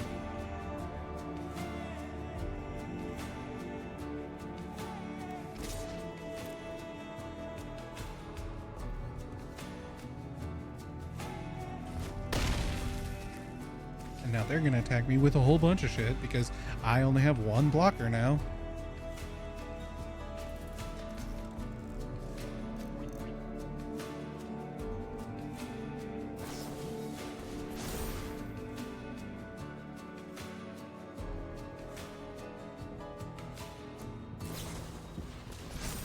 Are you shitting me?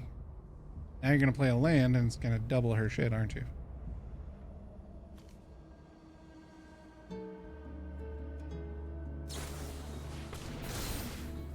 What the fuck?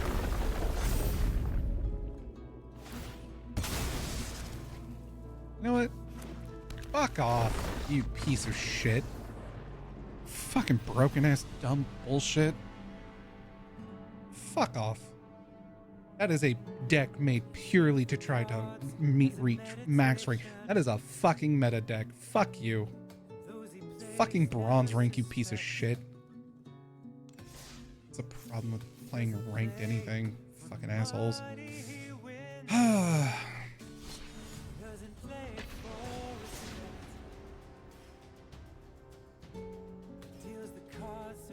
It's like, it's MTGA ranked. It doesn't get you anything if you fucking win. You don't get anything from it.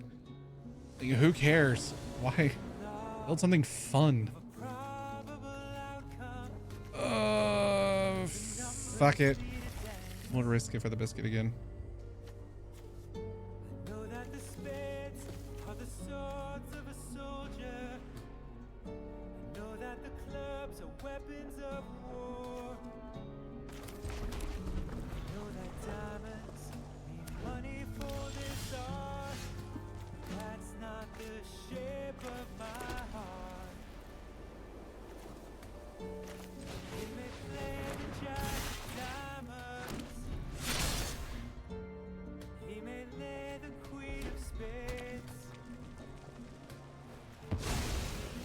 Still, king in his hand. All the memory of it fades. Know that the spades are the swords of a soldier. Know that the clubs are weapons of war. Know that diamonds need money for this art. That's not the shape of my heart.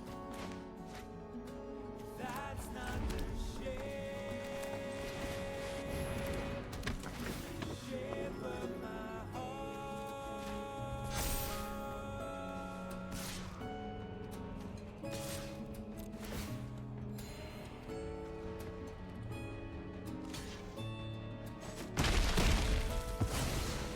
Oh no. Oh, I've been wounded. Oh, oh dear, poor pitiful me.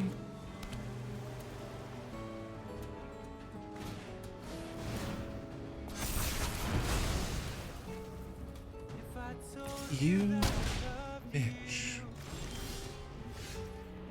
maybe think there's something wrong. Not bad. Too many faces. Mask I wear is one. Oh my god. This is just fucking Bomber's Otter deck. Find out to their cost. Those are just their luck. Too many places. Those who feel lost. Know that the spades are the swords of a soldier. Know that the clubs are weapons of war. Know that Number diamonds 7. money for this art. That's not the shape of my heart. That's not the shape of my heart. That's not the shape of my heart.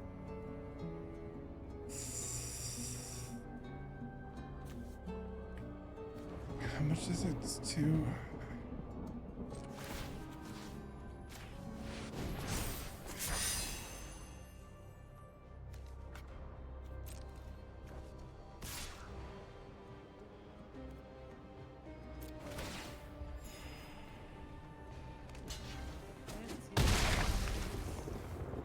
Endless days.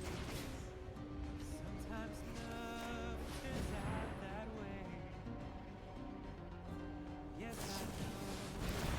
Fuck off. Eat a dick, you piece of shit. Keep living your life in today's the first day of the rest of your life. It's up to you to make the best of your life.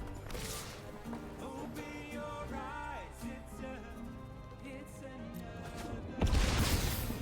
Oh, I didn't realize that one was attacking. She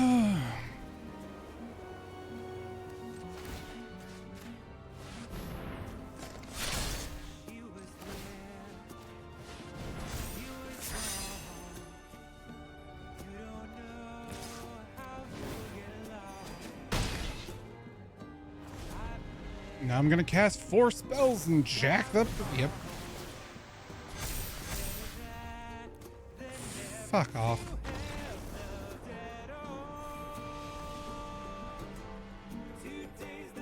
This is why I don't play fucking Magic.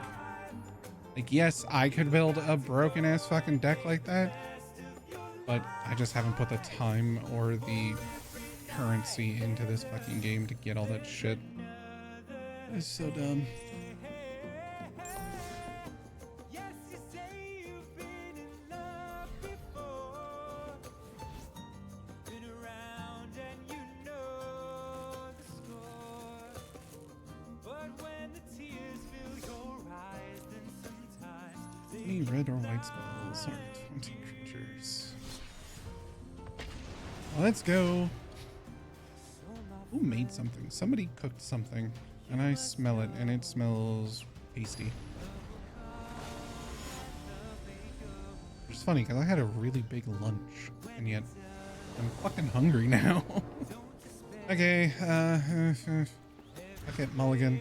And, ooh. Ew, not the greatest, but I'll fucking take it.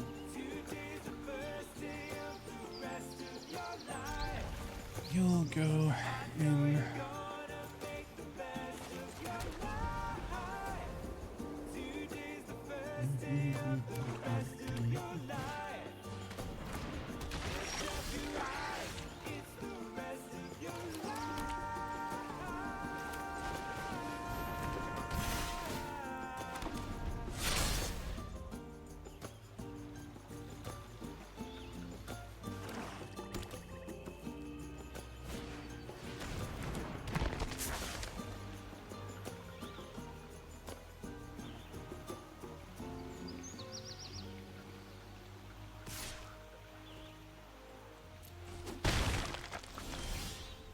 carry on my wayward son. There'll be peace when you are done. Lay your weary head to rest. Don't you cry no more.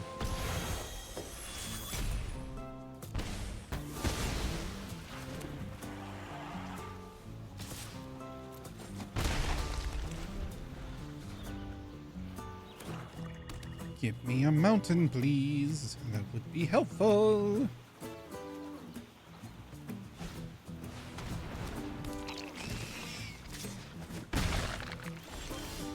Thank you.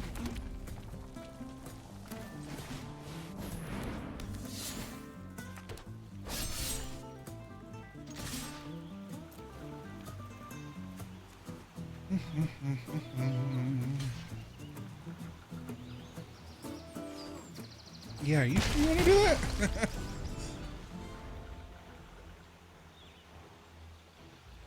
Once I rose above the noise and confusion, just to get a glimpse beyond disillusion. I was soaring ever higher, but I flew too high. Though my eyes could see, I still was a blind man. Though my mind could think, I still was a madman. I hear the voices when I'm dreaming. I can hear that song. Carry on my wayward son. Come on, homie. Take your fucking action. Yes. It's a 3/3 with trample and haste. Oh no, you gave it -1/-1, and now you're going to destroy. Yeah, it wasn't dealt damage this turn, you dumbass. Oh no, you exiled what? Slash of Light? Why did you give it -2/-2?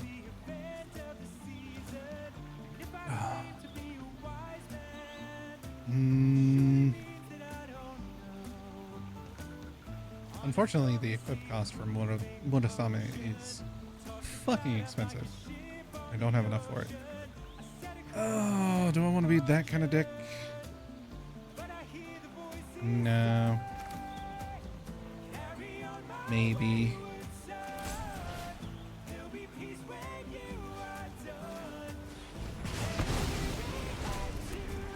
You exiled one of my cards, I'll exile one of yours. Let's go. Let's go, beach.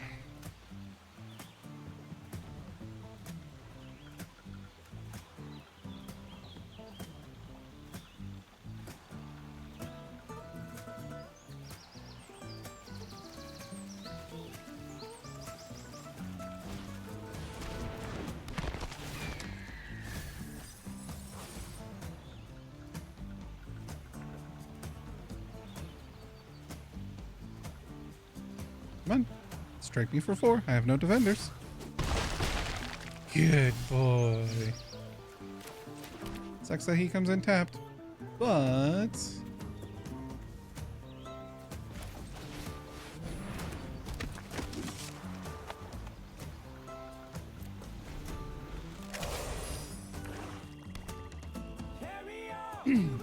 Hi.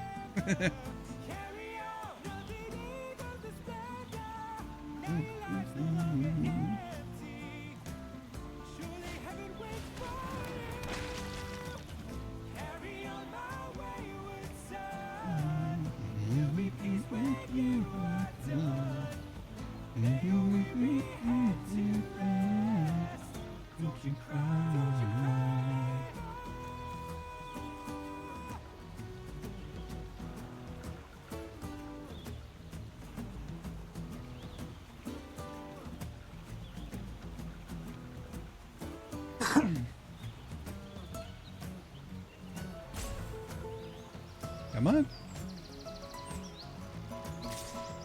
Mm-hmm. Mm-hmm.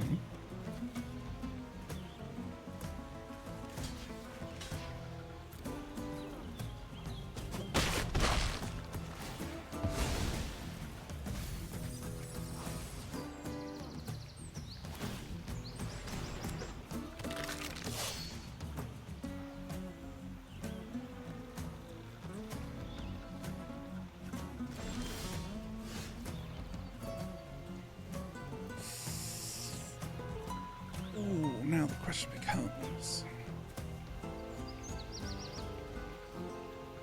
you have no flyers.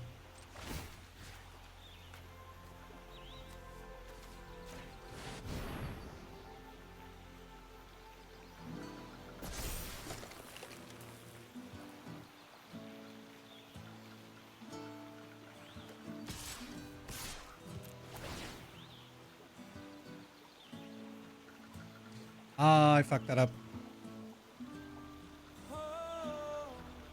If I had left the equipment on him, it would have.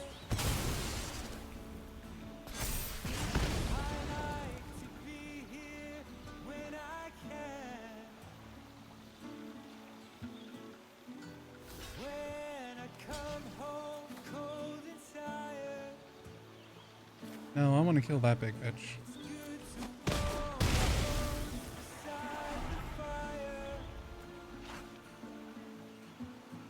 Come on. Hit me for 2. So I'm gonna hit you for 4 next round. Mm-hmm. Okay. Yeah. Yeah. I know. Come on. Oh. Good move, good move, good move. I got overconfident. I got cocky. That one was my fault.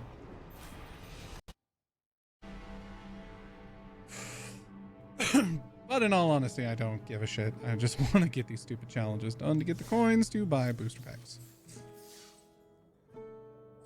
Cast 20 light or red spells and creature spells.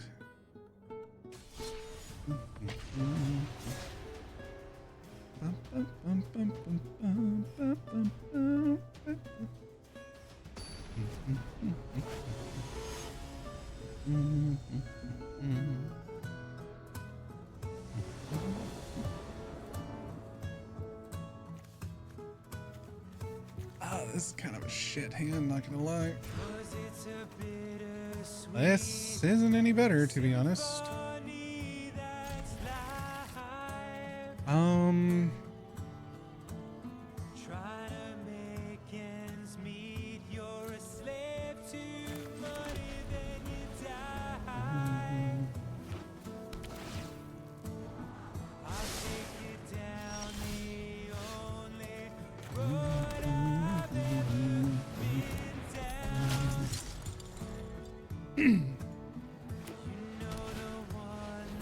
Ooh, Zach Fair. He's a good card.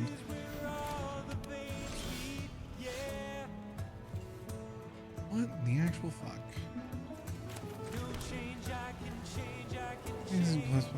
Pay 1, sacrifice target creature control gets indestructible until end of turn. Put the Zach Fair's counters in. hate to be the bearer of bad news.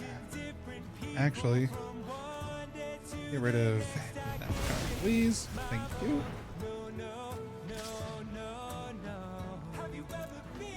Come on. Aw, I wanted us to trade. That's fine.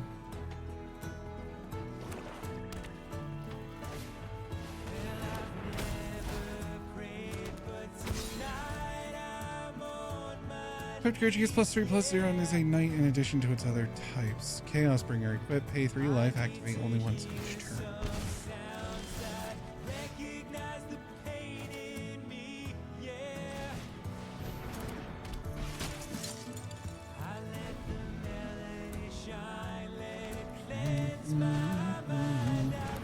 Ooh, Vincent Valentine. When a creature an opponent controls dies, put a number of +1/+1 counters on Vincent Valentine equal to that creature's power. Whenever Vincent Valentine attacks, you may transform it.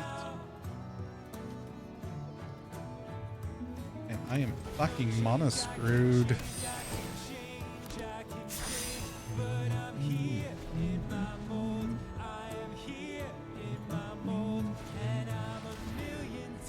Top 3 cards of your library, put one of them into your hand and the rest into your graveyard.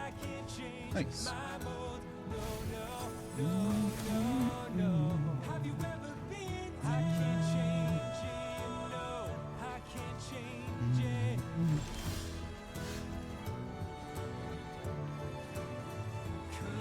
Oh my god, I got another fucking land. Ooh. Ooh. I don't like your Vincent, my friend.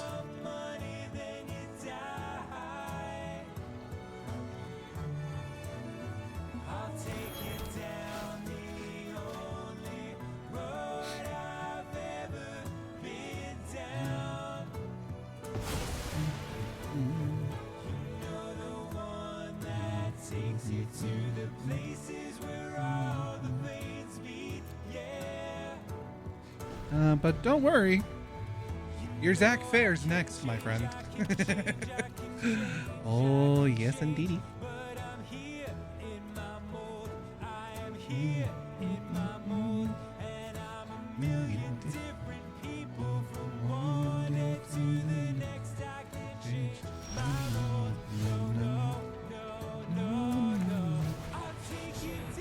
Hi.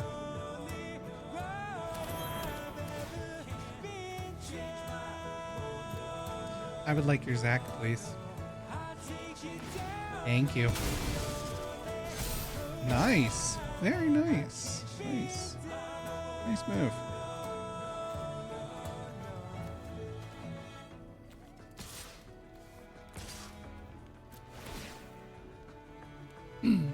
I'll take my 1 life, please.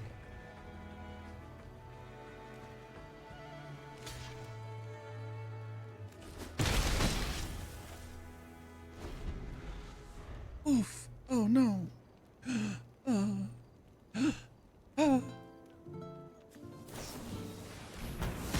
Oh no, not the Dwarven Castle Guard. Wait, how the fuck did you get her back? Did that not kill her?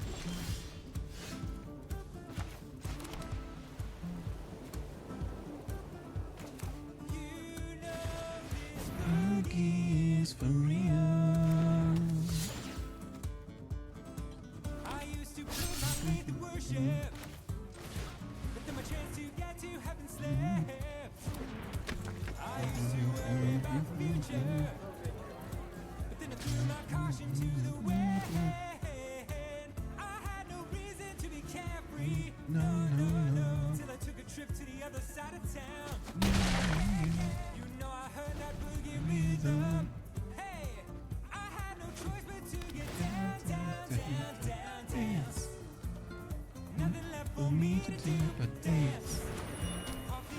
Ooh, who are you taking?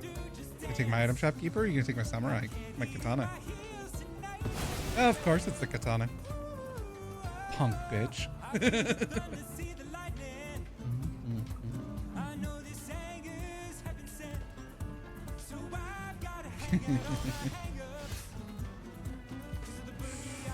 Oh. This will be fun.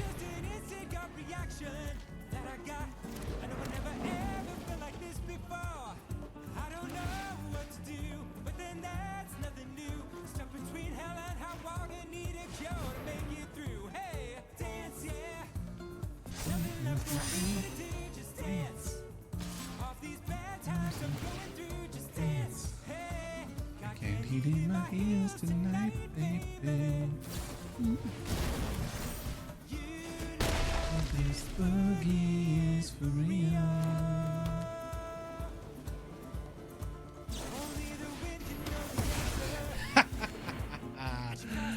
Nice. Very nice. Very nice. Very nice. Very nice.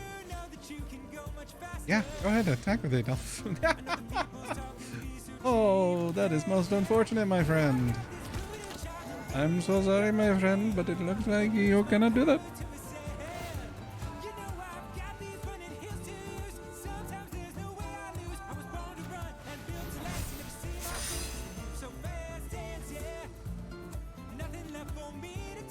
Dance. Dance. I can't eat in my heels tonight, baby.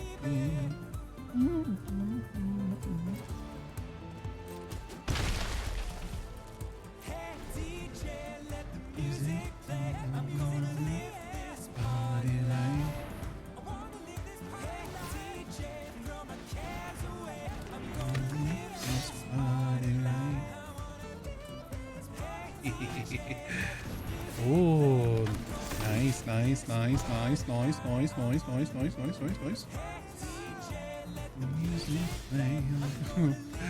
During your turn, as long as Cloud is equipped, it has double strike and indestructible. Equip costs abilities as you activate that target Cloud costs 2 less to activate. Eat in my heels, yeah.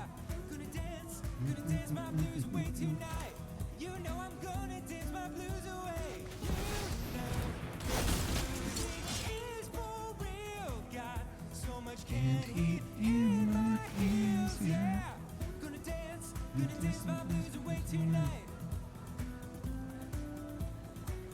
No. No.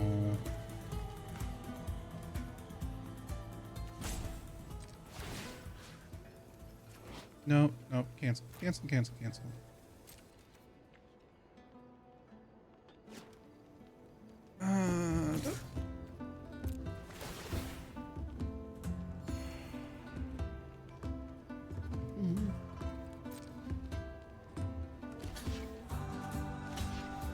Ah, shit.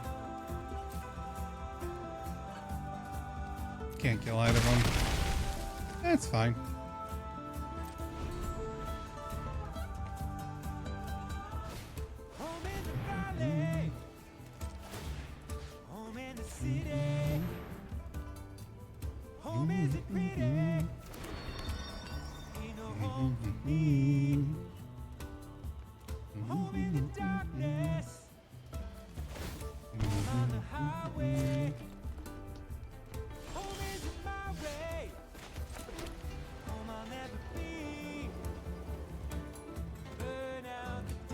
So this is going to be most unfortunate for you, my friend.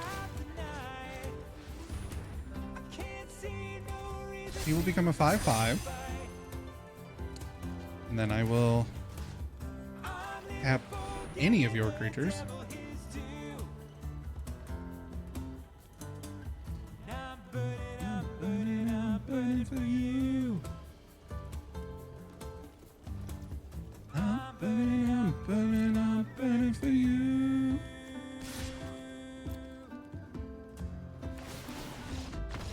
Yep. That was inevitable. That would have been 10 damage to them. And it had menace, so they couldn't block it no matter what. See, that's how this deck is supposed to work.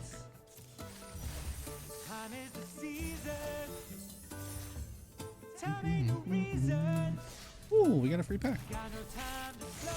Wow. Auron's Inspiration. Nice. Attacking creatures get +2/+0 until end of turn. And flashback for 4. And a cargo ship. Woo! And then we get Stiltskin Moogle Merchant, which is the art card we got earlier from one of the packs. Lifelink, a 1/2 with lifelink. Pay 2 tap, target opponent gains control of another target permanent you control. If they do, you draw a card. Nice.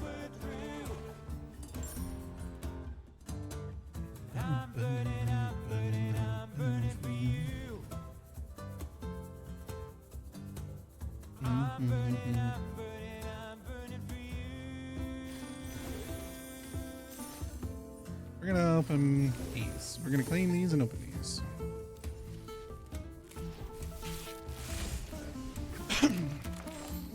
Ooh, Windhurst Federation. Windhurst Federation Center. It's from 11. I don't know much about 11. Vanille, Cheerful the Sea. When Vanille enters, mill 2 cards, then return a permanent card from your graveyard to your hand. At the beginning of your first main phase, if you both own and control Vanille and a creature named Fang, Fearless the Sea, you may pay 3 colorless, 1 black, and 1 green.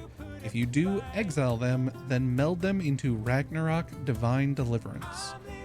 Ragnarok Divine Deliverance. Vigilance, Menace, Trample, Reach, and Haste. When Ragnarok dies, destroy target permanent and return target non-legendary permanent card from your graveyard to the battlefield.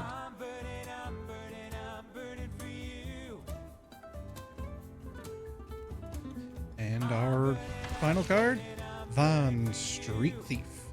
Whenever 1 or more scouts, pirates, and or rogues you control deal combat damage to a player, exile the top card of that player's library. You may cast it. If you don't, create a treasure token. Whenever you cast a spell you don't own, put a +1/+1 counter on each scout, pirate, and rogue you control. Ooh, he'd be good in a rogue's deck. Black Mage's Rod. Nice. Job select. Yeah, so, okay.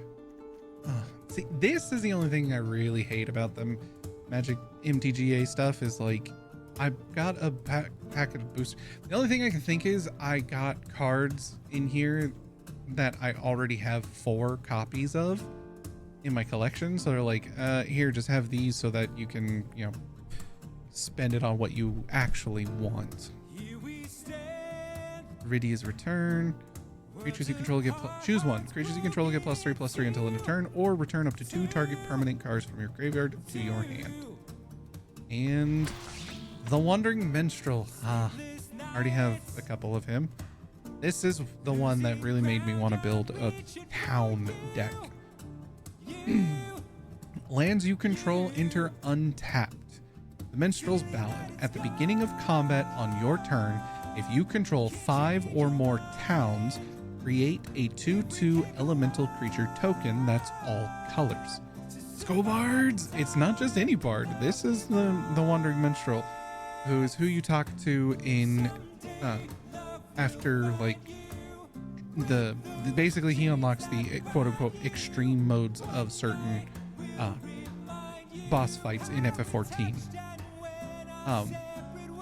But then if you pay 3 colorless and then 1 of every color, other creatures you control get +X/+X until end of turn, where X is the number of towns you control. Fuck yes. I need to try and figure out how viable is it to build a town deck. And the other thing is a town deck would mostly have Final Fantasy characters in it, or cards, because towns were only introduced as a land type in Final Fantasy.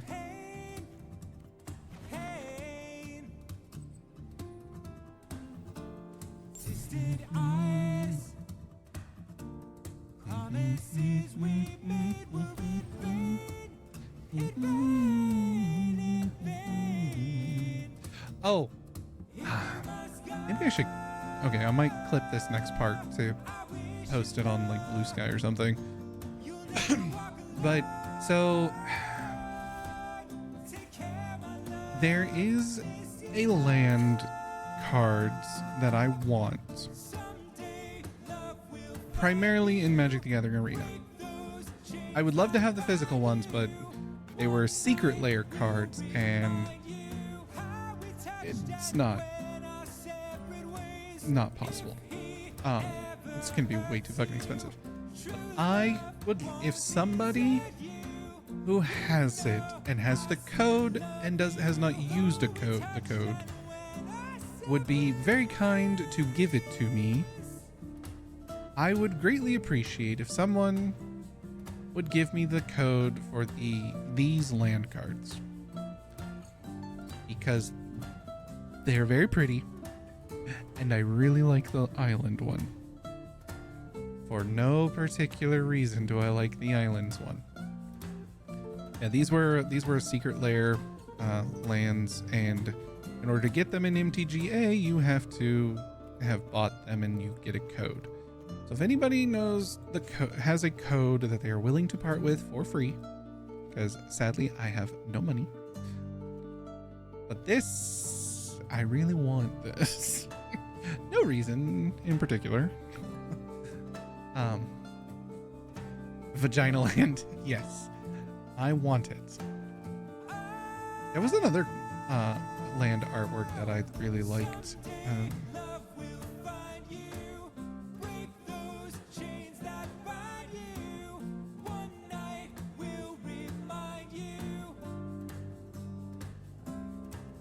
These ones are cool. But no, there's another one that's like another secret layer one. Ooh, that's cool. That's awesome.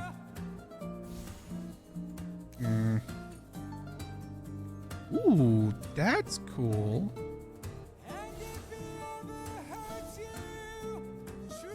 Oh, these ones are really cool, but these are from the Kamigawa sets.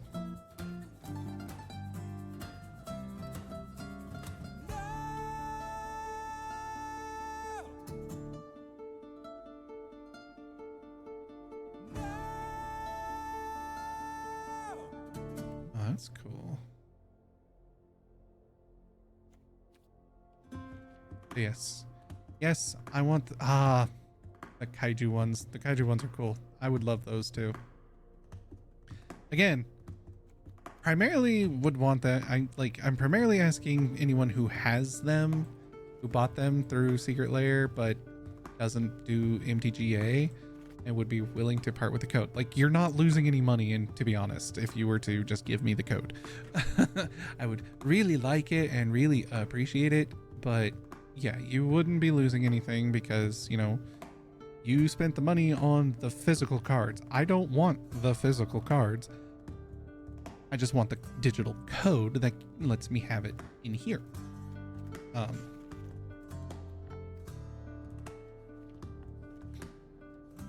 Like, here's the swamp one. The swamp one is very pretty and doesn't look like anything at all. These Dragon Eye ones are cool. What's this? Is this from Tarkir? Yeah, that's from Tarkir.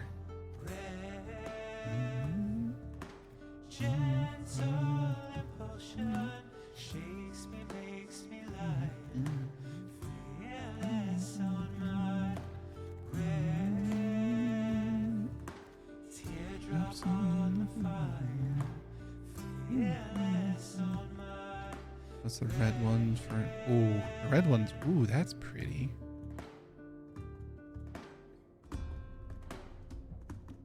Yeah, maybe I should clip this section and be like, hey, anybody willing to part? And like post it on social medias or something. What's the forests one? Ooh, forests are pretty too.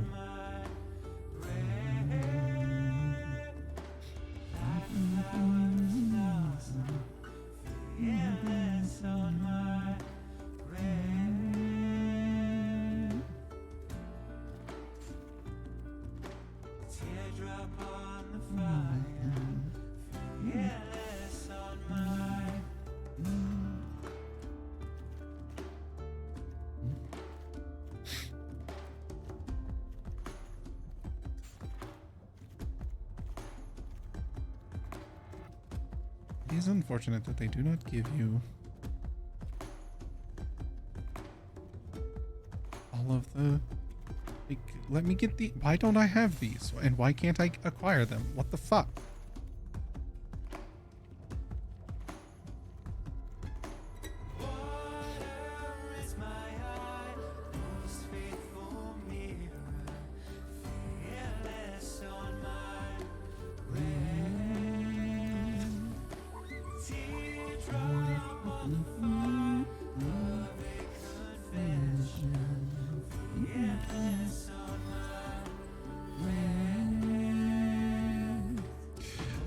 Okay, I think we're gonna just chit chat for about 7 minutes to make it a full 5-hour stream, and then I will wrap it up here.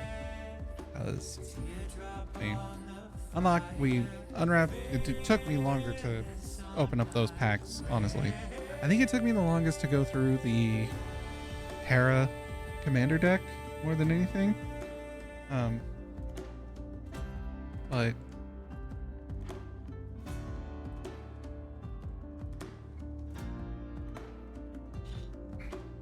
and also it was a nice little learning experience for me to learn that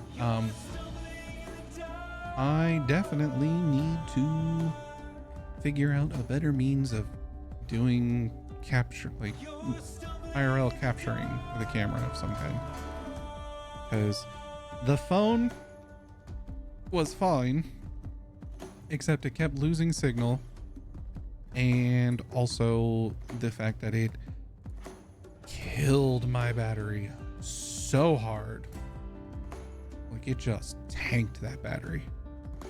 So things to consider in the future, what I will need to do. And there's no way I'm getting 1,000 experience points in like next couple matches. Special limited events.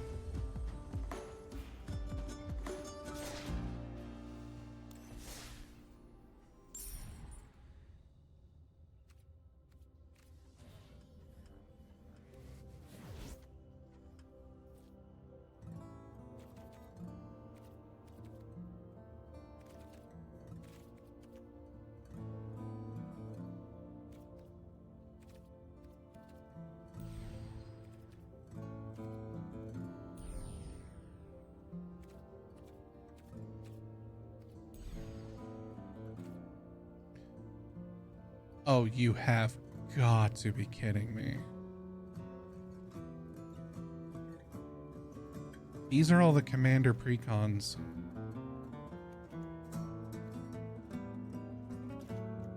You have to spend IRL money in the game to get these.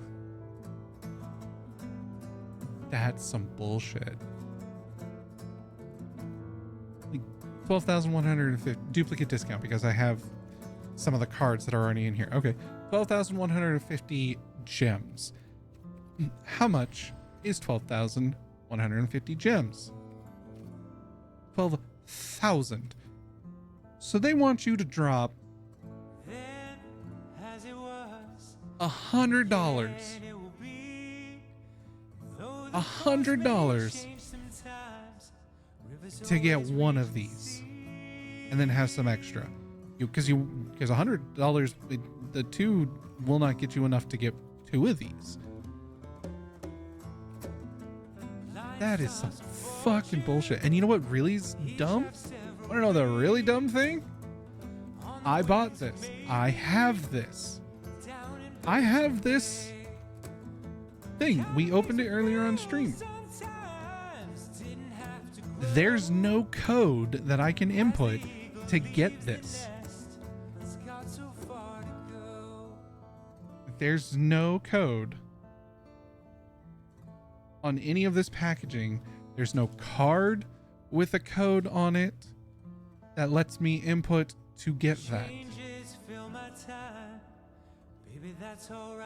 That is bullshit. That is some fucking bullshit.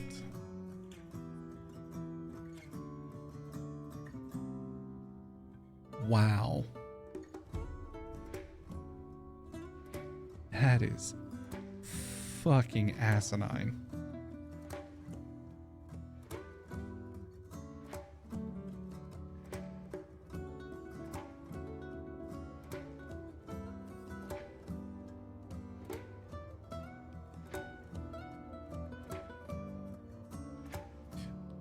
Wow.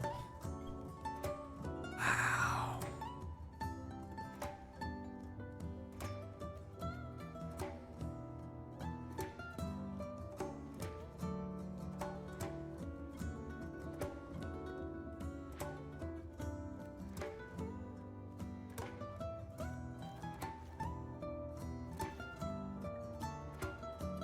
Did you ever really need somebody? Really need 'em bad? Did you ever really want somebody? The best Why is love you Joshua's ever had? Joshua Phoenix is dominant in this deck? Remember me, baby? Did it feel so good? 'Cause it was just the first time He's not in the original. you would.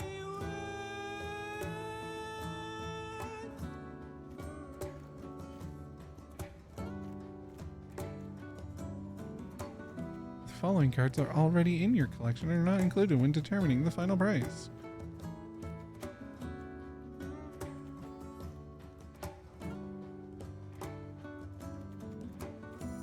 Wow.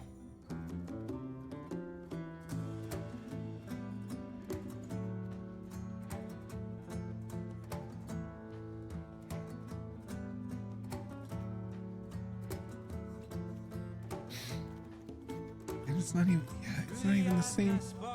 Like, why is he in it? Senses growing keen. Taste your love along the way. Foundation deck, Brawl Terra Herald of Hope. Kinda makes me feel sometimes. Wow. Wow. Just wow. We are eagles of one nest. The best is in our soul. That's fucking insane. That is so dumb.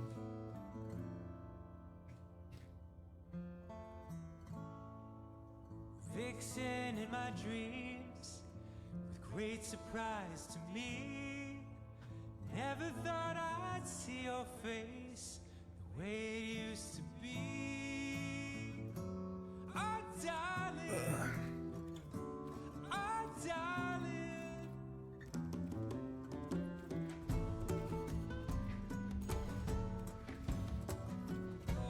And this is a discounted price because I already have a Stola.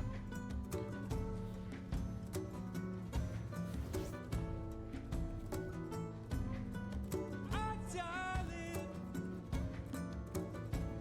Oh, yeah.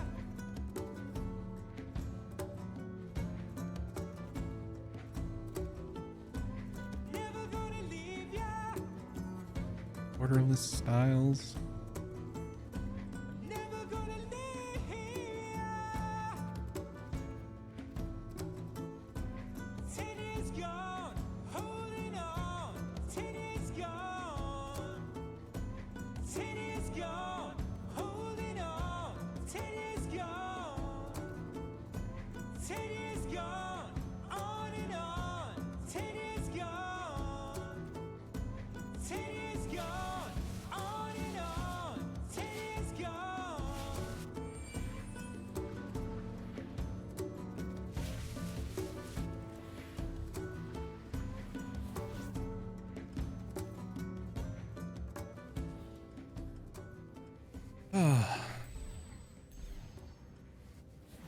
Wow. Just wow.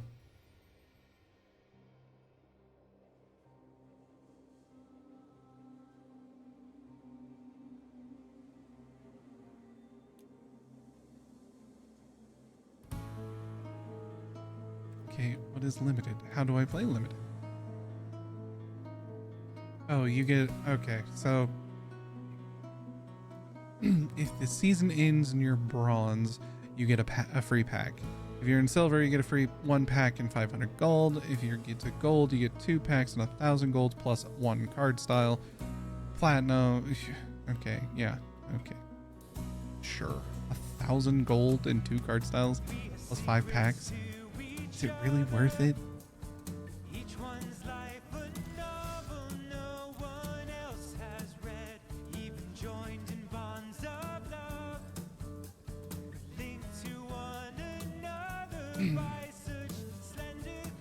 Okay. All right, chat.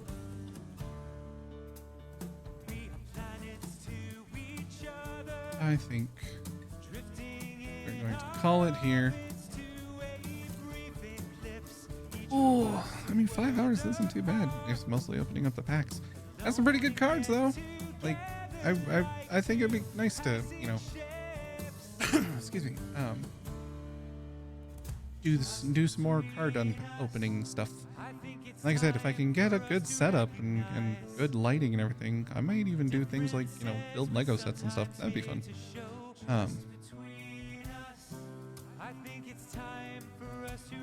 But in the meantime, we will need to find out who we are going to raid. Let's see, shall we? Thank you for coming in and hanging out, Bryn. I appreciate it. I always do. Tell your friends about me. Everybody tell your friends. Ooh. Hey, let's go from one Final Fantasy thing to another. Let's send y'all over to Matzaz. They are playing some Final Fantasy XIV online. And I think they're running their wife through new level stuff, or they're just doing some basic grindy things. We sometimes fear to show just between us. I think it's time for us to realize spaces in between. Leave room for you and I to grow. Yeah, so we'll send y'all over to Matzaz. They're currently doing some Final Fantasy XIV stuff, and who knows, I might jump on and see if I can bug her. So we'll send y'all over there. Make sure I spell their name correctly. Yes. Go have some fun on that. But yeah. Thank you everybody for coming and hanging out. I appreciate it. We'll do some more magic stuff. We will continue South of Midnight tomorrow. Also, this Friday will be Community Day because it got postponed last week due to unforeseen events. I've moved it to this Friday. I'll put out a little reminder thing. And it's not going to be web fishing. It might be a little surprise. So if you want to come in and hang out, make sure you're at a computer if you want to join us, because it's gonna be computery things. Everybody's gonna be able to jump in and play. We hope, if I can get it set up in time. But with that, remember, wash your hands because you're nasty. Stay healthy, stay safe. Don't be a dick. Sounds simple, but people make it more complex than it needs to be. And of course, as always, remember, you can do anything you put your mind to by telling yourself, I can. Because the greatest enemy we ever created is the word can't. We stop that demon in its tracks by telling ourselves, I can. Remember that, and you can do anything. So have a good morning, good afternoon, good evening, whatever time of day it is for you, and we will see you in the next stream. Yamatane, everybody. Have a good day. Bye-bye. Stay safe and stay loved, everybody. Bye-bye.